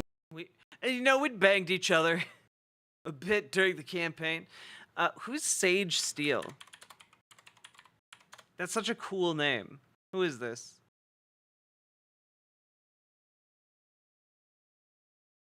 From Sports Center.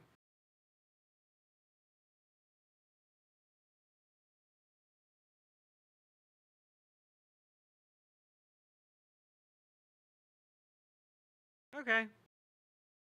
Seems like a pretty straightforward. She's on Sports Center. All right. The primary season, but it was good. She's kind of anti-trans, though. I mean, that's kind of the thing that tends to tie a lot of these people together. To break bread again with him, and there was Tulsi, who, of thank course, you very much for the raid. I really felt we're covering Dave Rubin's "Why I'm Taking a Break" video. Was going to be the best choice if Trump wanted that wide 10 thing. We shall see. I think J.D. Vance has been just fine. I think the more they call him weird, the more he comes off as normal. Which is perfect timing for me to introduce all of you to this particular video that Dave Rubin made. The meme is out. It is a 2-minute long video titled "Share This with a Democrat Who Says J.D. Vance is Weird." Let's go. J.D. Vance, a family man, 39-year-old family man, straight, heterosexual, got a wife and kids. He's weird. Donald Trump, now weird.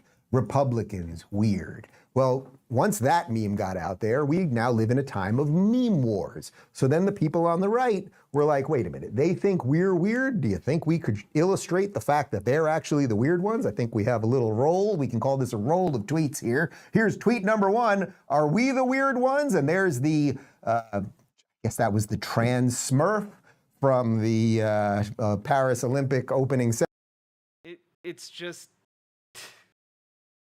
It's Greek gods. It's the pantheon. What? You know what? I'm sorry. I didn't realize conservatives just didn't know the origins of the Olympics had something to do with the Greeks.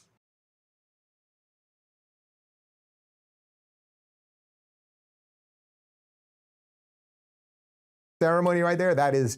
Yes, J.D. Vance is weird, and look at the Smurf. I'm not going to explain all of these. We're just going to roll through them right here. If you're listening on the audio podcast, trust me, we're showing you a trans somebody there, and then there's J.D. Vance is weird proceeds to show just trans and gender non-conforming people, and like what the joke is that you hate trans people. Yeah, we get it. That's a weird thing for you to have. Like, this meme is a weird thing to have and to understand. You realize if you are understanding this meme as a conservative, that makes you the weird one. Like, you have an image on your phone of like 8 different like anti-trans memes rolled up into one. That guy who had his wang chopped off and the woman holding her boobs, and next. J.D. Vance is weird, and here's a bunch of people who look like they're characters from Wizard of Oz, something to do with LGBT health. There's a man who's a woman who's a man with some dogs who was also in charge of nuclear. Just real quick. LGBT health. There's a man who's a woman who's a man with some dogs who was also in charge of nuclear waste. the way Dave Rubin reacts to this tells me that he is absolutely familiar with pup play, okay? I don't believe for a second that Dave Rubin has never encountered pup play masks. I don't believe that for a goddamn second, okay? I don't believe it. He out here lying to us, lying to our faces. He's gay and from LA. There's no chance he's never encountered this. Not a single chance, guys. We got another one. That's some sort of demon talking to children. Here's a I don't know. I think it's a cool four-horned unicorn creature. man in a man. We'll have to move, go. Okay, whatever. Here's Andrew Yang force feeding someone whipped cream, but okay, we're the weird ones. Here's Chuck Schumer trying to make a cheeseburger, which this is actually disgusting. I don't.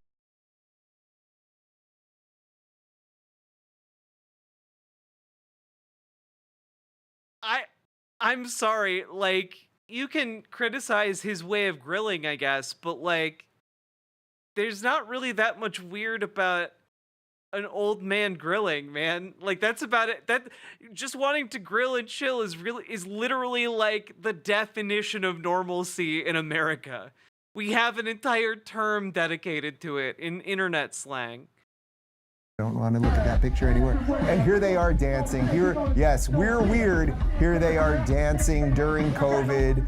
And yes, we are. Yeah, Dave, are you trying to claim conservatives dance better than this? Are you trying to claim conservatives dance better than Stephen Colbert, a man very well renowned for his dancing and definitely not for his comedy? The weird people, I think we have two more, if I'm not mistaken. Here's Joe Biden sniffing small children repeatedly. One of them looks like an adult woman. And here's just sort of the stereotypical leftist at the computer. Yeah, Dave, if you have this meme on your computer, you're the weird one. Do you not see how if you showed this to anyone who's not like one of your shitty online like Nazi friends, it would be incredibly off-putting? Like, Dave, you realize that, right? You realize that this is you're trying to tell us this isn't weird? You're trying to tell us that like you having this meme of like a trans person with like a bunch of dildos and lube all over the place, you're trying to tell me like you having that ready to go in a folder with thousands of similar images, you're trying to tell me someone is not weird if they have that? Dave, it's deeply weird, man. But we're not weird. We're not weird. You're the weird ones. We couldn't possibly be weird. No. I wanted Trump, obviously, to go the Tulsi route. He didn't, and we'll sort of see where that shakes out. But anyway, that 10-day run with just really good thinkers and influential people is just a really prime example. I'm sorry. Really good thinkers and influential people was just a really good thinkers. Prime example of what we try to do here, and I think that month really exemplified that quite well. In May, we went over to Ralston College, and I did an event with Chris Rufo. We'll show you a little portion of that. As I'm sure some of you guys know. Chris Rufo, the guy who manufactured the CRT, critical race theory, witch hunts, and the trans girls in women's sports discourse. Is I was on the left at the time, and I definitely had a bit of an awakening and started talking to people that were a little more conservative in nature, and then going through that process and doing it live, where you could see conversations that I was having. There's a very famous one with Larry Elder, but then with Ben Shapiro and with Dennis Prager, Glenn Beck, Jordan Peterson. There were all these people that I was talking to that I thought I was so ideologically opposed to. And I just sort of did it in an honest way. And there were moments of disagreement. But what I found was, it was like, wow, I could sit down with people and have a conversation with them. And maybe we didn't see eye to eye on seriously important things. Could be abortion, foreign policy, tax. I miss when I could. No, sorry. We need a better Dave. I miss the days when I could just be, kind of stupid and bigoted to my friends, and they wouldn't call me a bad person. But now I'm required to get so bigoted these days that no one wants to hang out with me, except for my employees, or I should say, my real friends. Whatever it might be. But that the spirit of doing that seemed to be what was interesting to people, that I was able to do that, and so few people seemed to be able to do it at that time. This guy doesn't wear a tux every day. Come on. Come on, man. He may be serving at dinner tonight even. Ralston College, and that's what good times they all have together. They're definitely all real friends.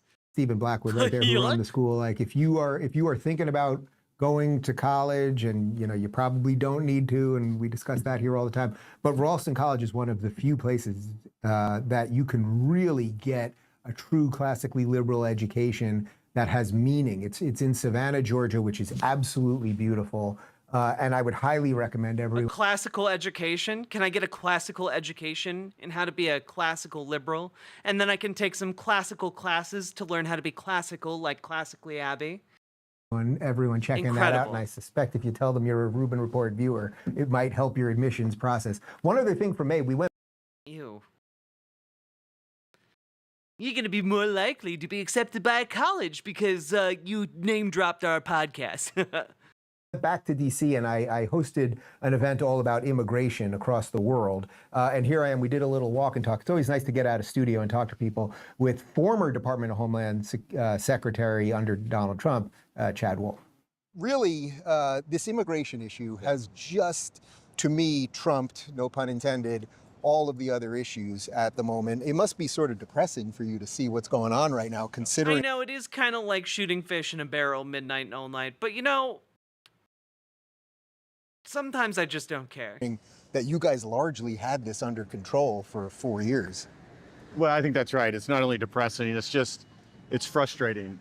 It's not only myself, but the team at DHS under President Trump worked very hard to get some semblance of control along that border, to bring control out of chaos. And it didn't happen overnight, right? We went through some difficult times in 2017, 18, and even 19, trying to get our hands around it.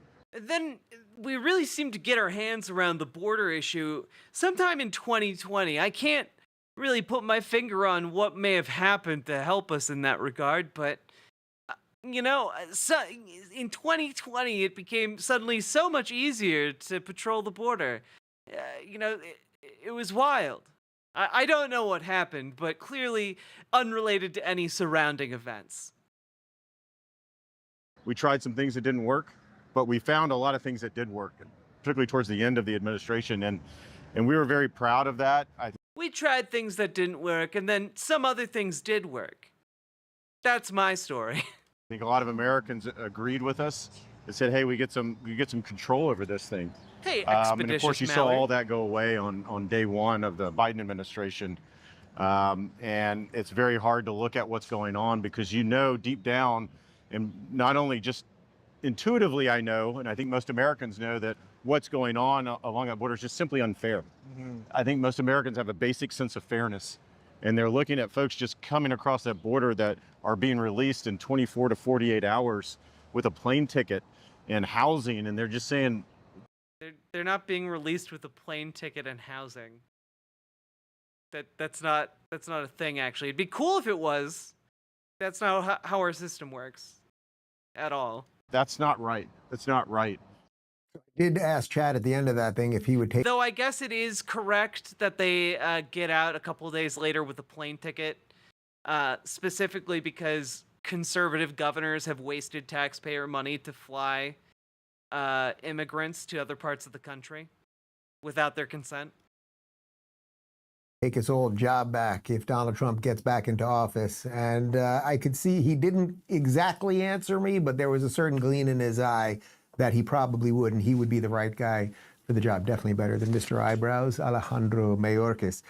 In June, I went back to New York City. It's sort of like LA. It takes a lot to get me back there, but we did. I do love catching up with Dave Rubin. We should make this a recurrent clip, like a recurrent segment. You know, every year we go, we just go, what's Dave Rubin been up to? And we get like short little snippets about his year.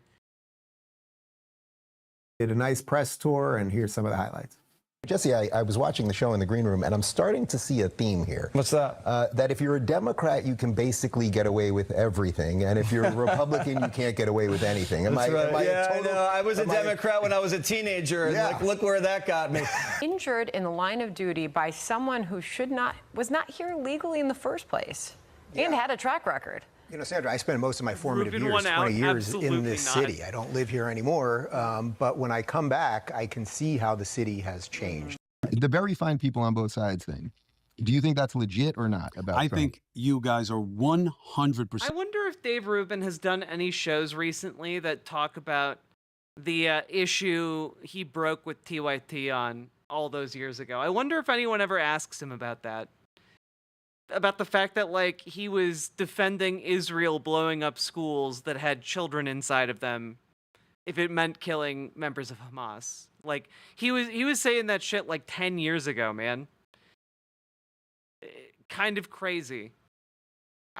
No one ever seems to bring it up, but like that was like one of the first public breaks that happened in TYT.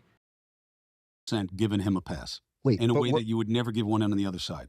He said very fine people on both sides, except then literally the next sentence was, I am not talking about the white supremacists or the neo-Nazis. He was talking about the people who debate whether we should have these statues or not. And of course there are very fine people on both sides of that. He should go to jail, right? Yeah, what did you make about him basically saying? Yeah. Though, again, the takes of, like, Cenk denies the Armenian genocide, those are old. Like, that was a long time ago, and I believe he repudiates that position now and has for, like, 10 years. It's been a long time. Probably longer than that, because it was before I started watching, so, like, probably, like, what, 15 years ago? God.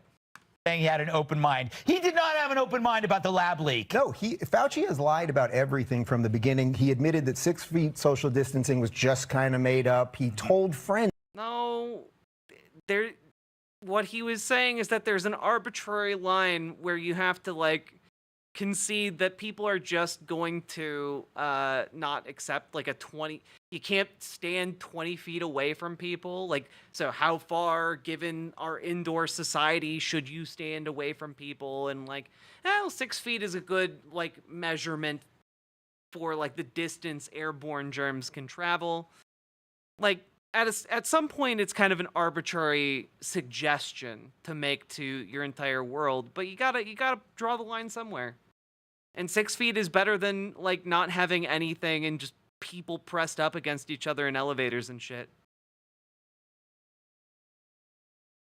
2 months into COVID that masks don't work. He claims he had nothing to do with school closures. We could go on and on. There's another part of that testimony where he says that he blames 200,000 to 300,000 COVID deaths on podcasters for spreading misinformation about vaccines. I would like to say, as an unvaccinated podcaster, I want to use my words carefully here, Anthony Fauci. Can I just say I don't believe him? I don't believe that Dave Rubin is unvaccinated. I don't believe that for him. I think he's just a liar. Like, I feel like he's lying about all of his political positions. It's just a money thing for him. That's the vibe I get off of Dave Rubin. But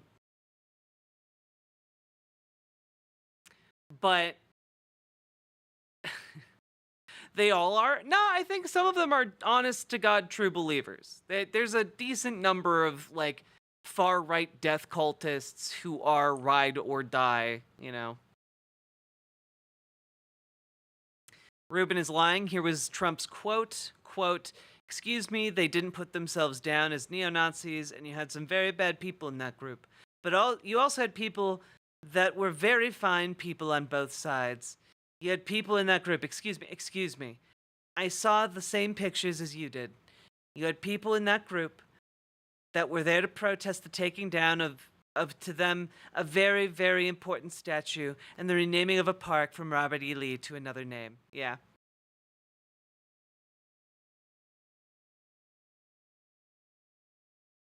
Can go himself. A question that prompted.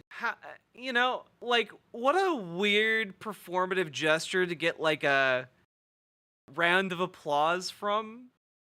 Like, yeah, that pandemic expert, what does he know? He can go fuck himself. Applause. Yeah. There's got to be a more qualified female or person of color. Look at these guys. So pale and so penisy. Lou is amazing. It's so incredible watching wokeness eat itself and destroy itself. Like, some of them are leaving the Pride Parade to join the Palestinian protests. Like, see, we're with you. Yeah. But then they're chanting, like, no pride in genocide. What is that supposed to mean? Guy, I'm going to work a little blue for... I feel like the slogan you just read off is pretty self-explanatory. No pride in genocide. Like, you shouldn't be proud of a genocide, while also you doing wordplay here to say that, like, gay people don't support genocide. You know, like, it has two meanings, so it's doing like a double meaning thing where, like, each reading of the phrase tells you a little bit something different about what they're protesting. It's actually pretty, I think that's pretty good. But he seems to be absolutely befuddled by this concept. For a Monday, but you will end up on your knees either way. Uh-oh. What? I'm sorry. What is that supposed to Guy, mean? I'm going to work a little blue for a Monday, but you will end up on your knees either way. Uh-oh. What does that mean?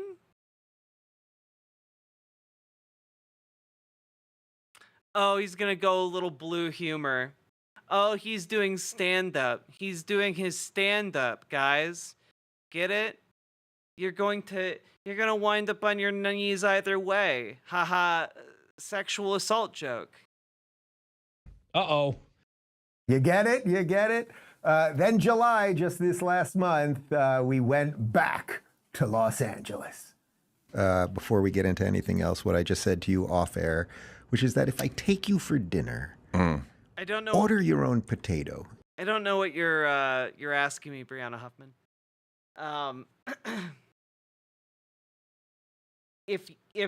So if Dave takes you out for dinner, he wants you to order your own potato?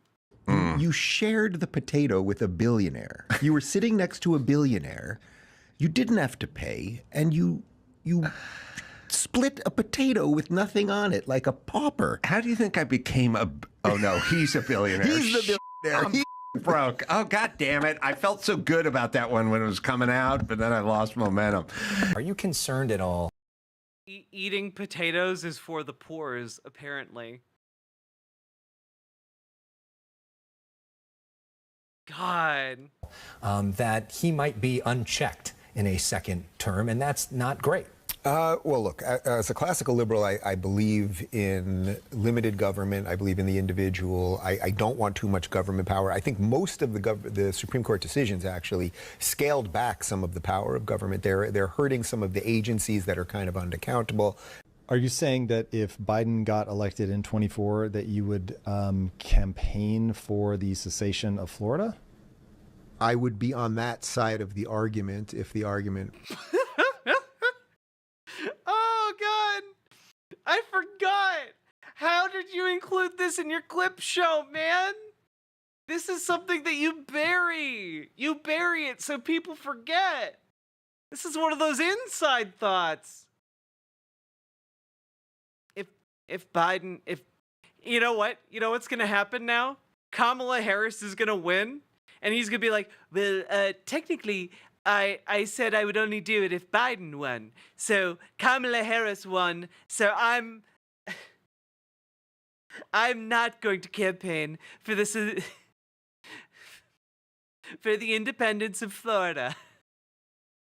What an absolute dolt, man. Presented itself. Yeah. Yeah, there are, of course, painful moments like that. Yes.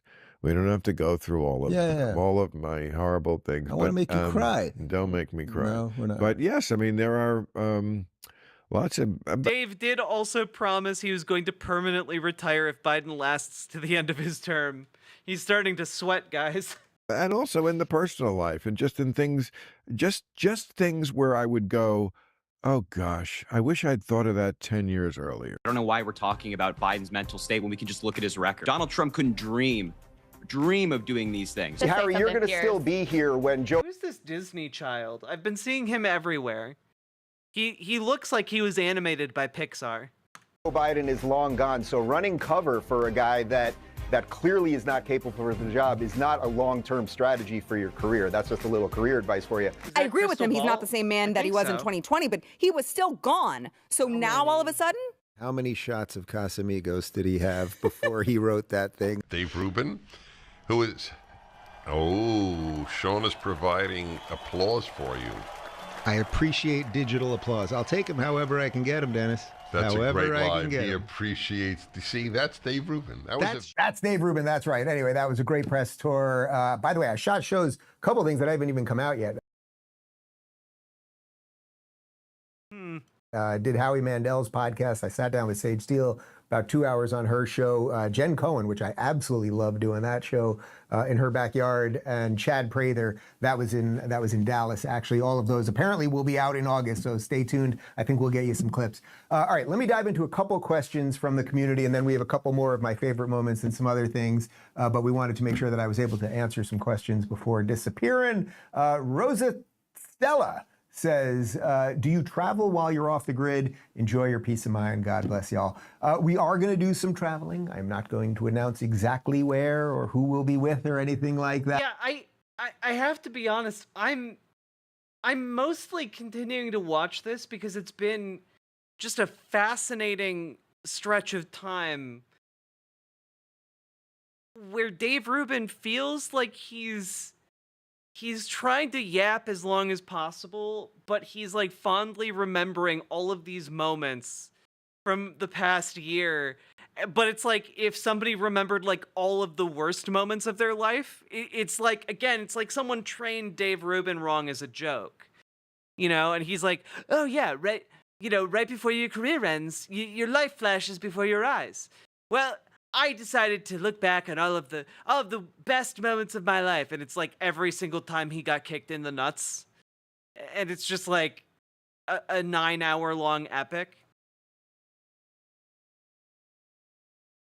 But there will be some portion of travel. There will be some portion of being here and just kind of being home with the kids. And as I said, a couple house projects. There will be no, we don't do television really for like the kids. Wind A little Blow, bit of yes. dinosaurs, a little From bit, Kung Pao little Into bit the of Fist. trucks. But I'm going to even tell them, guys, we can't He do gives it up this month. Hans Moleman I just don't vibes. want anything electronic in my face. We can't really go out also because you go out to restaurants. There's TVs. If someone comes up, if something big happens and someone comes up to me and spills the beans, I don't want to know that. So it's a very controlled month. Where either we'll be just sort of very desolate in the middle of nowhere on the beach, or just really just hunkered down at home. But as I said, I think this is actually perfect for the next question. Oak says you can either grill or smoke meat in August. What meat and method would you choose every time? I love the smoker now. I think Smokers are pretty ballin'. I'll agree with Dave on this one. I've been able to use one like a couple of times. They're very fun. I have become a premier Big Green Egg smoker. Big Green Egg people, if you want a sponsor, that I can sell that thing so freaking easily. I love that thing. I can tell you that when I have all the team over and I'll either make like a big brisket, usually I do a bunch of big tomahawks. Sometimes I'll do a tomahawk and maybe a full filet mignon, One thing I would trust Dave Rubin with, and granted that list is not very long, I bet Dave Rubin can actually cook all right. I bet he can cook okay. Like a nice full piece, not just chopped up. We'll do all sorts of things, but I really think I've become a master griller. I love the Dave gives off lonely housewife vibes. Oh God, devastatingly true. slow cooking. I love fiddling with the big green egg. You gotta work the top and the bottom. Phrasing. Wait, big green egg we're talking about, right? Dave. You get it, people. So yes, smoking would be my favorite way of doing it, but old-fashioned grilling is good too. Like obviously I don't really smoke burgers and hot dogs and that kind of thing. So just for traditional My experience is that cis gay men are either exceptionally good or horrifically awful cooks. Yeah, it's not often in between, is it? barbecuing, which we do plenty of for just wings and chicken and burgers and all that. We do the regular grill on that one. But yes, we eat a ton outside. It's just a lot of flame and smoke around here, and a lot of sweat and mosquitoes, because this time of year there's a lot of mosquitoes, and it's Florida. You're just sweating all the time. Yeah. Harrison says, "What are some of your favorite activities to do in the daytime and nighttime while you're off the grid? Grilling, eating, reading, swimming, gardening, etc." So we'll be doing a lot of gardening this year. I want to do a whole refresh of our garden. Things are seasonal here. Wait, you didn't and obviously know? This time of year where it's so hot. Wait, you didn't know that Dave Rubin's gay? Yeah, he's married. He's married, and he adopted 2 kids with like his husband. Yeah. He has two children with his husband. Yeah. Oh my God. He's been gay the whole time. He's culturally gay. We don't claim him. Certain things are just not growing properly. The tomatoes have all kind of died down. We're doing really well with like mints and herbs and that sort of stuff. We have a ton of citrus now, but I'll be working out in the yard a lot. Yeah, it's like a huge thing, Lady Raincloud. Like Dave Rubin sat down with Ben Shapiro years ago and was like, hey Ben, would you come to my wedding and like bake me like a cake for my wedding if it was a gay wedding? And Ben Shapiro was just like, no, I would not bake you a cake for your gay wedding. Like, to his face. Hopefully in as much shade as possible. How the fuck does he do right-wing shit and get away with it? Frankly, because he does his best to not remind everyone that he's gay. And he's been relatively successful at it, to the point that when he announced he and his husband were adopting or having children with a surrogate, I think was the case, a bunch of conservatives got really, really mad because they learned that Dave Rubin was gay. Probably, the last like 2 years, I don't think I read a book the last 2 years off the grid. Like I was just like, I just want nothing, because I usually read political books. So I was like, I want nothing to do with any of that. I think I'll pick up a book or 2 this year, probably. If you have any recommendations. You were off the grid last year. Why didn't you read a book? Get them in locals real quick, and the team can get it to me before the stroke of midnight tonight. And then it's like we'll be doing, just as I said, a ton of cooking. Like I love to cook. David loves to cook. We'll have friends over as long as people are in agreement that they are not going to talk about current events and that sort of thing. So we'll do some of that. We're going to hit the gym as much as possible, work out, eat right, sauna, steam room, cold plunge situation. Like we're just going to, it's really just 1/12 of the year, 1 month of the year to just kind of line up properly so that I can roll back into September and feel as strong sort of mentally, physically, and spiritually as I possibly can. Okay, these are the Rubin Report season, are we calling this season 7?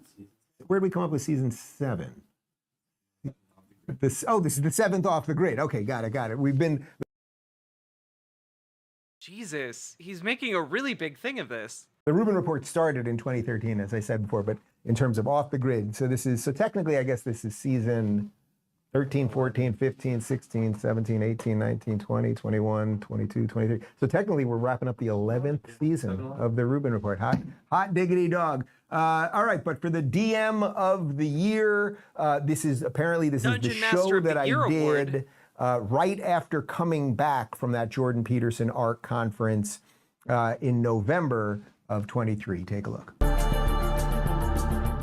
You might ask why I would be concerned with bringing the history of the Bible to a more popular audience. We inevitably and must see the world through the lens of a story. A story is a description of the implicit structure through which we view the world and prioritize our perceptions and determine how to act. Now, because you can act in a very large variety of ways, that plethora of possibility has to be limited and focused. It has to come to a point. It has to have a destination. It has to have a moral. It has to have an ethic. And what a story is I'm not gonna lie, this feels like I'm like someone's trying to indoctrinate me into a cult. Like, this feels like a, hey, we invited you all over for dinner, and before we get to that, while the turkey's in the oven, we have a video we want to show you guys, okay? It's from our latest vacation to the compound. Yes, to the compound where they're armed guards. We couldn't see them most of the time. They were off in the jungle. But otherwise, transcendent experience, okay?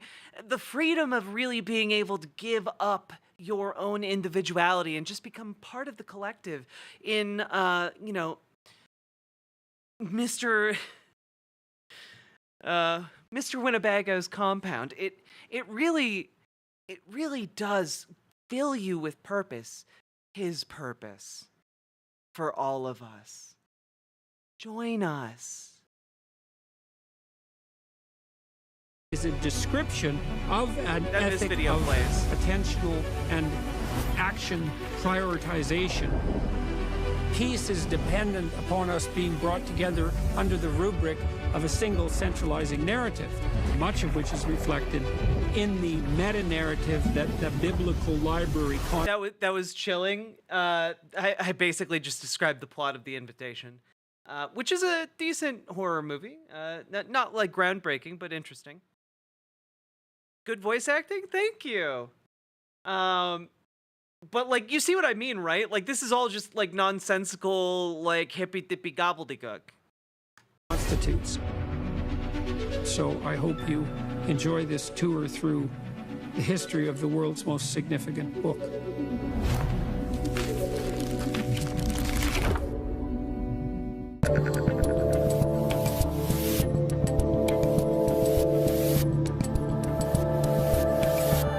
Internet, I have returned. I'm still Dave Rubin. This still is the Rubin Report. It's November 3rd, 2023. We still Where haven't has escaped. this year gone? Elon Musk was on Joe Rogan's show, and they were talking about George Soros. And one often hears of the... Oh boy, you're just throwing like everything to the wind here. Okay. sort of George Soros boogeyman. But, I mean, Soros actually... You know, he is, I believe, the top contributor to the Democratic Party. I want to talk about behavior specifically and how when we reward all of the wrong things that society starts collapsing. So take a look.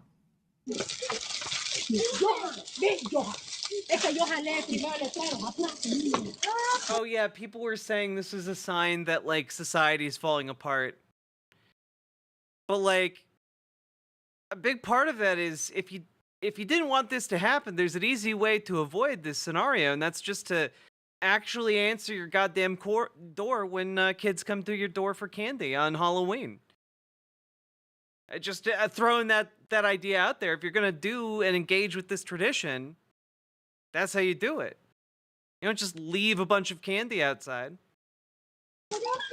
We've forgotten the meaning and the adventure and the purpose and the significance and the earned self-regard that goes along with that sacrificial attitude. And we've forgotten to tell our children the same thing. And we could remember who we are. We could remember who we are. And that's what this conference was for. There is a reason.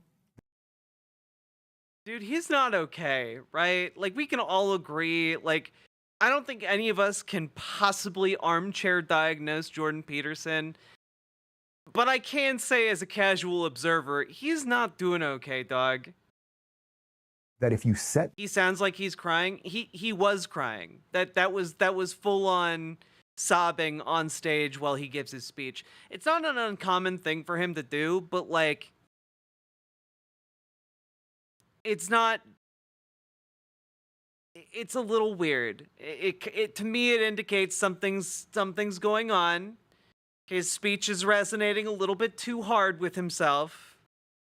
The table properly, and then you invite people over, and they dress a certain way, and you all sort of believe in whatever your shared values are. Let's say the values of goodness and community Never seen and him do that decency, before. and It you was share disturbing. a meal, and you Yeah, he does it. He does it a not insignificant amount of the time. talk about things, that you start seeding the ground, as Ian asked us to do. You start seeding the ground for a better society. So we're almost at the end of the show today. So I now want to go back to just an image. Remember that family that we showed you? It does not matter, as I said earlier. Like, here's just a short compilation. That isn't painful. You know, well, I shouldn't do anything then, you know. The most fundamental reality is pain. Yes. Is there anything more fundamental than pain? Love. And I have my tendency to feel a hell of a lot more sorry for a set of confused, isolated, and lonely pubescent girls who have no one to love them enough to help them appreciate who they are. I thought the marginalized were supposed to have a voice. Really? If you're in pain, love and truth, that's what you got. And you know, than I do for one overprivileged and unfortunately confused narcissistic Hollywood star. It's making you emotional. Talk about it. Well, God, you know. You have no idea how many people that's... Yeah, I don't... Again, my issue isn't that he's being emotional. That's good and healthy. It's just that this is like... It seems to indicate to me that he's got some shit to work through, you know? It's like, it's when he's listening to himself talk about this. Killing. We're also seeing if we enjoy it, and I'm happy to be here doing something like this with her. It's a real privilege. It goes back to, you know, having children. A close reading of 20th century history indicates, as nothing else can, the horrors that accompany loss of faith in the idea of the individual. Yeah, again, I don't think we should like mock his addiction. I dislike that. Let's not do that. I'm just pointing out here, like, I hope he's got a good support network and people who are checking on him to be okay. Like, I don't wish ill upon him, though he is an awful person. You have no idea. I see people everywhere, all over the world. They're so demoralized. I know. I know you're not very Nappy Duck. Especially young people, with a... Yeah, this is just a montage of like a bunch of different times during talks and like podcast appearances that he has, while talking, talked himself into tears. Conscience, because they've been told since they were little that there's nothing to them but corruption and power. It's like, how the hell do you expect them to react? It is only the individual, after all, who suffers. The group does not suffer. All right. That's enough of that. Anyway. Within the context of how I'm describing it, it does not matter whether they're here illegally or not. It matters in a meta sense, but for the purposes of stealing the candy, it doesn't remember it. So let's show you a picture of that family again. We don't have to show you the full thing. Why are you talking about this particular moment like almost a year afterwards, Dave? That's a weird thing to do. So here they are, and that's what they're doing to society. But there's a better way. Oh, no. There ain't no more candy. No more candy. Oh, no.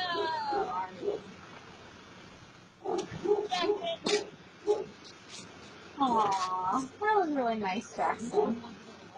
That is actually really sweet. For next kid. There we go. Danielle's like, no, I don't. Man, I forgot. That was a damn good show. The point, guys, is that as Jordan is talking about building that bridge, that's what the entire speech was about there. That brought him to tears. That was the closer of the ARC conference before the O2 event that I mentioned earlier. As you build that bridge that is Jacob's ladder by putting your life in order, thus you can put the world in order, it starts kind of with you. And that kid there already somehow knew that lesson. So isn't that pretty beautiful? My DM favorite moment with a co-host was the spectacular Megyn Kelly. He's probably going to jail and is... What? Why is he referring to them as DM favorite moments?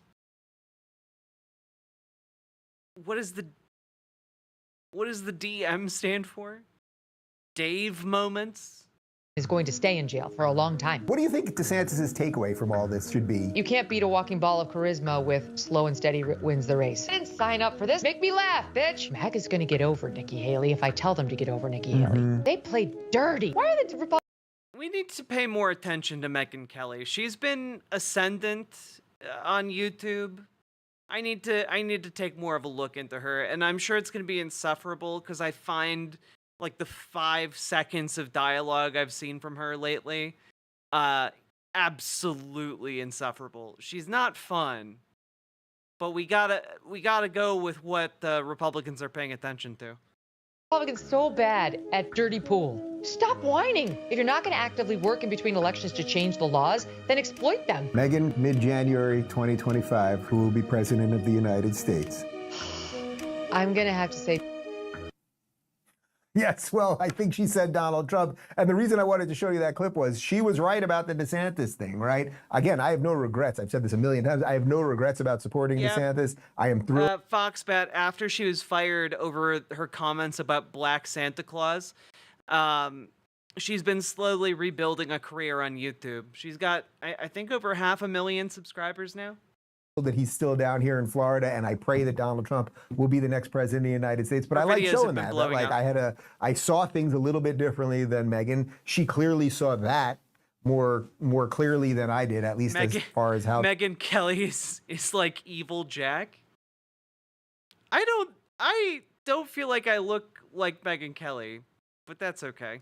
The Republicans, the base was going to vote and all of that, and it's fairly clear that he's supposed to, I would say, in a celestial way at this point, he's supposed to be the man of the hour. So anyway, that was my favorite co-host moment. My favorite sit-down of the year. This was very easy to figure out. This was with Sage Steele, and again, I walked into the studio. She was moralists. We'll see who cancels who. In here already. She turns around. Our eyes met, and it was as if I have known her my entire life. I hate the way that as a company, ESPN chose to go. Don't we want everybody to watch our network? Don't you want everybody to buy your products? Why are we picking? Like, you're not going to make money. It's not a good business model.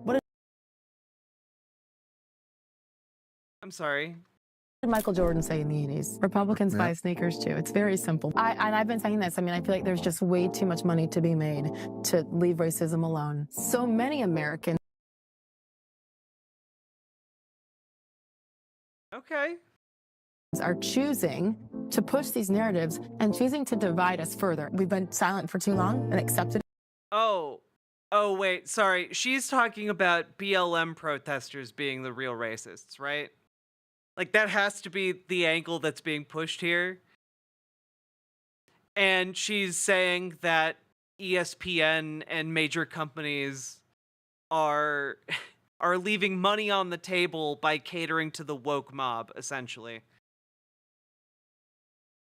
Yep, okay. And no more. I feel like God put me here to speak out. And I'm emotional for that reason, because I can't believe that it's me. And I'm grateful. Pray that others will not wait as long as I did, including, first and foremost, my kids. They don't wait till they're in their late 40s, 50 to be like, no, that's not okay. And here's why. Yeah, and you can clearly see why. I think she's just absolutely spectacular. My reaction short of the year, is it me reacting to something Donald Trump said, maybe something Joe Biden said, some other deep political moment? No, it's a South Park clip from 15 years ago that got 20 million views. Oh, Enjoy. God. We are really trying to understand this. How is it that you boys think referring to gay people Wait, this is your okay. as in today's world is acceptable? Because we're not referring to gay people. You can be gay and not be a fag. Yeah, a lot of fags aren't gay. I happen to True. be gay, boys. Do you think I'm a fag?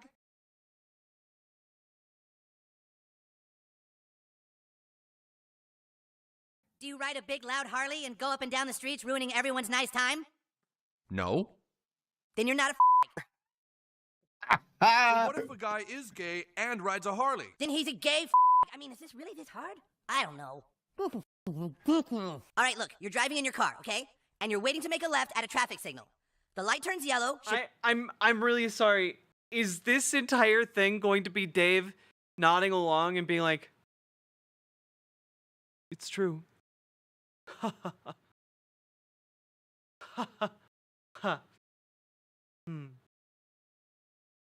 It'd be your turn to go, but the traffic coming at you just keeps coming. And even when the light turns red, a guy in a BMW runs the red light so you can't make your left turn. What goes through your mind? Right. But you're not thinking, oh, he's a homosexual. You're thinking, oh, he's an inconsiderate douchebag like a Harley rider.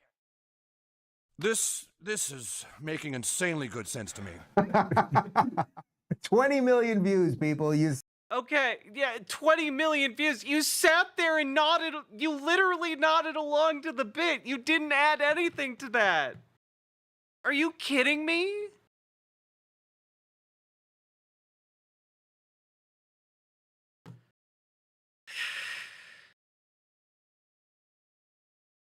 How are you touting that? How are you proud of that, Dave?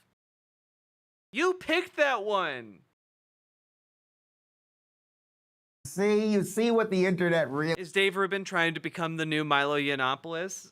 I mean, yeah, but he doesn't have the grit for it. He doesn't have the spine to sling it out in the trenches like Milo. What it really wants at the end of the day.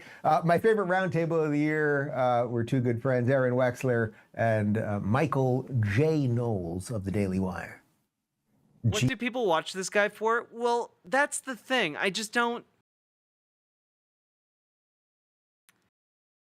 know who the core audience for Dave Rubin is, and frankly, I don't think he really knows anymore either. Like, I think his numbers seem to have been slipping.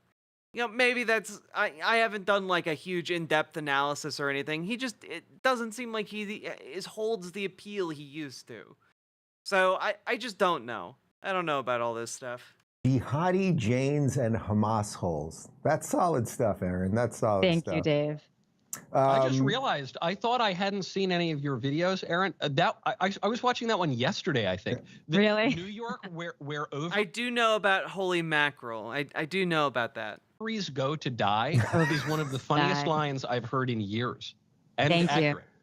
Aaron, in case people didn't fully get it, you live in the free state of Florida. You went to New York, but like, yes, sir. Joking aside, it's pretty freaking terrible at this point, right?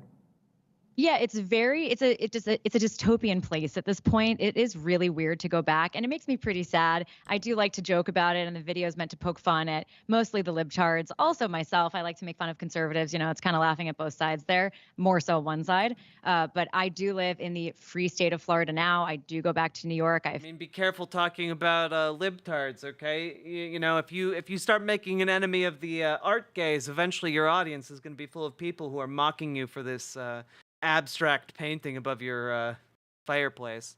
Family there, I have friends there. It is a necessary evil of my year, and I made it out alive. And I'm actually currently in the great state of Tennessee, near Michael Knowles, but not too close. And so we're basically neighbors. I want to be too close to that Michael Knowles. My podcast hit of the year, you know, I mentioned that I got some of my predictions as it pertained to Ron DeSantis wrong, but I think I got some of these predictions right when I was on the Patrick Bet-David show about 6 months ago. What do you think about the dynamic? Yeah, the automod is really aggressive on Twitch, Forlorn.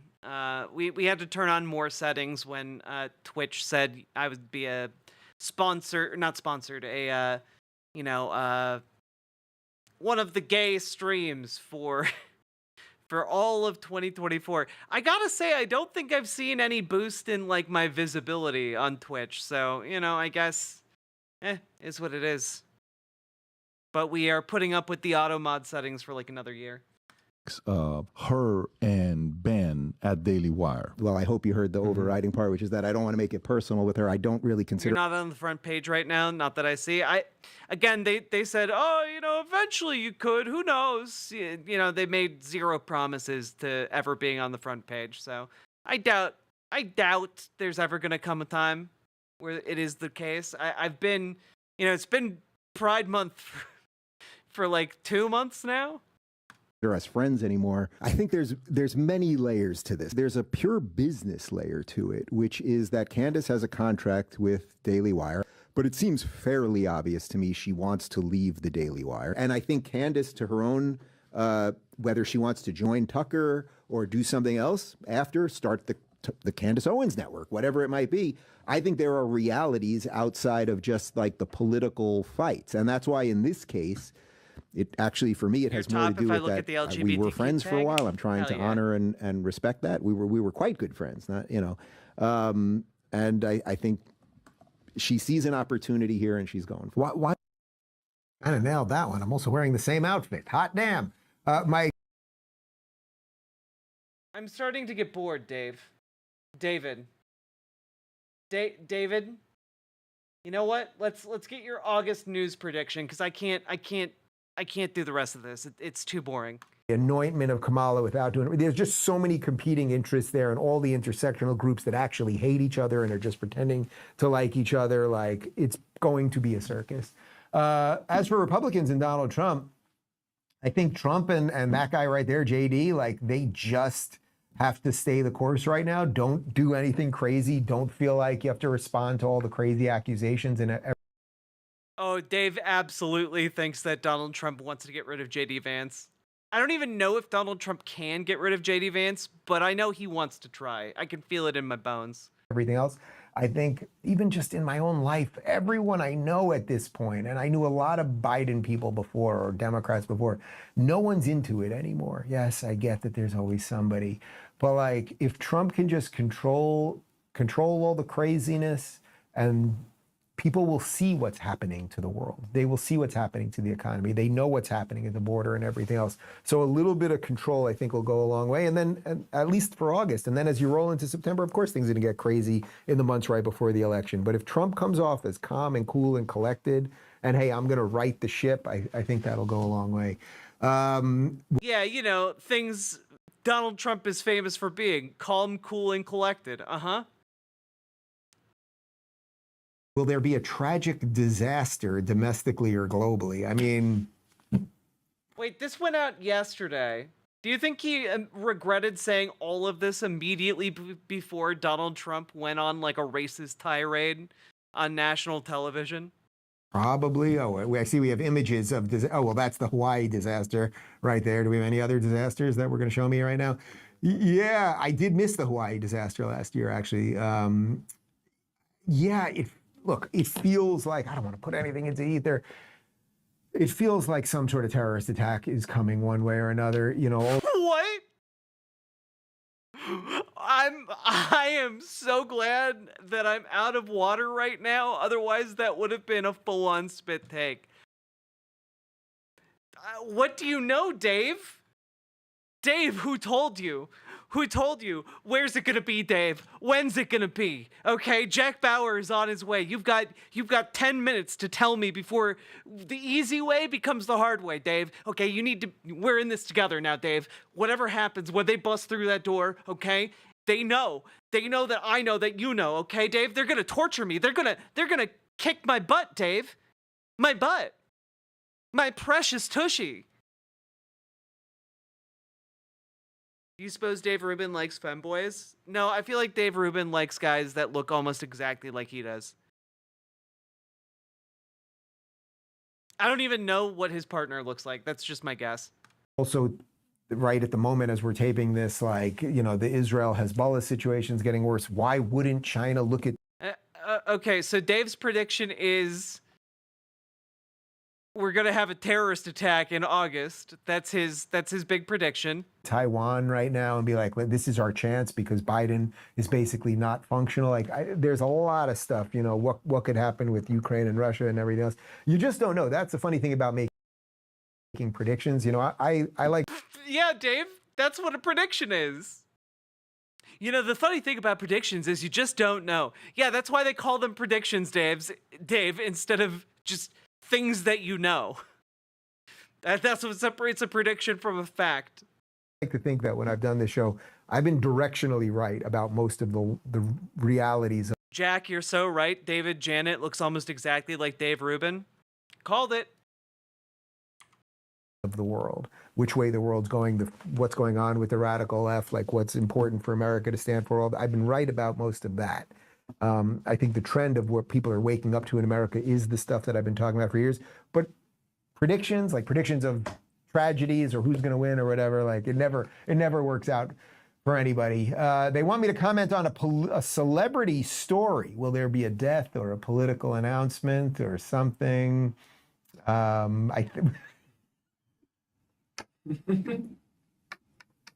Why are you showing me a picture of Morgan Freeman? Do you think something is gonna? You want me to make a prediction about Morgan Freeman? Yeah, I think he'll be okay. Wait, Dave. You think there's gonna be a terrorist attack, but you think Morgan Freeman's gonna be okay? Is Morgan Freeman the terrorist, Dave? Is that Dave? We need to know. Was that what you were just trying to find an old guy that might die? I hope Morgan Freeman's okay. I don't want Morgan Freeman to die. You know what I mean? Shawshank, you know?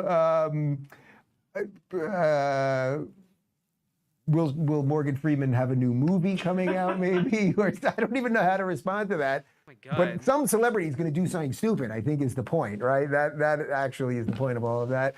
All right, and finally, something positive before I get to a couple special announcements.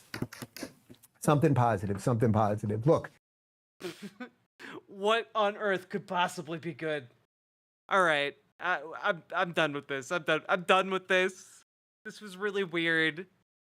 I don't know why we did that entire segment, but like, holy moly, do I deliver on the brain rot? You can't say I don't, guys. You can't say I don't.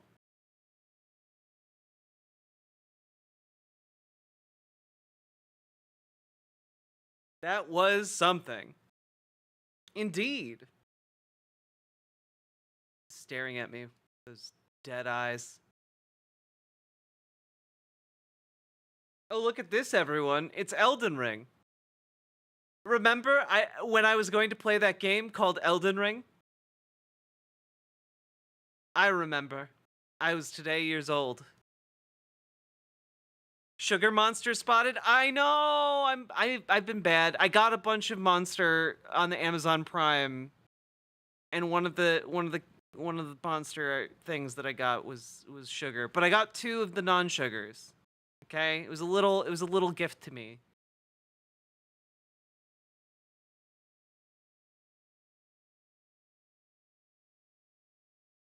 Do Charlie Kirk? If you guys get 20 more subs, I will do some Charles. Well, I'll do like either another John Doyle video, or the interview with Carl Benjamin, aka Sargon of Akkad. Or we could check out something else too. But you know what? We're doing this, okay? Also, people can donate against politics. That is also allowed. You guys came up with that idea. I think it's a good one. I'm gonna beat this boss now. I'm gonna beat the final boss of the DLC. You guys aren't even ready for how hard I'm about to, own this boss, okay? I've just been sitting here latently generating my abilities.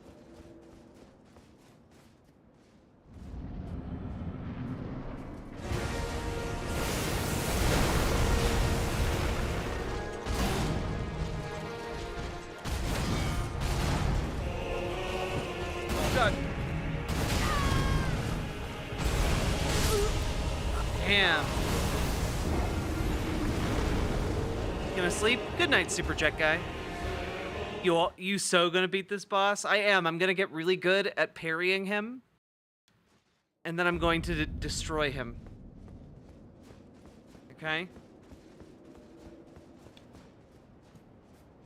Bet you won't. Bet I will.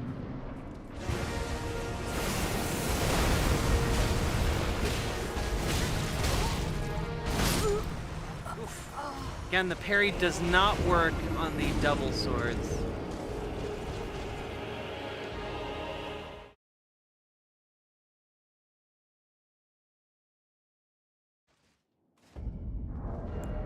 We have a better...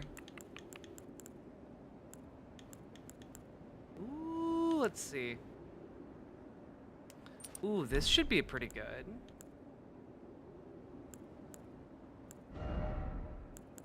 And I wonder... Let's see here.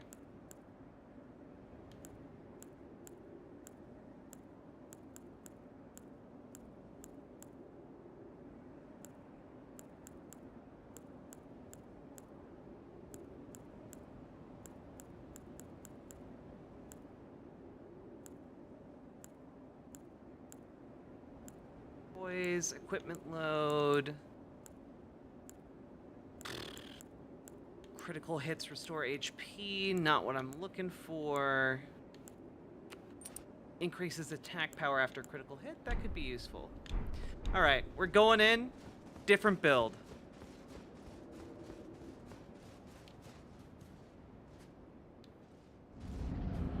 Shields up, red alert.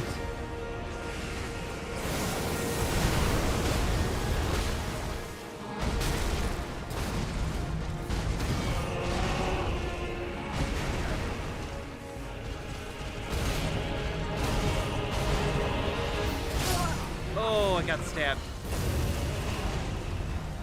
All right. Again, I'm getting a little bit better at the parrying every single time. How the hell do you fight something like this? It got a lot easier when I realized you could parry his attacks.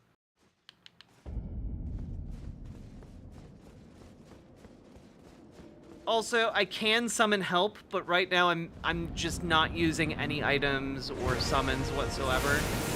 So I can get better at the attack patterns. Oh, God. Okay.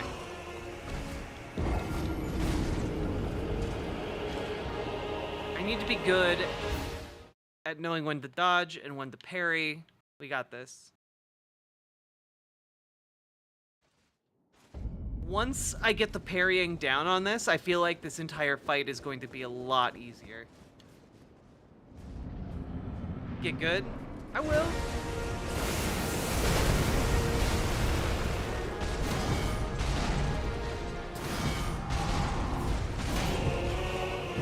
Oh, God.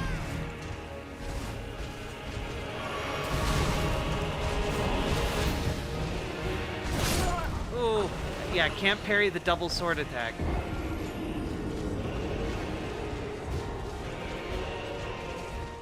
He got confused. I think I figured out the attack pattern. It attacks, you die. No, I got this. I got this, guys. Okay? When he does the one-handed sword thing, all I gotta do. Okay? Ooh, okay, I might be dead here. Ooh!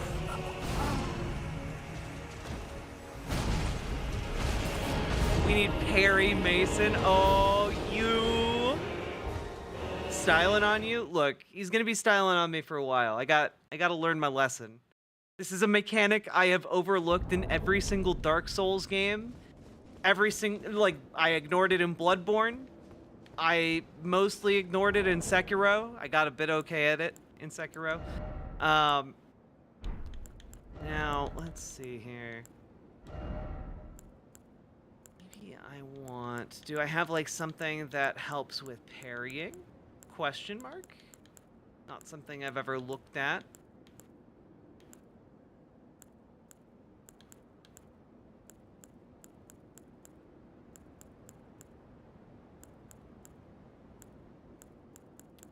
Okay.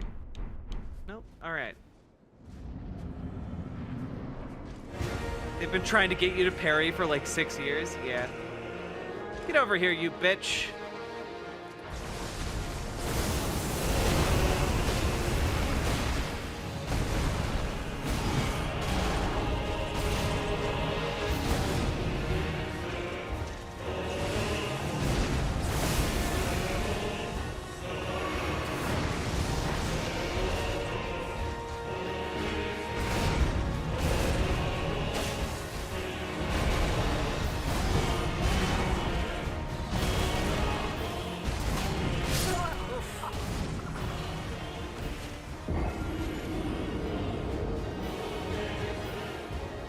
why I play caster. The thing is, this guy punishes you so hard for casting, it's ridiculous.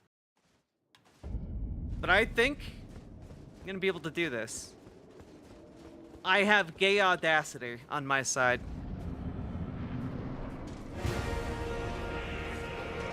All right, nerd.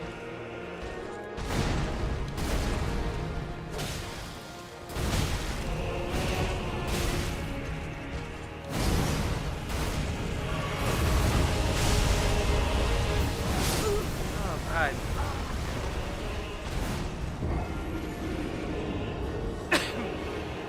Maybe I just need to roll into him? Dies 2,345 times, shit talks. Yeah. Because I have one power this guy doesn't have. I respawn. I only lose when I give up. Tenacity, bitch! Your mortal enemy. Woo! Let's go.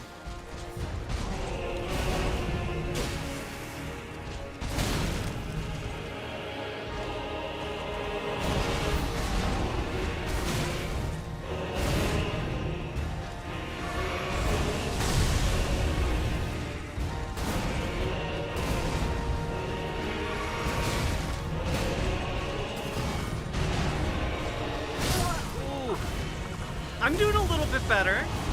Again, the fight that I'm trying to do here is not to do damage to him directly by like trading, though I'm gonna attempt to do that better as I improve on this strat.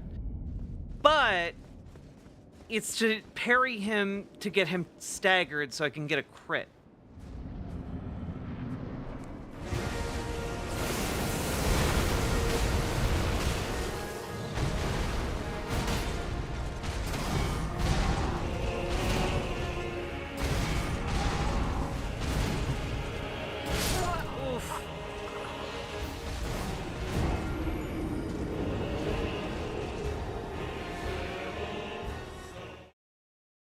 Okay.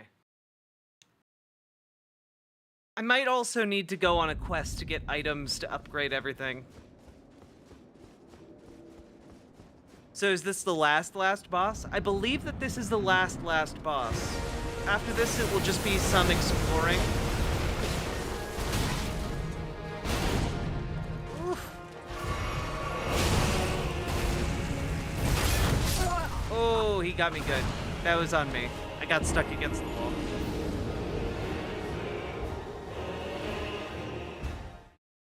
It's all good, Paladin. There's always tomorrow. And thank you so much for your support tonight. It means the world to me. Get good rest.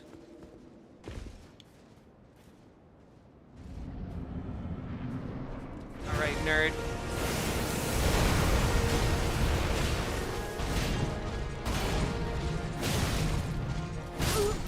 Okay. So I think what's happening is that I'm timing my parry wrong. I think almost all of these attacks are parryable.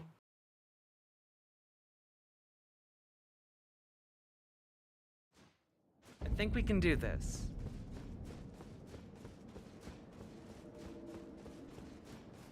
Oh, the U.S. recognized the non-Maduro side as the winner. I'm not shocked.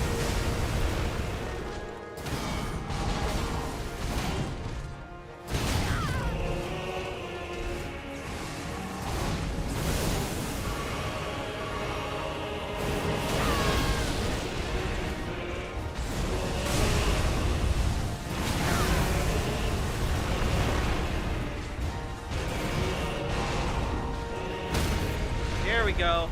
First crit. We did it. That's actually a decent chunk of damage.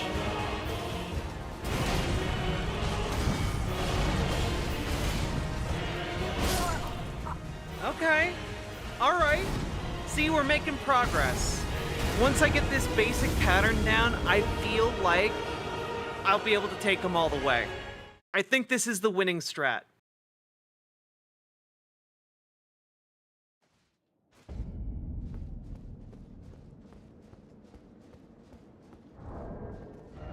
the buckler shield is considered one of the best parrying. Been using the rift. Let's see how the buckler does. Oh, do I not have it? Interesting. I don't.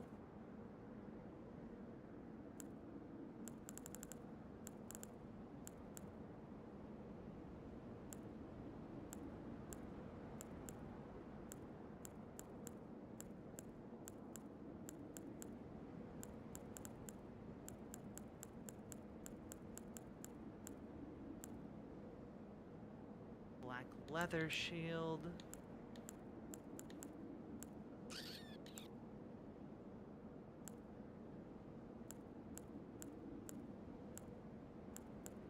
Yeah, I don't think I have it. Huh. Weird. Well, I'll give it a few times and then work on getting that. Here we go. What's up, nerd?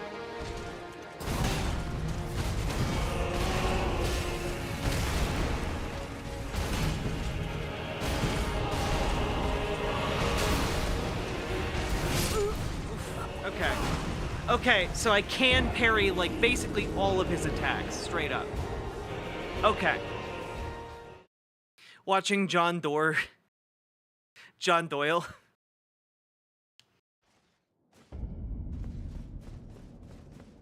All right, nerds.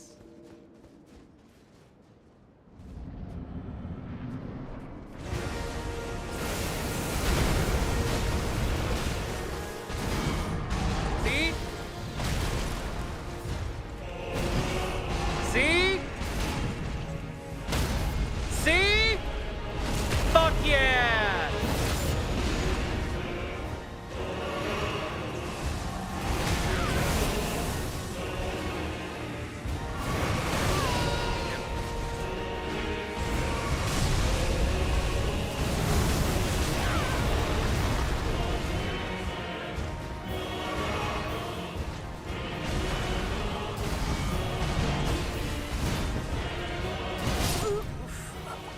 Okay. That was progress, though.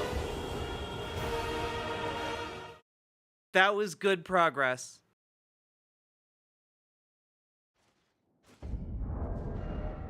wonder if it would be better to have...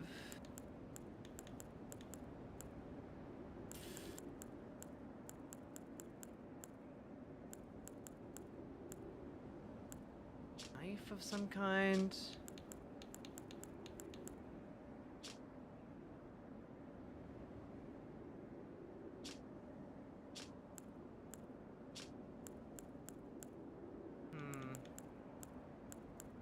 You're making progress towards a victory, a progressive victory. Yes, indeed, a progressive victory, indeed.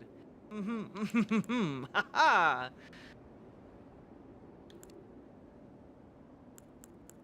Let's see. Spirit sword. No. No. A flag?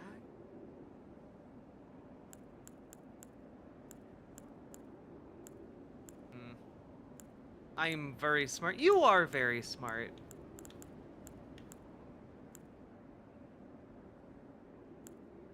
I wonder...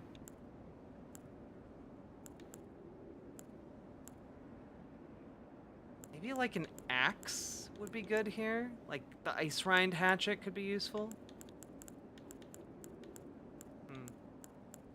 I don't think I have anything that isn't big hammer or big stick, unfortunately. So I think this is the Sword of Darkness is basically what we got.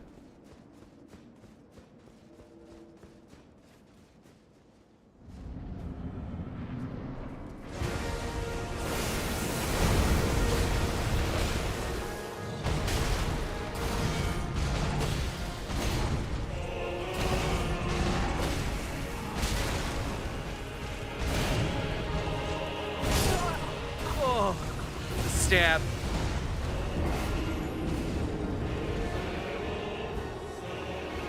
Since when do we have a mod named BBBBB? That's Hail Soybeck.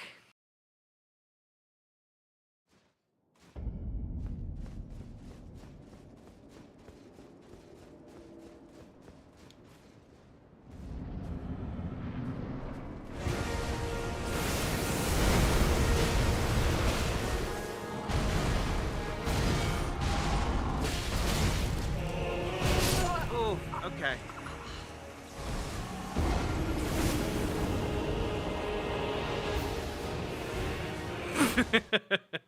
Hey, Gayfish, how you doing?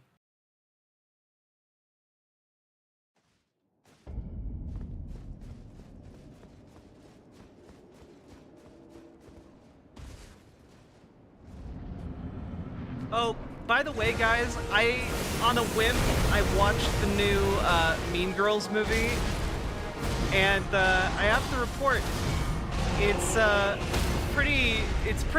pretty not great. I did not realize it was a musical. Oh god, I didn't realize that would hit me.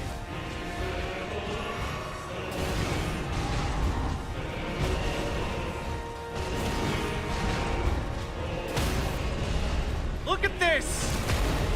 We're up to 2 crits!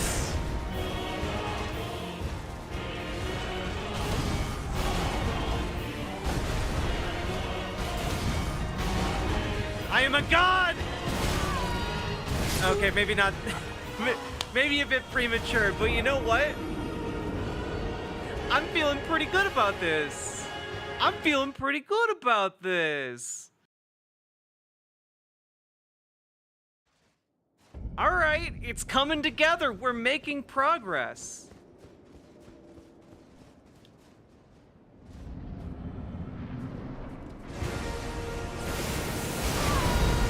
God.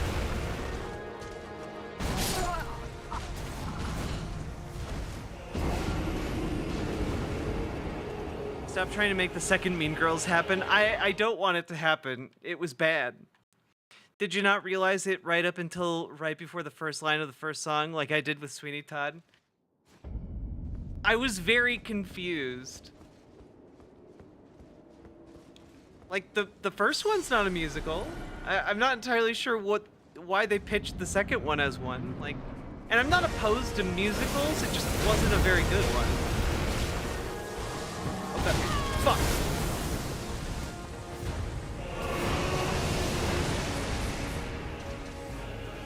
Alright. Oh god. Oh god. Okay.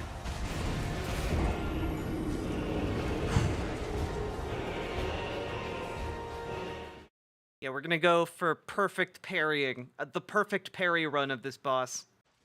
Because the second form also punishes you for staying even farther away. We just haven't gotten to it yet with this method.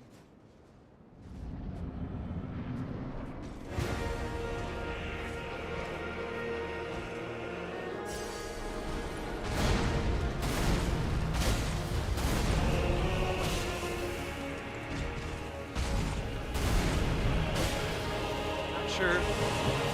Whoa, why?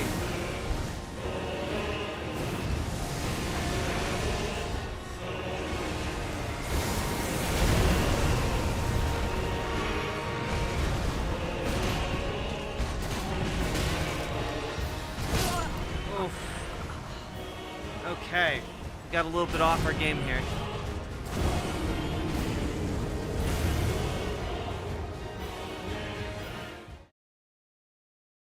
I kept telling everyone it was a musical and no one listened and were pissed when they went to go see it.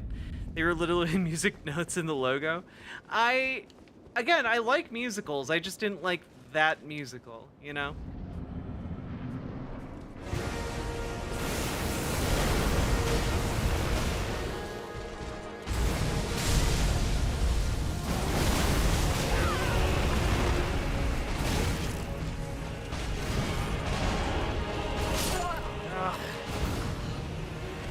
I hate the gravity grab he does when you're like a certain distance away from him. It's not great.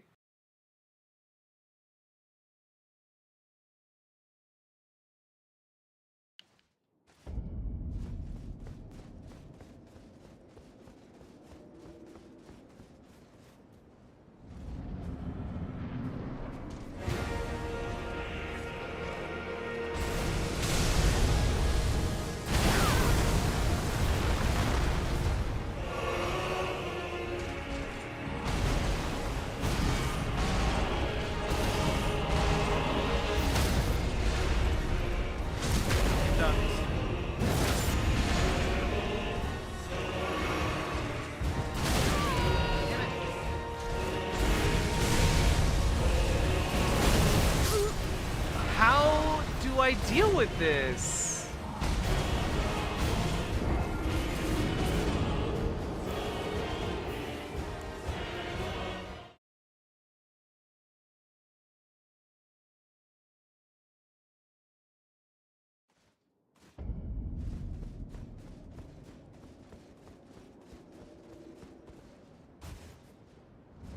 Quietly getting better at this game.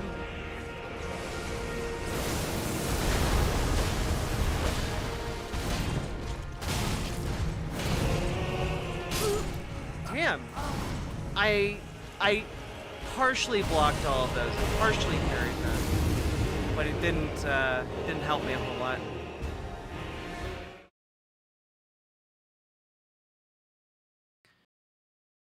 Oof.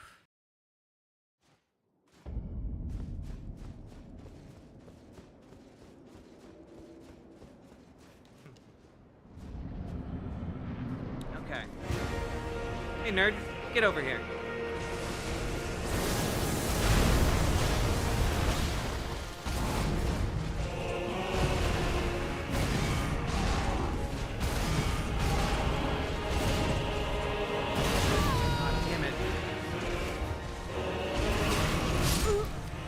Damn, dude. All right. I think I need to be a bit more aggressive. Like, if I'm on the brink of death, I need to just, like, resign myself to it and get more practice in trying to parry.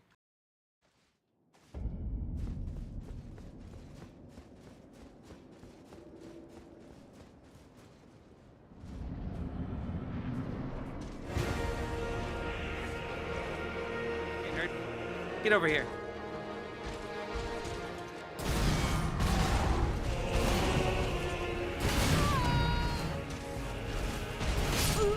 Damn it!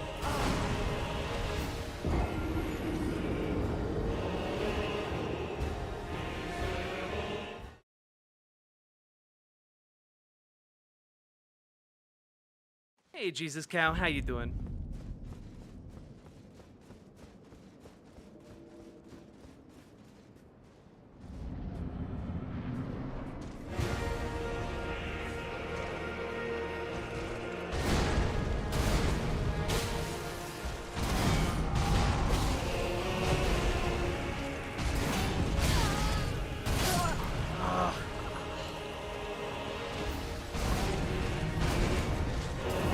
Get this.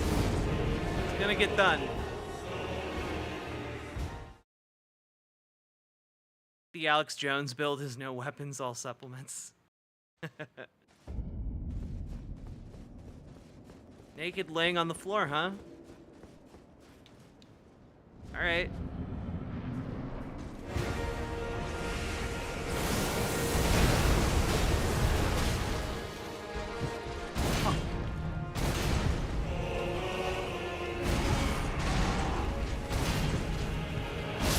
Damn.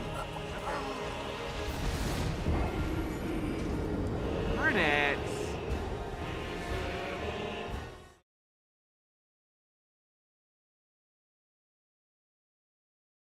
What's wild to me is that you can give someone the world and they will still cheat on you. Like, at what point? At that point, how would I supposed to know which ones don't cheat? You don't. That's the thing about it. You will never know, because loving someone is opening yourself up to the possibility of being hurt.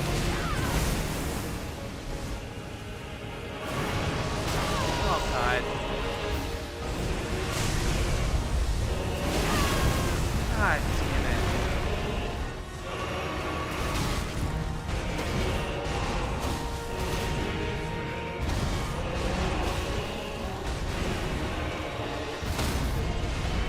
Get fucked, dude.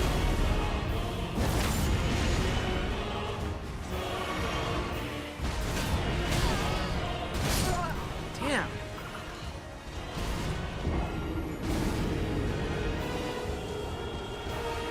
You have to step on the landmine in order to see the landmine?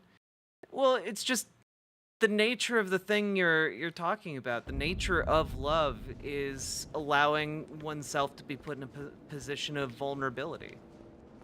So yeah, like when you love someone, it opens up your heart to being hurt.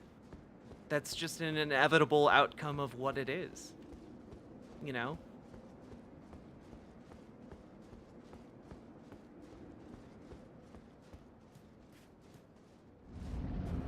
It's not love if it's, you know, safe, frankly.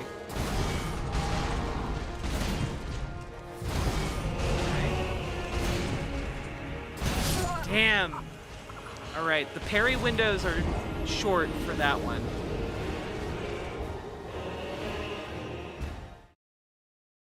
What the fuck is it then?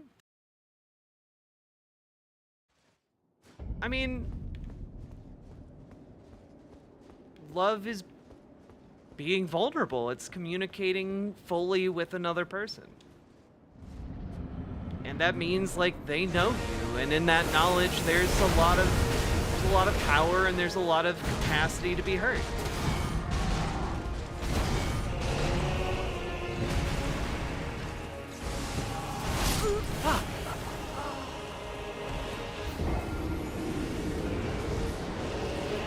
But have you tried dying over and over? Not enough, it seems.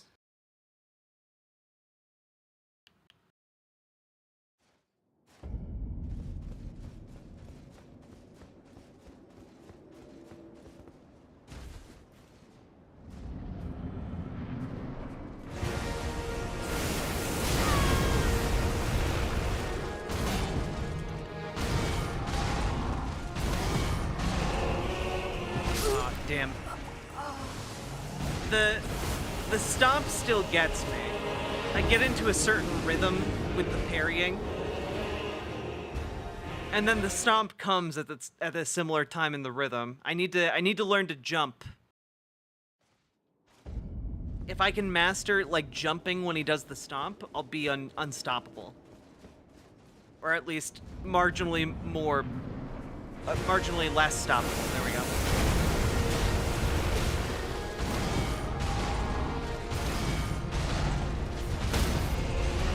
Hey, go fuck yourself.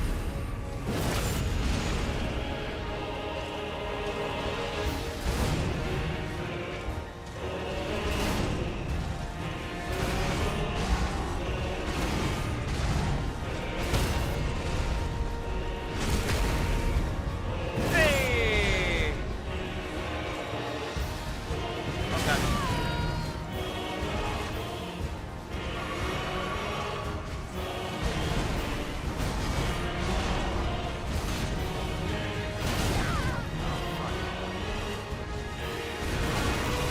Fuck! That was a good run though. We got up to 2 crits. Now we need to work our way up to doing 3. Okay? And I think after the 3rd crit, we're probably going into phase 2. And from there on out, it's going to be a lot rougher of a learning period, mostly because phase 2 seems insane. So you just have to see what's going on.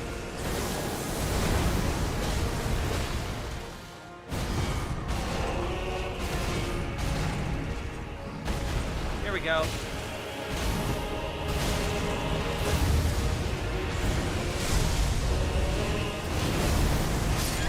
Oh man, I tried to block it. The gravity attack is still the worst one. I don't know what to do about that. Isn't love supposed to feel good? Not all the time. Sometimes love sucks. Sometimes love takes your heart out and eviscerates it in front of your eyes. Sometimes to love someone means to feel the worst fear imaginable. But it's worth it.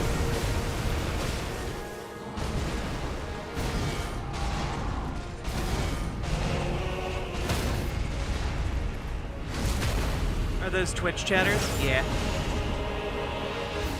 Get over here. Oh, come on! Oh, come on! There we go.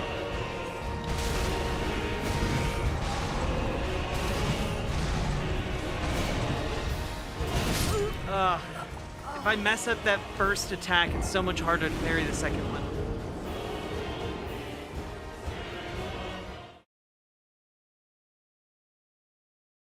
It's all good, worshiper of Olympians. Hope you feel better.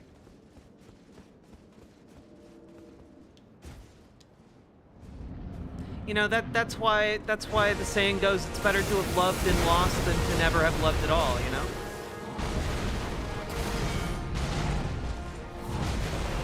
Because the pain sucks, but woo-hoo. That one from the right's been hard to deal with.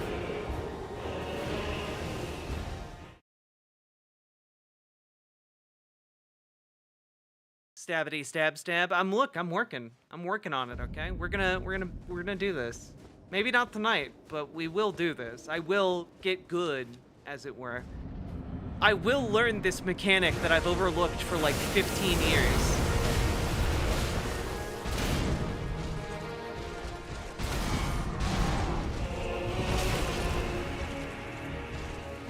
Oh god, I'm dead.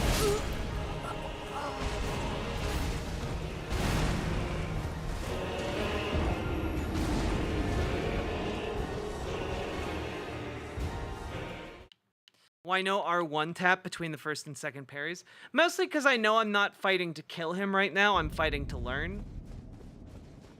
And I want to get the basic pattern down before I start inserting more attacks to see where I can like get free shots in.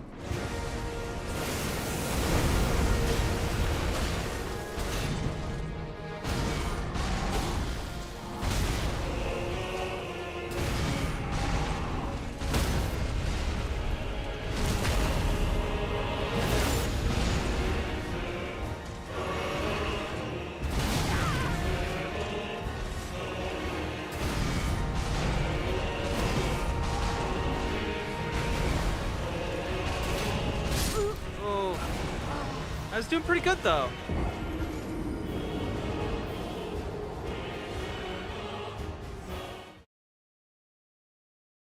Passed out with the headphones, wake up to Radon and love like Terry loves love.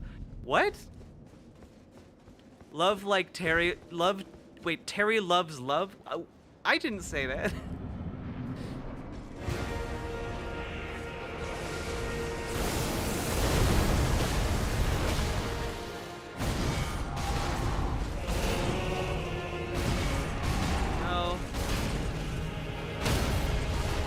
Go. Messed up a couple of the parries, made the saves.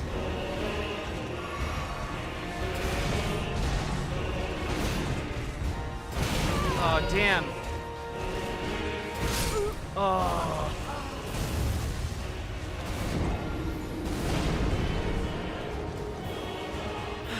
I will do it, Legala DeVille. Terry Crews saying Terry loves love. Oh, gotcha. Brooklyn Nine-Nine was great. I know it's propaganda and it makes me sad on some level, but like it's good. It was charming. Oh god. Damn. There's not really a way for me to save if I miss getting hit by that.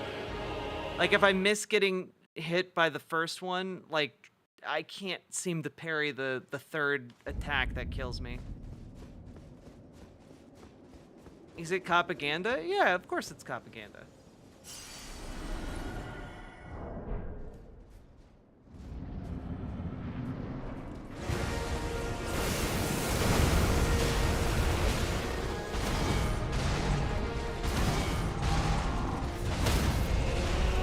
There we go.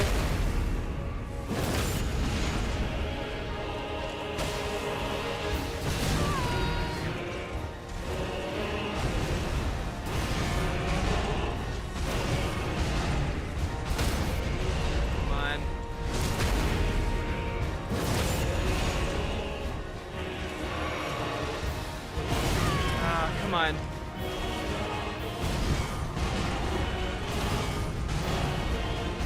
We doing it. Third crit. Phase 2, baby. And I'm gonna reward myself by watching this cutscene. What, just because it's about cops? Yeah, I mean, like, a lot of the fundamental premise of the show is about the usefulness of cops. And, you know, I think that a lot of it has to do with the fact that, like it can be propaganda in the same way, like, Paw Patrol is propaganda. It doesn't have to be, like, an insidious show that's, like, paid by the NYPD. At long last, you are returned. It's not a judgment on the show. The show's fine. Just be aware that that element is present. Tarnished one. Aspiring lord of the old order. You're new, but you would totally buy my dirty socks. Good to know. I'll keep that in mind. Maybe we'll do a charity sale for something like that. I don't know. Obviously not here. Do I, Nicola, raise money.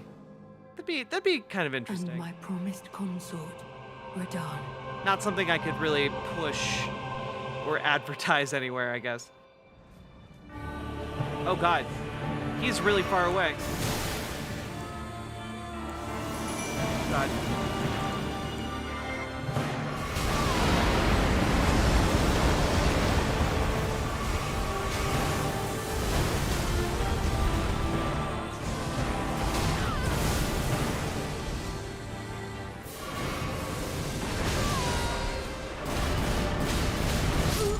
Fuck! Phase 2, man!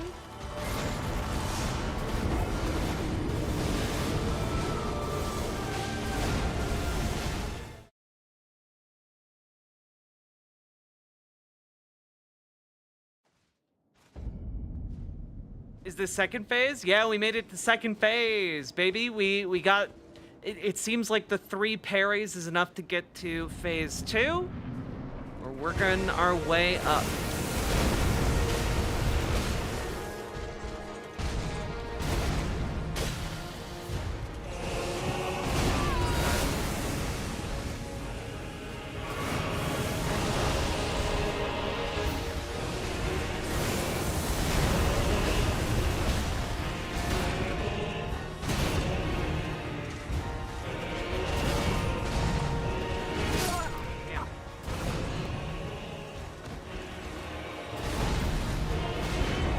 Deflect. Honestly, I haven't thought about crystal tears. That would probably be helpful.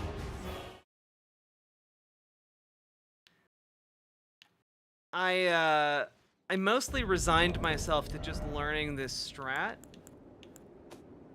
But let's see. Don't give up, skeleton. Here I thought Paw Patrol is propaganda was a funny meme, but apparently it's unironic. I mean, it is, in a sense, propaganda. Like, in the same way, like, anything can be propaganda for a thing it normalizes. And, like, makes look good.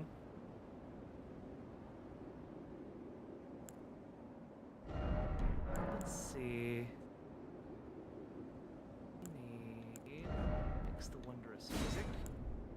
I have, like, the worst wondrous physic. I haven't looked at this stuff at all. Spontaneous guard? I have no idea what spontaneous guard even means.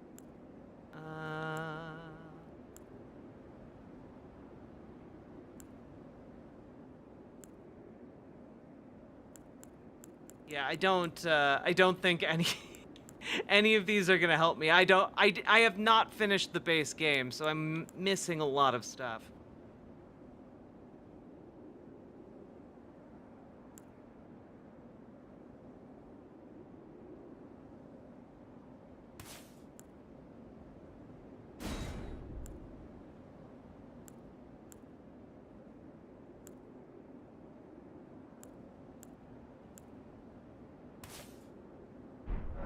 Getting one free hit in would be good.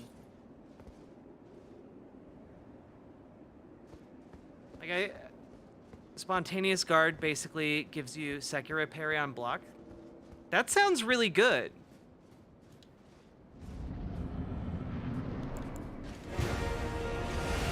Give it a shot.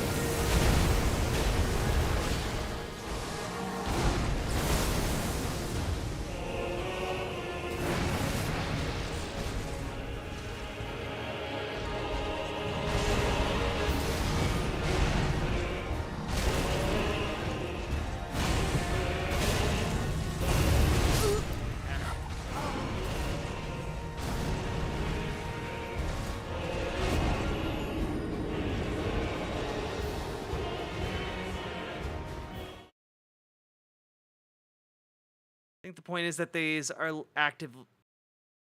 less that these are actively insidious, but that they reflect problematic normalized values of their time surrounding the institution of police. It doesn't mean they were written badly or anything. Yeah, I mean, that's where I'm at. Like, I'm not saying that they're, like, horrible shows or evil or whatever. It's just be aware of what it is, you know? Like, I think with my show, if you watched my show uncritically, and we're like, ah, yes, this is not pushing any particular point of view or idea, I think you'd be, I think that would be a, you'd be operating under a mistaken concept of what the show is, you know? Like, I'm honest about my point of view, and I just think we should be honest about the point of view of certain media, and, like, it doesn't mean it's, like, the worst thing in the world. Mr. Rogers had a cop on his show, like, that's fine. Be aware of, like, where, like, a lot of the influences are in the media. Who's Elden? I'm Elden. It's me. It was me all along.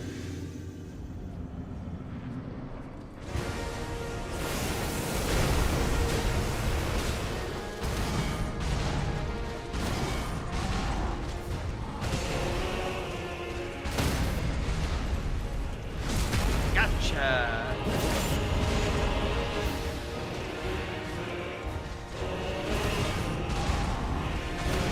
Gotcha.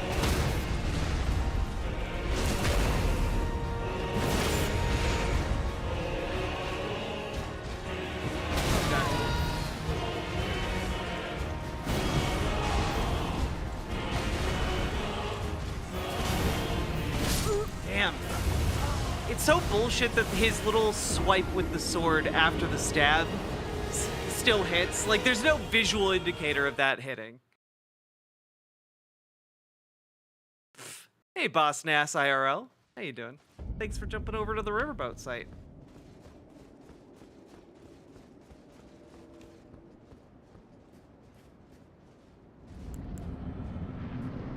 Good night, BB.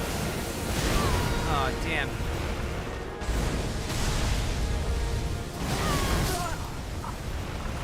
Damn, dude. What is Elden's number? Whatever you'd like it to be, baby.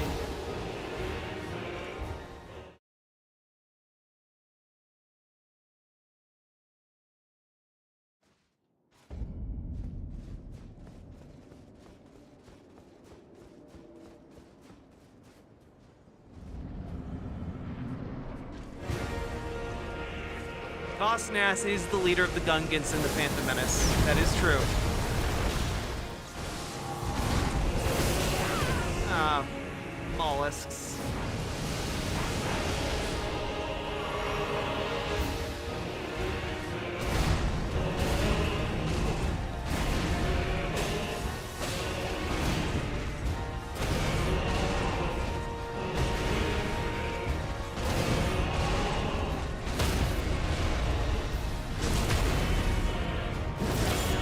Early in the morning to fight me.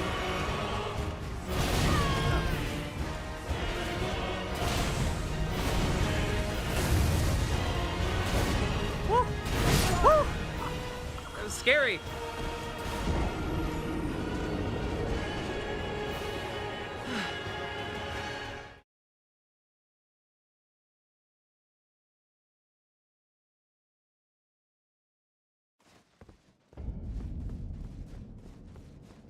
I feel like nobody understood my Rescue 911 reference. Is Rescue 911 the same as Reno 911?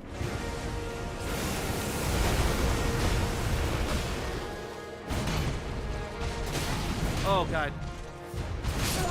Okay, I cannot. So if it gets that far into this, I feel like I can't properly parry the overhead attack.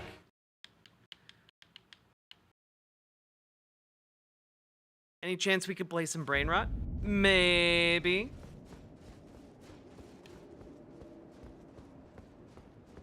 I'll think about it.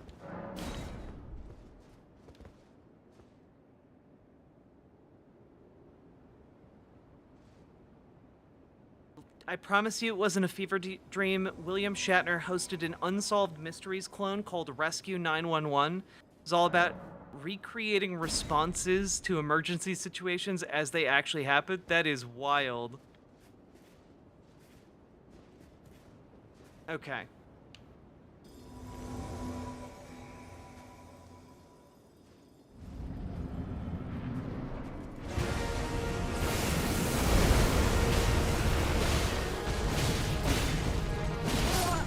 Damn. General Radon. That combo is killer. But those remains do not belong to you.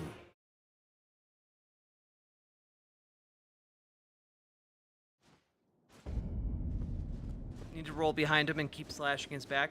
The problem is, if you are 1v1ing him, he never shows his back to you. And I'm wondering if I can... I've now gotten good enough at the parry mechanic where I can get these two to actively help me fight. Maybe buy me a little bit more time. Can you run between his legs? Unfortunately, no.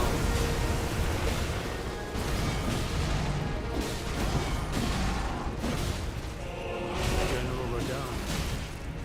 A pleasure to see you. After all this time. But those remains do not belong to you. Lord Moog will have his dignity. Ah, damn it.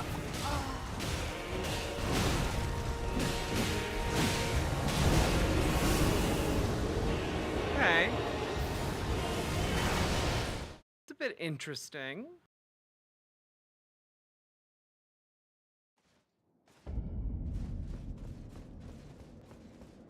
Oh, the Fred Rogers speech that saved public television. Yeah, it is a really, really good speech.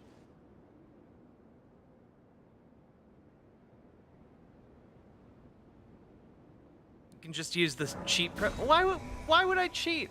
Where would the enjoyment for me be?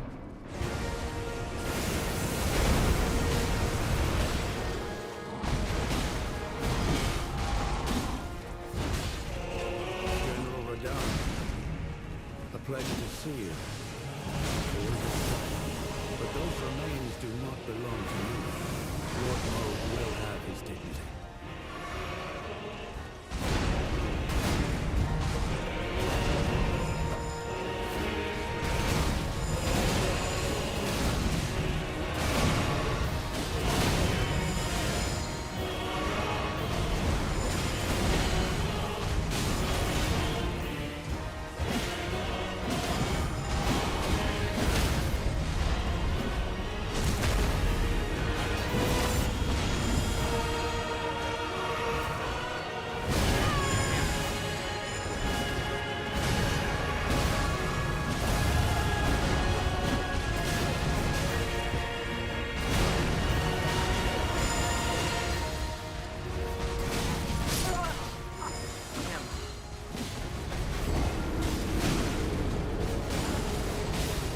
Do you have that magic shield buff?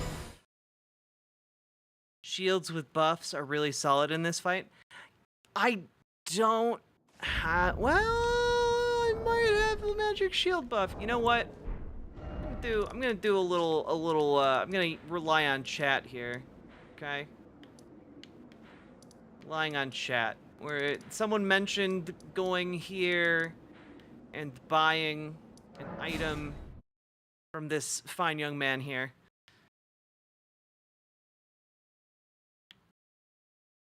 And I do have Thops's barrier, which I believe can be applied to a shield.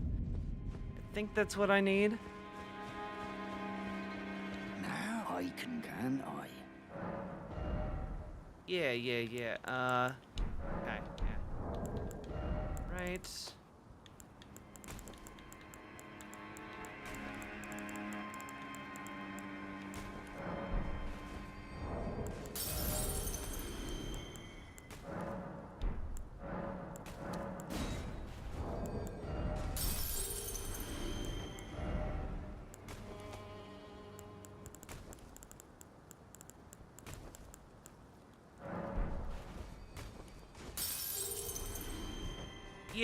Yeah, I would like to, for thematic reasons, beat this fight with both those NPCs, but that might be a bit of a tall order. Honestly, I feel like with my current strategy, I'd be better off trying to beat him alone, frankly. Because at least then his movements are a bit more predictable. Yeah, here we are. Right?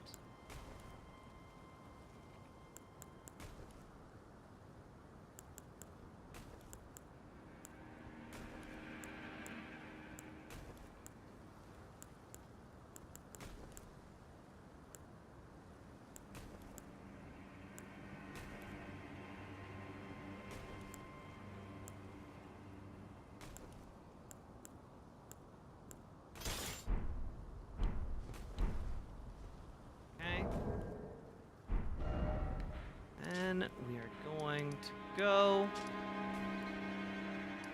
to our smithing friend.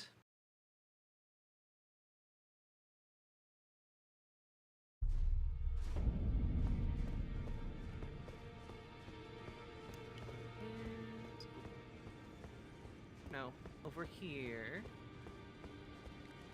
All right. Well, I took you no matter to lay out your arm. All right. Ashes of War. Let's see.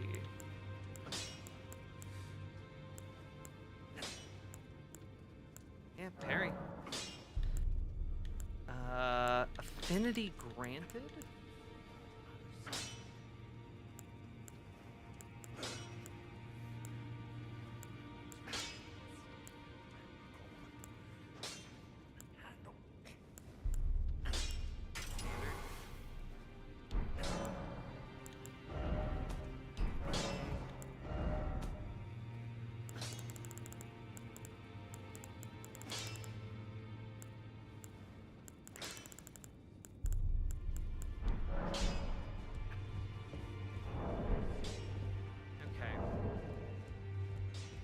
And I can go respec. I might go respec now for this specific build.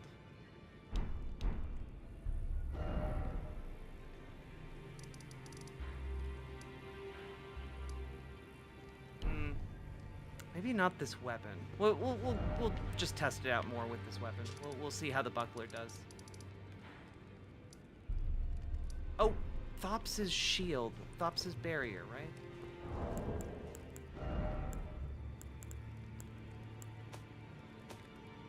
Wait, do I not have that? No, I do.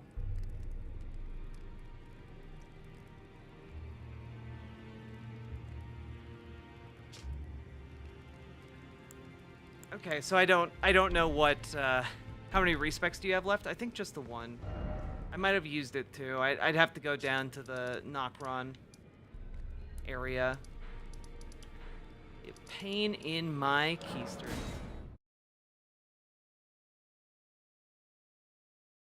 Think you need to pull a Wisconsin and embrace the cheese? Not until Big Cheese finally sponsors my stream. If they can get Olympic athletes, they can get me.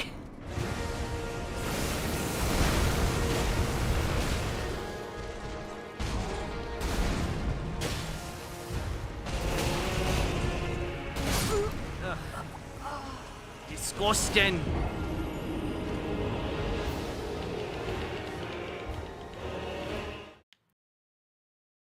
gaming sales revenue is bigger than music and movie industry combined. Yeah, and it's been that way for like 10 years, and yet people act like only a certain subset of people play video games. We're all playing video games. I know it.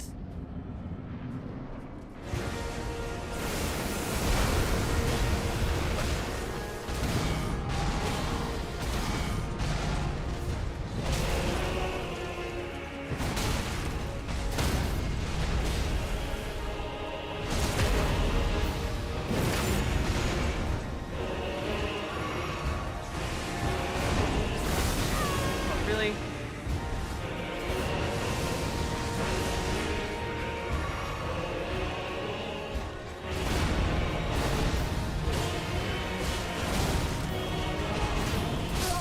Damn.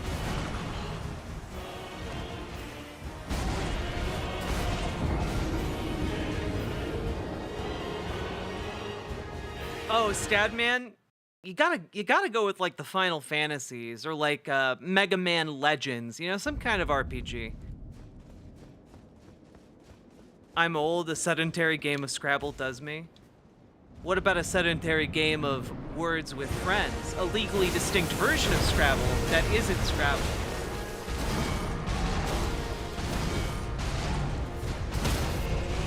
That's right. Got your number.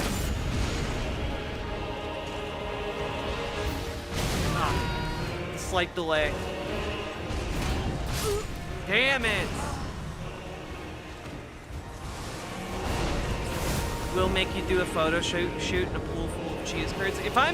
If I'm sponsored by the concept of cheese, do you guys think I wouldn't get in a pool full of cheese curds? I will work out day and night until I am fit as hell, and then I will get into a disgusting pool of cheese curds to advertise the greatness of cheese, all right? I pledge this to you.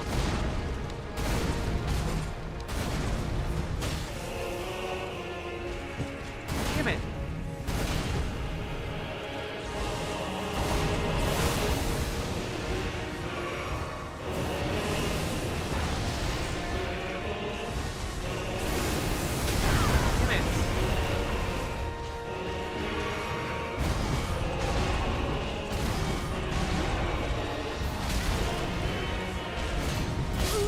Damn.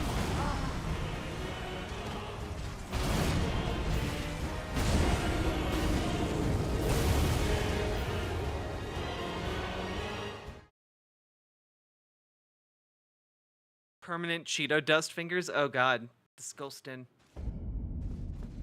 Cheese curds are baller. Cheese curds are baller. Also, guys, I don't know if anyone's ever told you this, but you all need to go to the Minnesota State Fair. It's a regional institution here, and the food is just so trash, but also so good.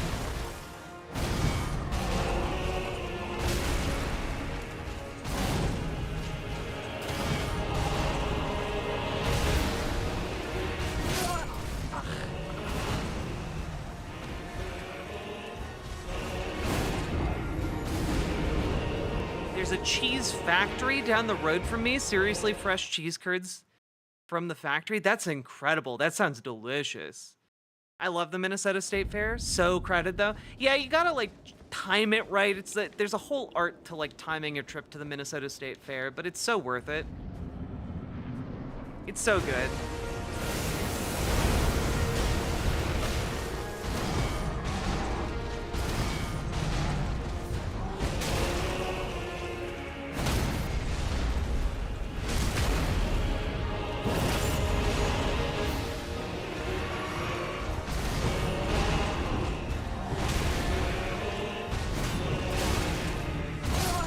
Damn.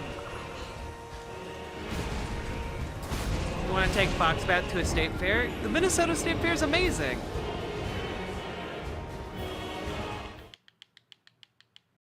Remember when for a short time they had those third-party controllers for PS2/Xbox that had fans in them to prevent sweaty palms? Did those actually work? I always wondered. I never got to like touch one.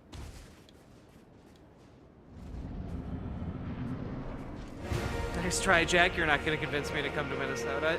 We'll get you one day. Oh, I guess I'll die. Haha. Always wondered what happened to the butter sculptures afterwards. What if they take them all to like cold storage and they actually have like every single butter sculpture from every state fair? Apparently there's like an Olympic gymnast or something that is sponsored by Parmesan cheese specifically as like a concept, and that tickles me a lot.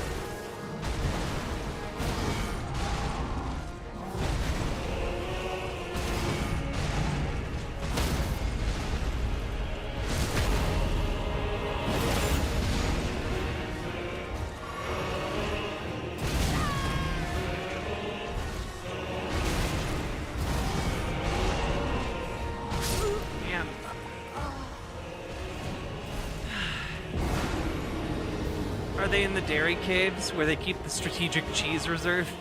Maybe. Maybe so.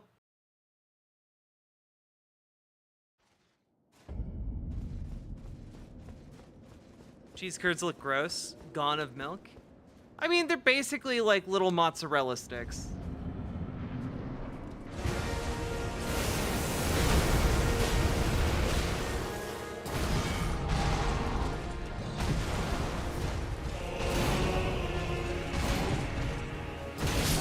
Damn.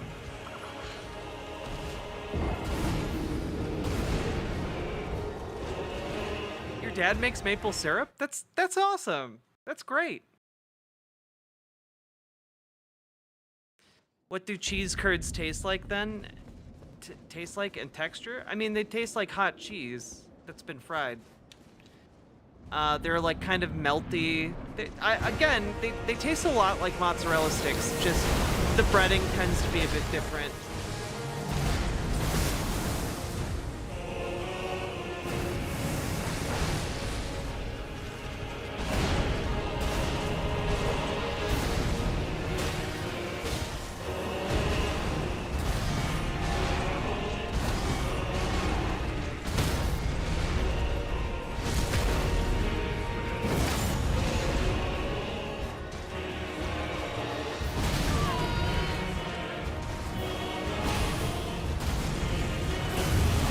Damn.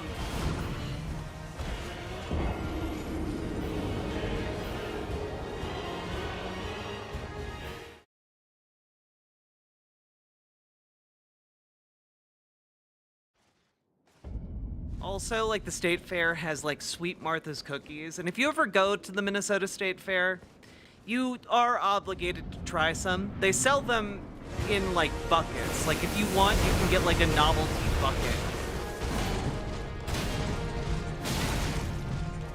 Oh my god.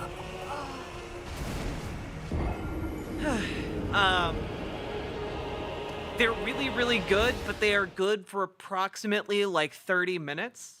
So you gotta eat those, you gotta eat that shit fast, okay? Miyazaki really put his all into this last boss, a true middle finger to us all. Yeah, but I got his trick.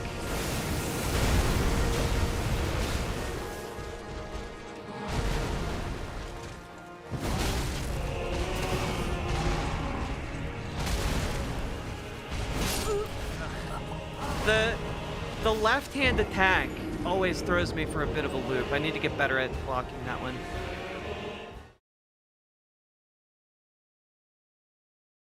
No, not a bucket of cheese, a bucket of cookies.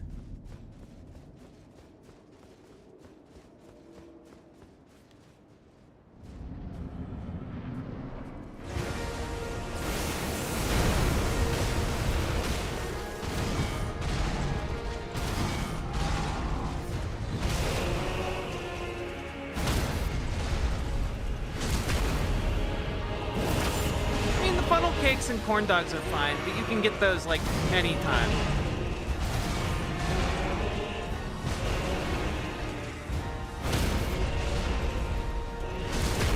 All right, number 2.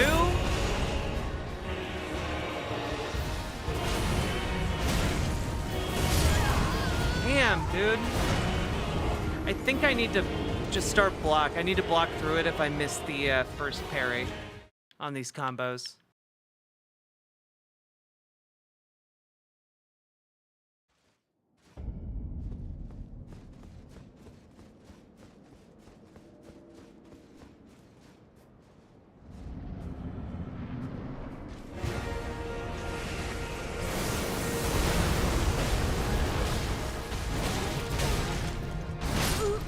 Damn, dude.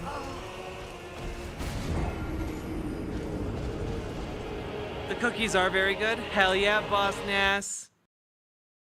They do somehow taste better in the bucket. I don't know what it is, but it's true. I don't know what kind of witchcraft gets cast upon those plastic buckets, but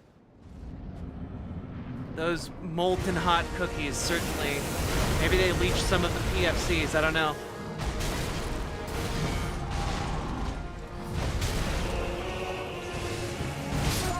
Yeah.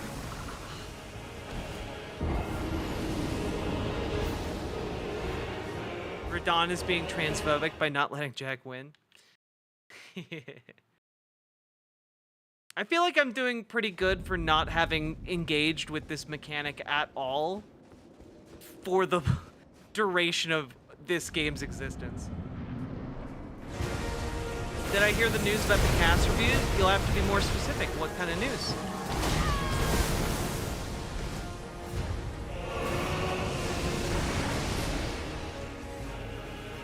What's up? What's up with it? Tell me, Stout Man, tell me.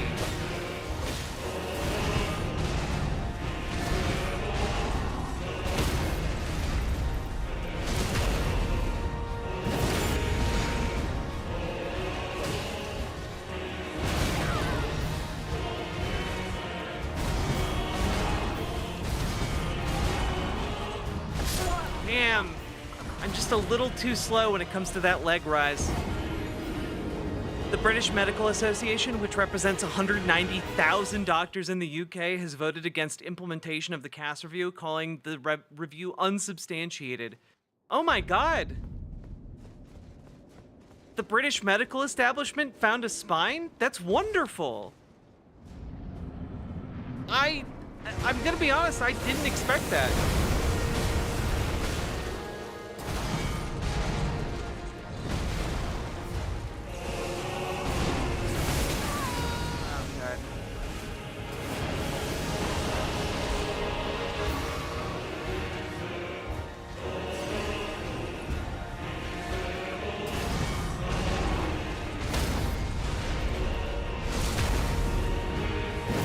Spectral Pyre, we're doing good.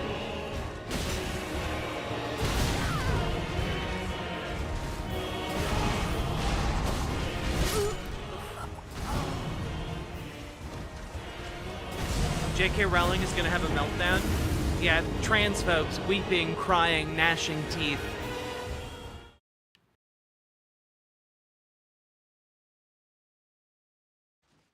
I saw the documentary Bram Stoker's Dracula, yeah. Isn't there a cheat sheet on how to beat the big fella? Yeah, unfortunately there's not really like a easy way to beat him. It's mostly just be good.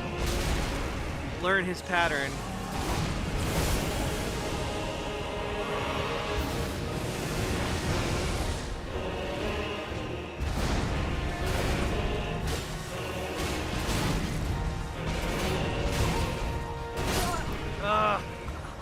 The parry's not quite fast enough.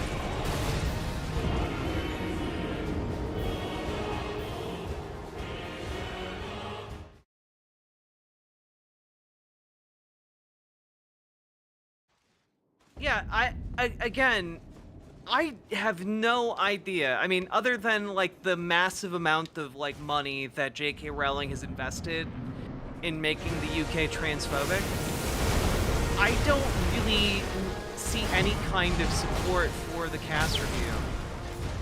It's kind of wild.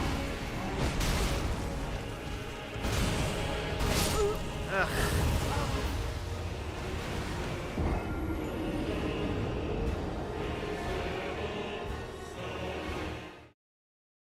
Also, Cass got fucked after it all came out that she had a bunch of nutcases in Florida helped write it, and she denied ever having heard of them till somebody turned up the records of her speaking with them. Can someone suggest a video that goes over all of the stuff with the Cass report? Because I have to be honest, with everything that's been going on, that absolutely slipped under my radar. Like, I got the message it was bullshit, but I didn't learn a ton about it itself, you know?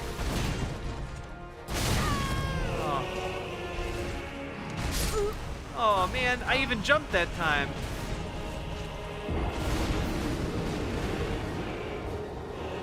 Minnesota State Fair is not far from the Minneapolis Amtrak station. Nope. And we bus, like the bus system is actually pretty good. So there should probably be buses around that will take you to the state fairgrounds.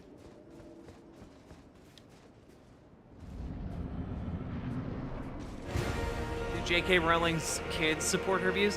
Man, even if you did support her views, like, the way she talks about trans people, like, I'm sure drives everyone in her family insane.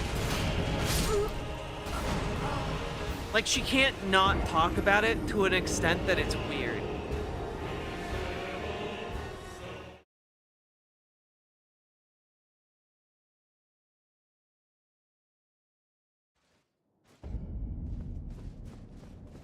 Full resolution is stunning. It states that trans care is inadequate in the UK, that the Cass review had unexplained study protocol deviations and excluded evidence that supports trans care, which it absolutely did. Like, I don't know a ton about it, but I do know they excluded a lot of studies. They were being real sussy-wussy.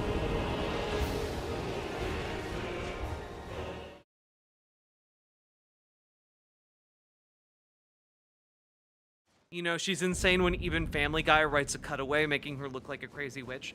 You know, I gotta be honest, like, Seth MacFarlane, as time has gone by, has kind of grown on me a little. I fucking despise Family Guy.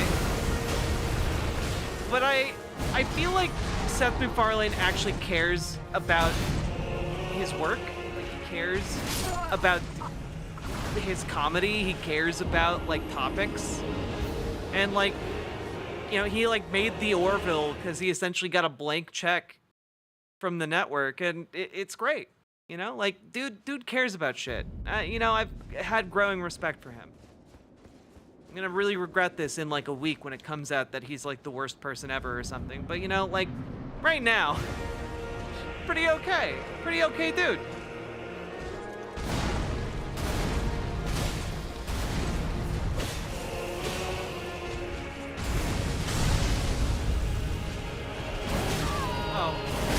Oh, okay.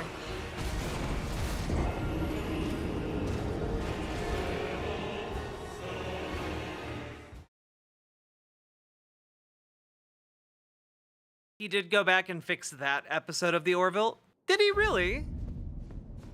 Most people don't bother to. That's actually really nice.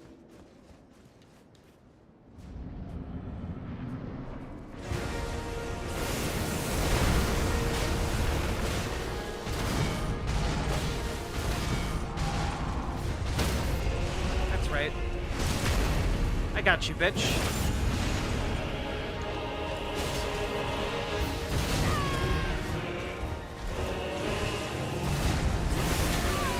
Oh my god.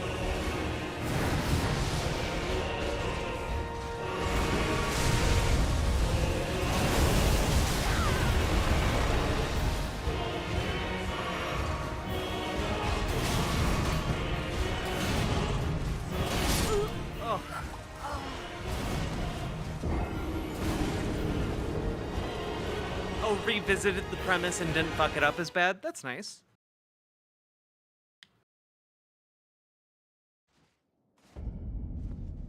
Okay.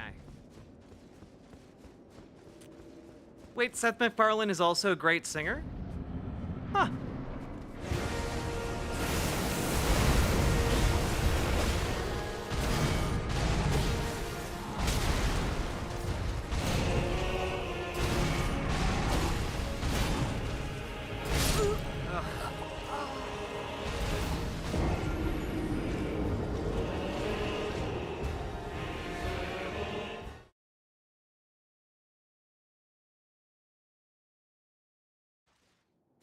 It's true, Lilith. I continually curse my runs on this guy, but I feel like I'm doing a lot better at parrying than when I started.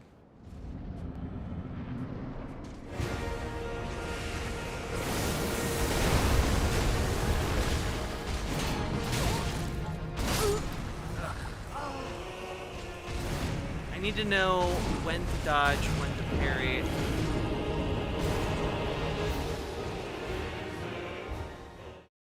I feel like I should be able to jump over his stomp attack, but for whatever reason I keep getting hit by it, even if I'm airborne, so I think I just need to go to rolling.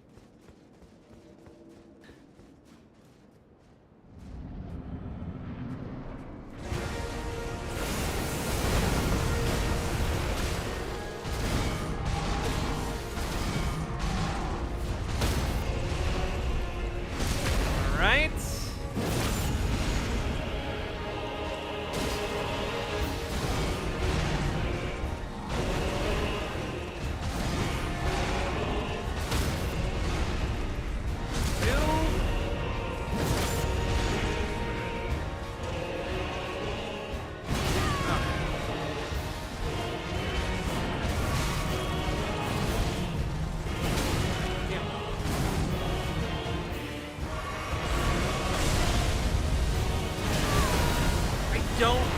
What to do with this attack. This is the thing that gets...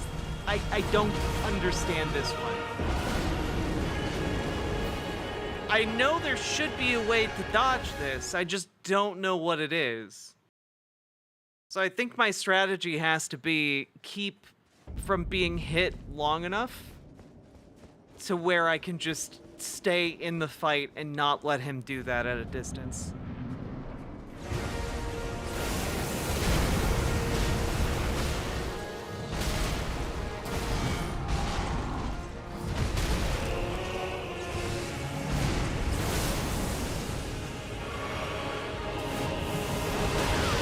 God, really?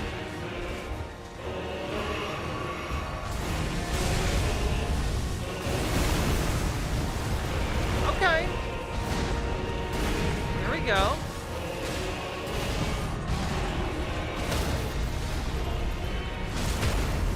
I think I got it now.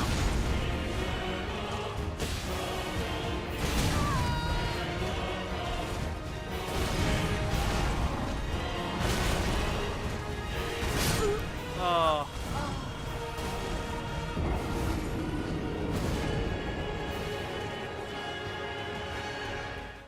Kill him good? I'm working on it.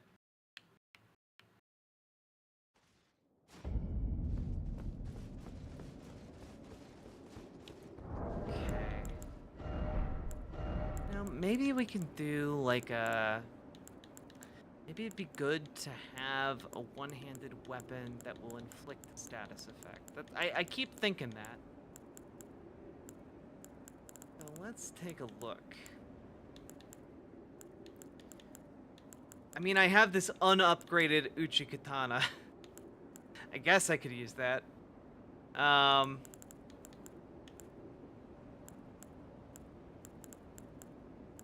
The only katana I can use.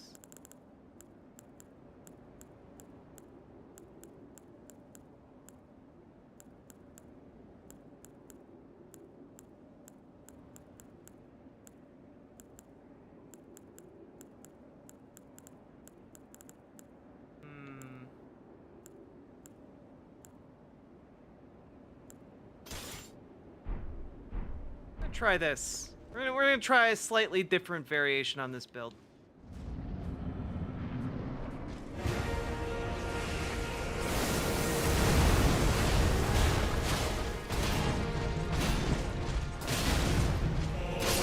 Ugh.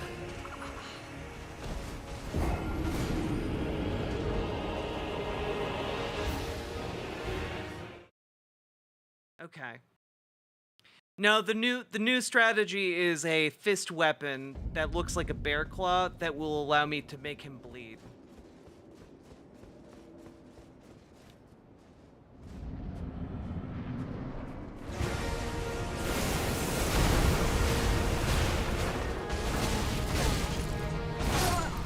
Damn, dude.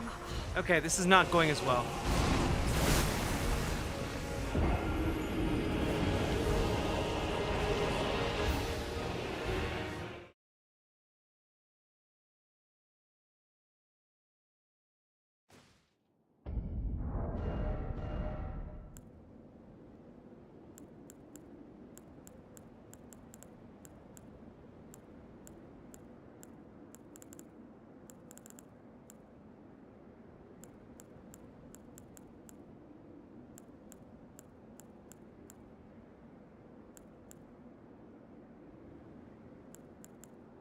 Do knives do more damage on critical hits? Is that a thing? Am I imagining that for this game? Is that just like a mechanic I'm willing into being at this very moment?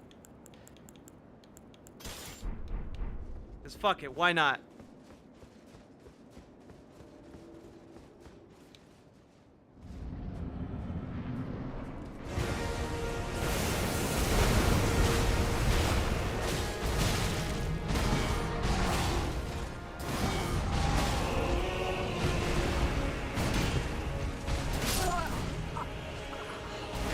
That was not good. That was bad. This does trash damage as a completely unupgraded bleed weapon. Who would have guessed?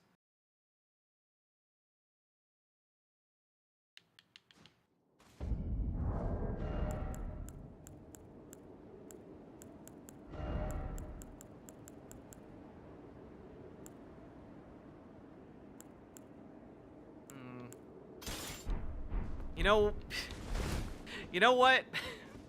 Why not? This weapon has seen me through everything. Why not this? Got a bigger sword.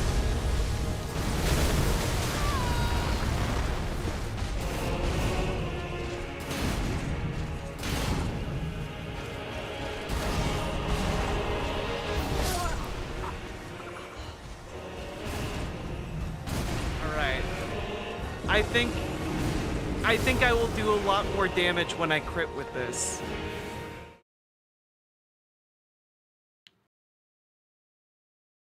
Think you would try out the convergence mod for ER? What is the convergence mod? What does it do? Jack? Jack, there's a boat, Jack! Jack! Jack! All right. Come on, get over here. Do your little spirit ball move. God, I hate this attack so much.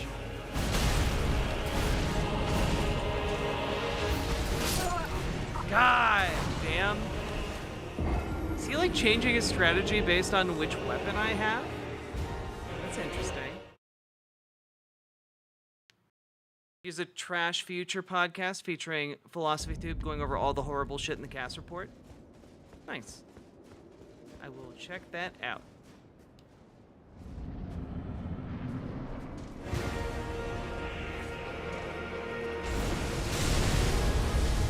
How are you opening all of our engagements with this fucking move?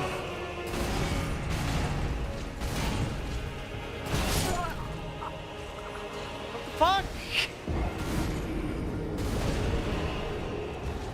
Adds new spells, weapons, ashes, map changes, overall just a fresh take on Elden Ring. That's cool.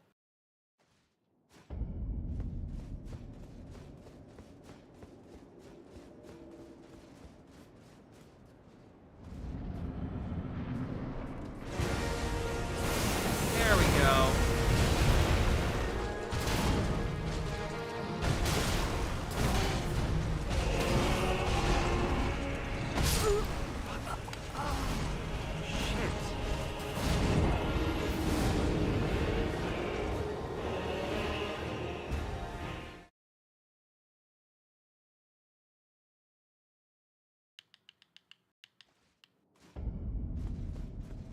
Take a deep breath.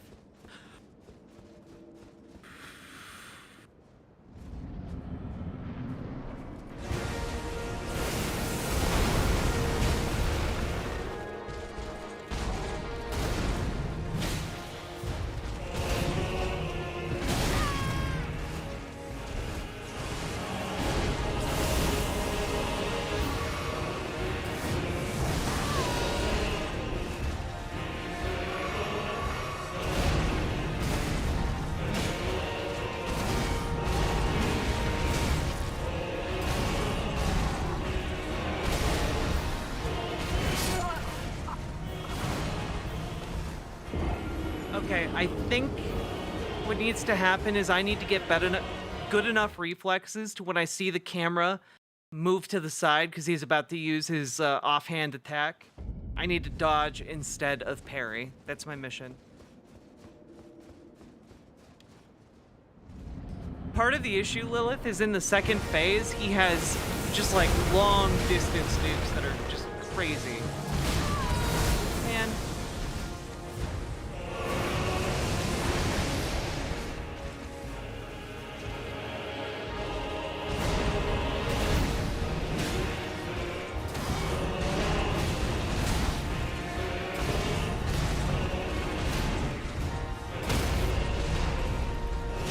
How much?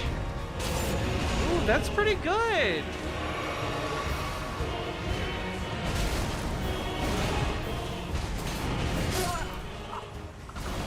Okay.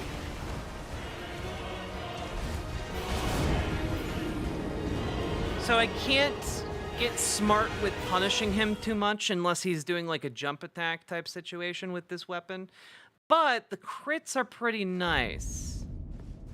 Not gonna lie.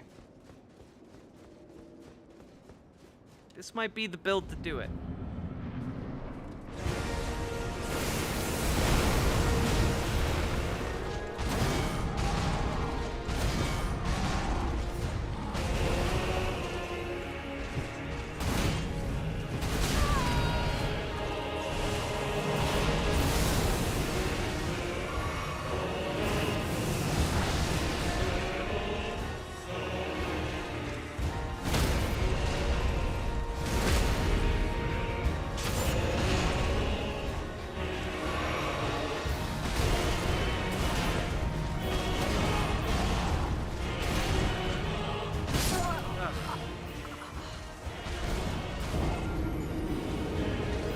Can he be put to sleep in the first phase?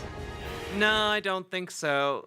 His brother's the god of sleep, so I believe he's immune to it, unfortunately.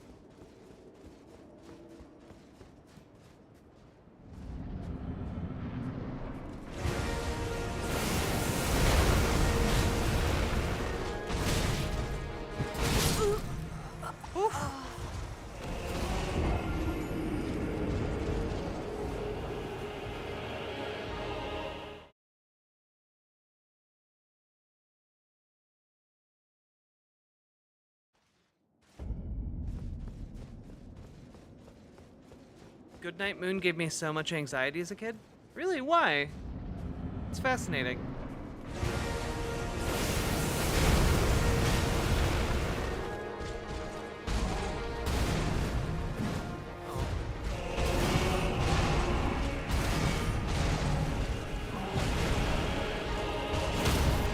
Oh, I did it! You can parry his other hand. It's just really hard.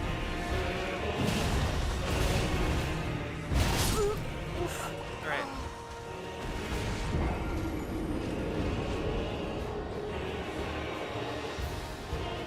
I just have a much narrower window to parry that offhand attack.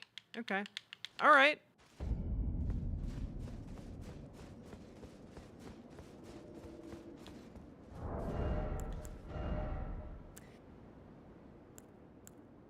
I'm gonna see if I can get 2 crits off and it doesn't seem to make that much of a difference.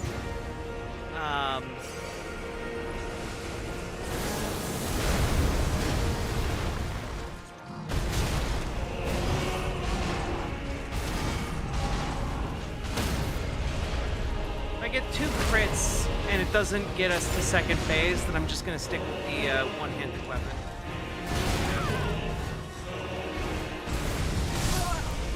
Fuck, I hate that attack, man. There's nothing to do about it. Unless maybe I can dodge through it. That'd be cool. That'd be cool if I could dodge through the, I mean, we'll see. Yes.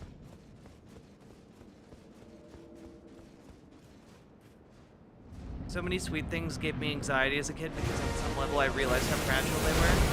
Oh, that's really sweet, actually.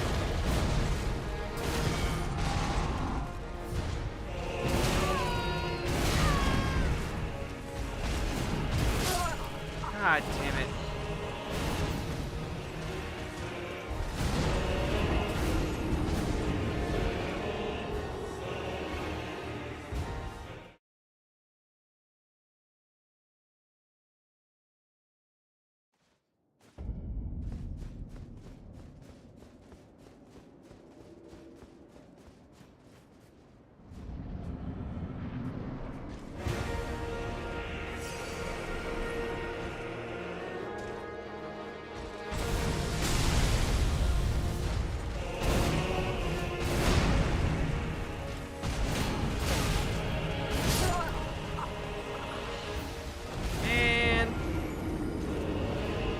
give this one more shot. If I don't get a lot farther, this weapon isn't worth it.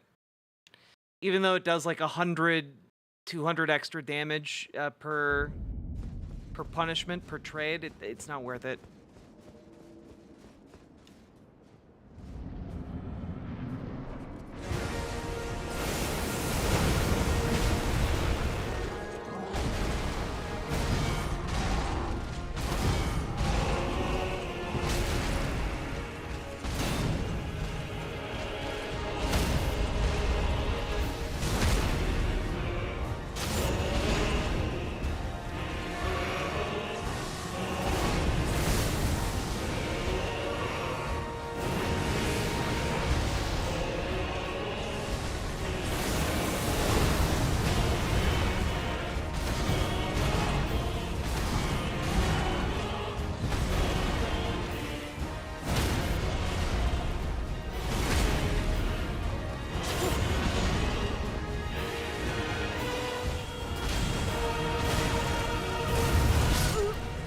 Follow-up attack is so good. All right. So I don't think we got enough of an advantage out of using this much larger, bulkier sword that slows us down. I don't think we got enough of an advantage out of that. So let's just go with the Sword of Darkness. That's gonna be our trusty companion here.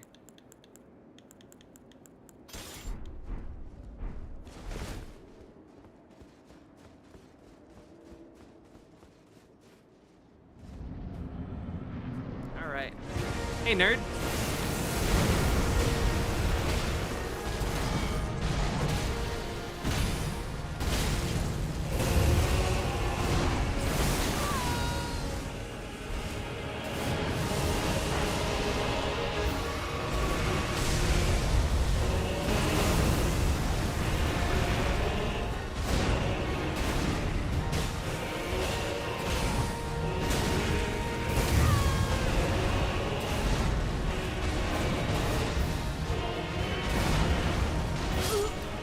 Damn.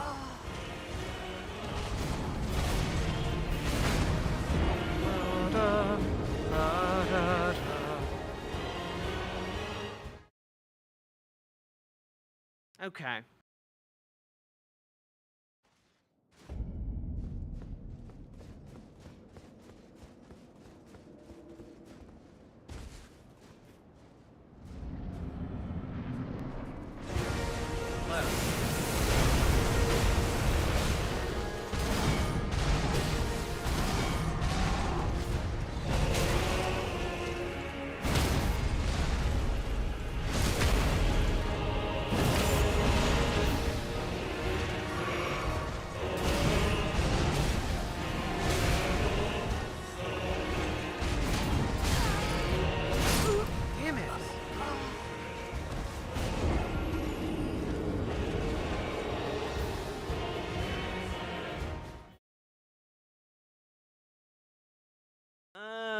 My back. Okay. And 1, and 2, and a 1, 2, 3, 4, time to die.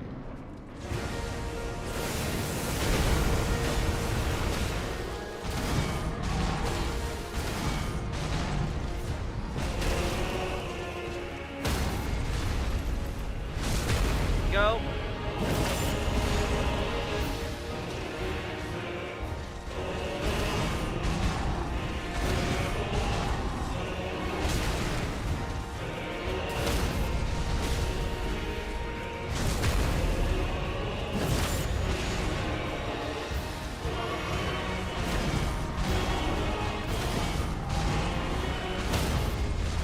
That?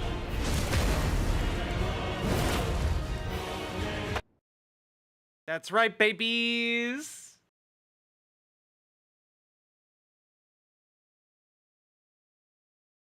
Oh, did the game crash? Is that... No. No!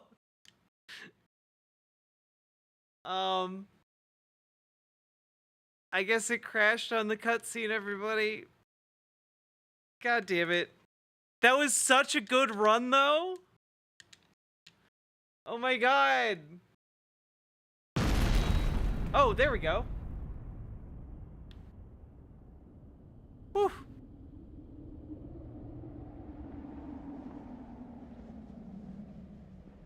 We're back. We are so back.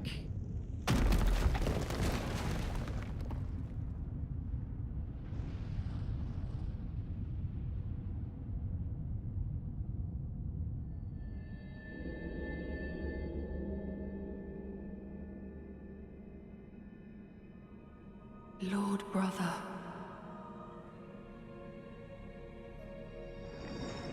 At long last you are returned.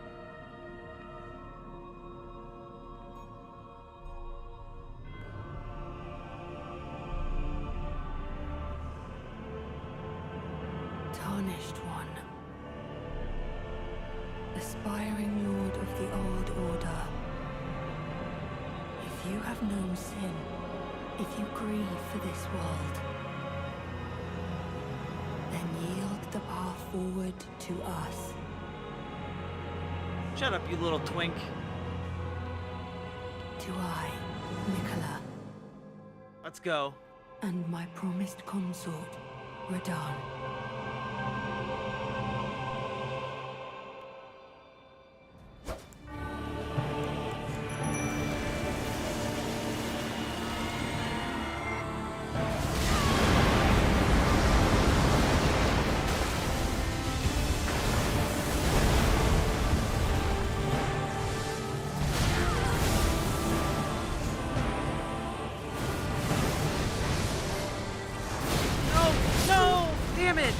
Damn it. Thanks for nothing, guys.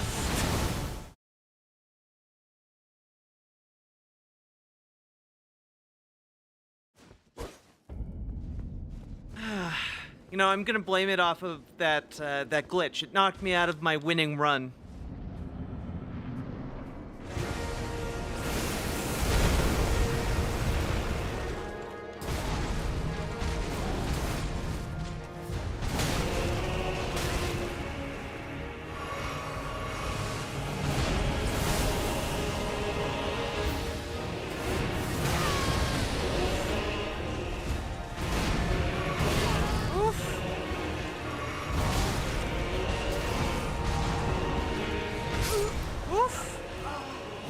You're so sleepy. It's okay.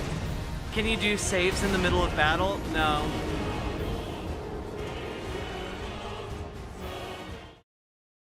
All right.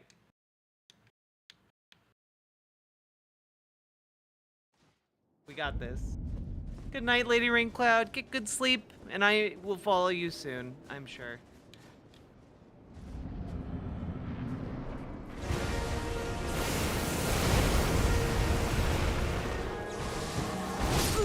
It would be really cool if you could parry his giant spinny slash move. That'd be really fun if you could do that. I would like it to be so.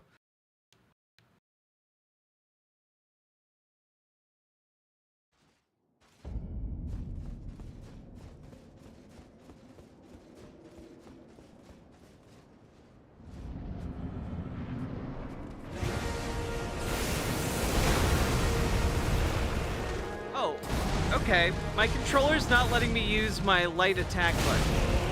It's allowing me to use my strong attack, but not my light attack. This is a problem.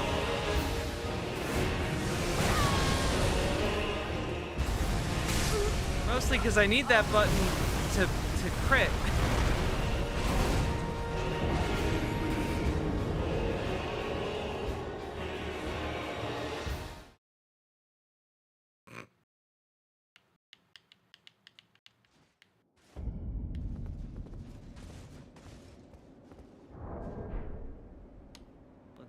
Try a disconnect and a reconnect, I guess.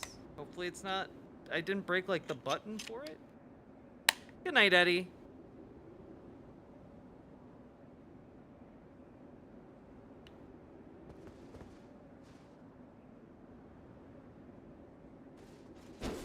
Huh. Well, bad news, guys. I guess... Oh, okay. There we go. We fixed it. We got it. Is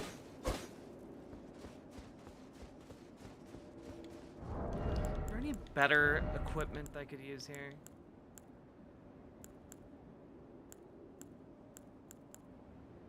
Critical hits restore HP.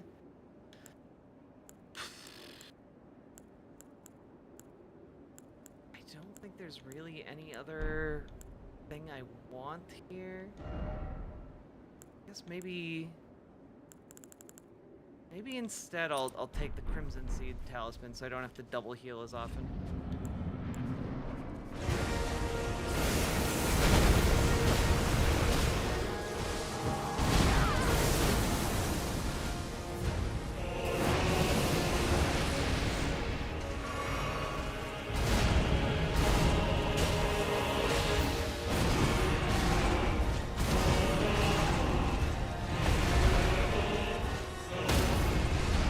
Go.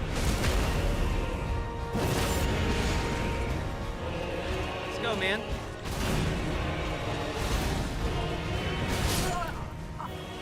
Damn, I was feeling real cocky after getting them on a string of those.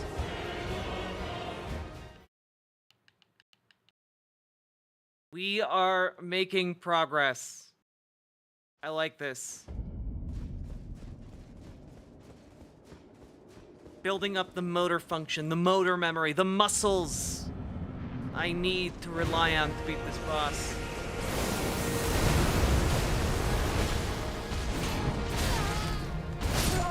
Aww.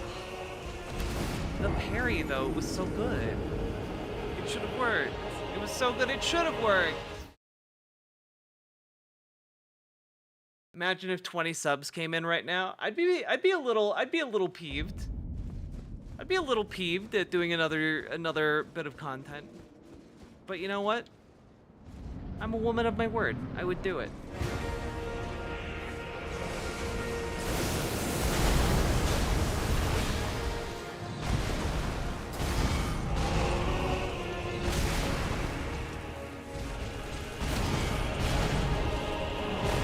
God, stop. Ah! Dog nabbit.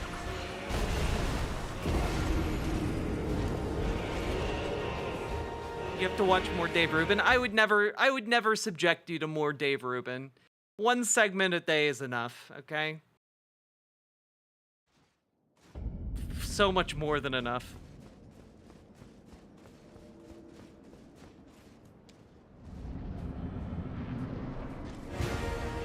Come on, do your dash. There you go.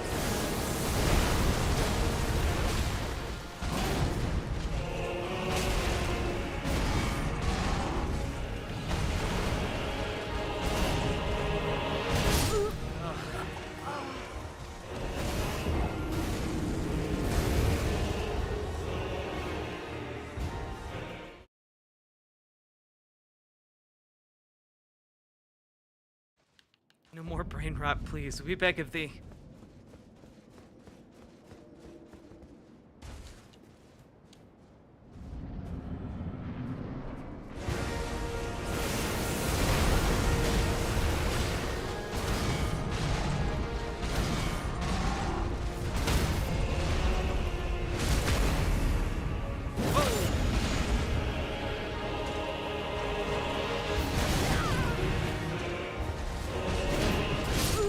Damn it!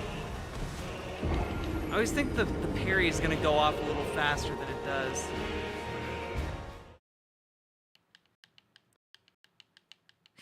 I'm Dave Rubin.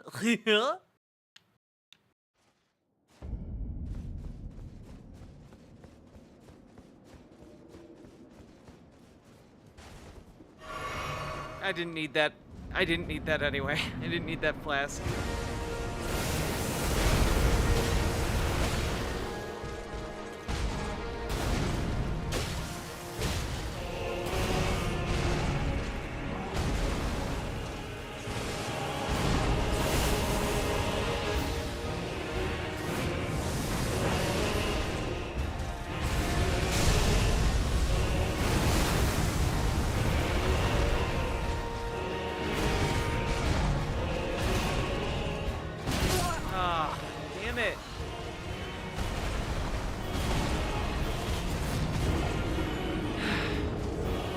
feel like I know this first phase pretty well now. It's no longer the overwhelming barrage of attacks that I first saw when I came in here, and I was just like, what the fuck? I think we are making progress here.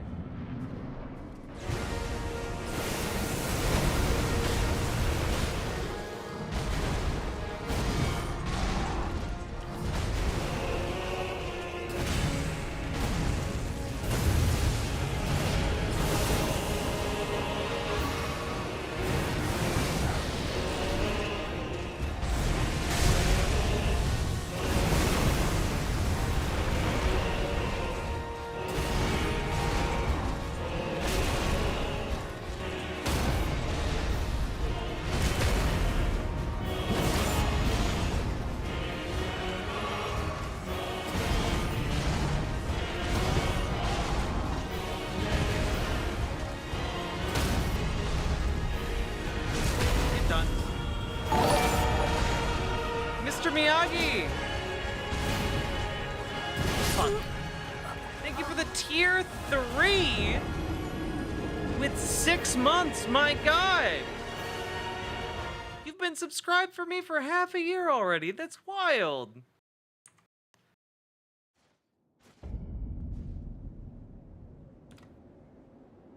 Dink, dink, dink. More points in the politics pile.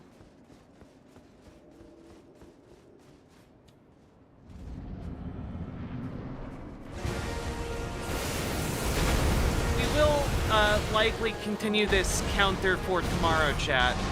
Just as an FYI.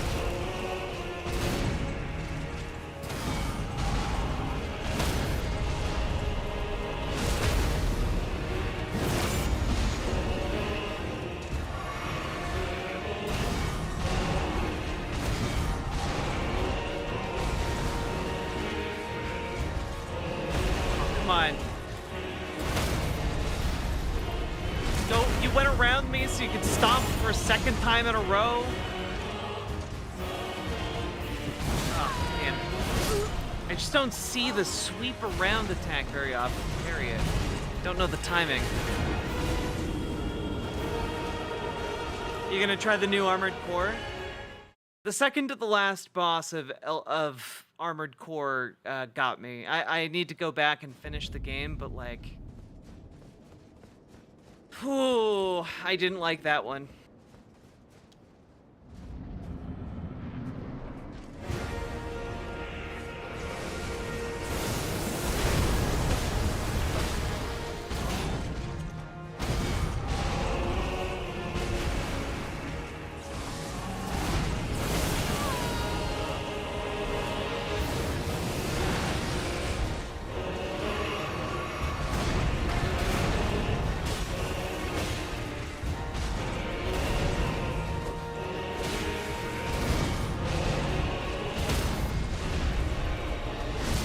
Go.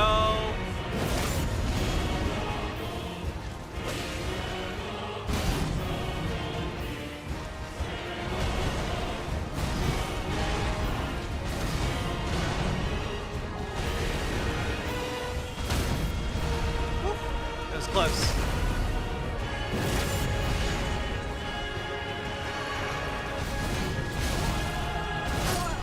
Oh man, I thought for sure that was a perfect parry. God, that would have been cool.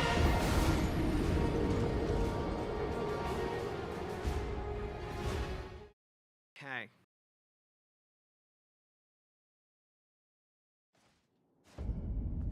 Offer him a nice cup of tea and cake with poison in it. The English way, there's no arsenic.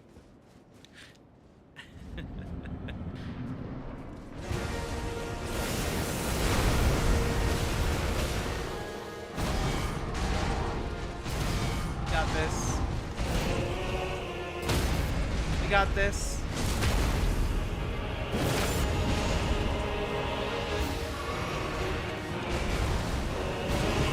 Got this. We got this.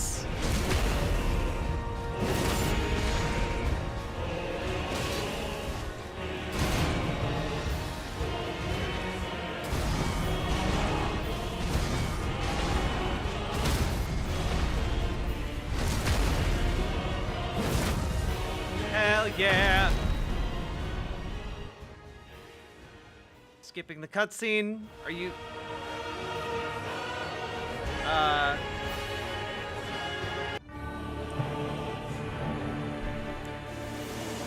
God.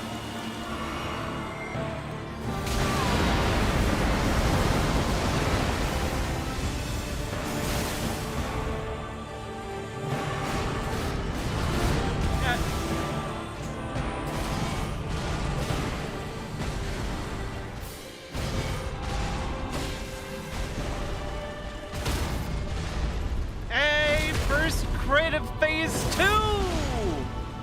Fuck you!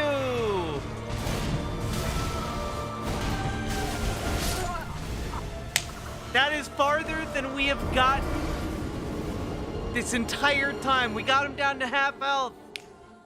Let's go! All right.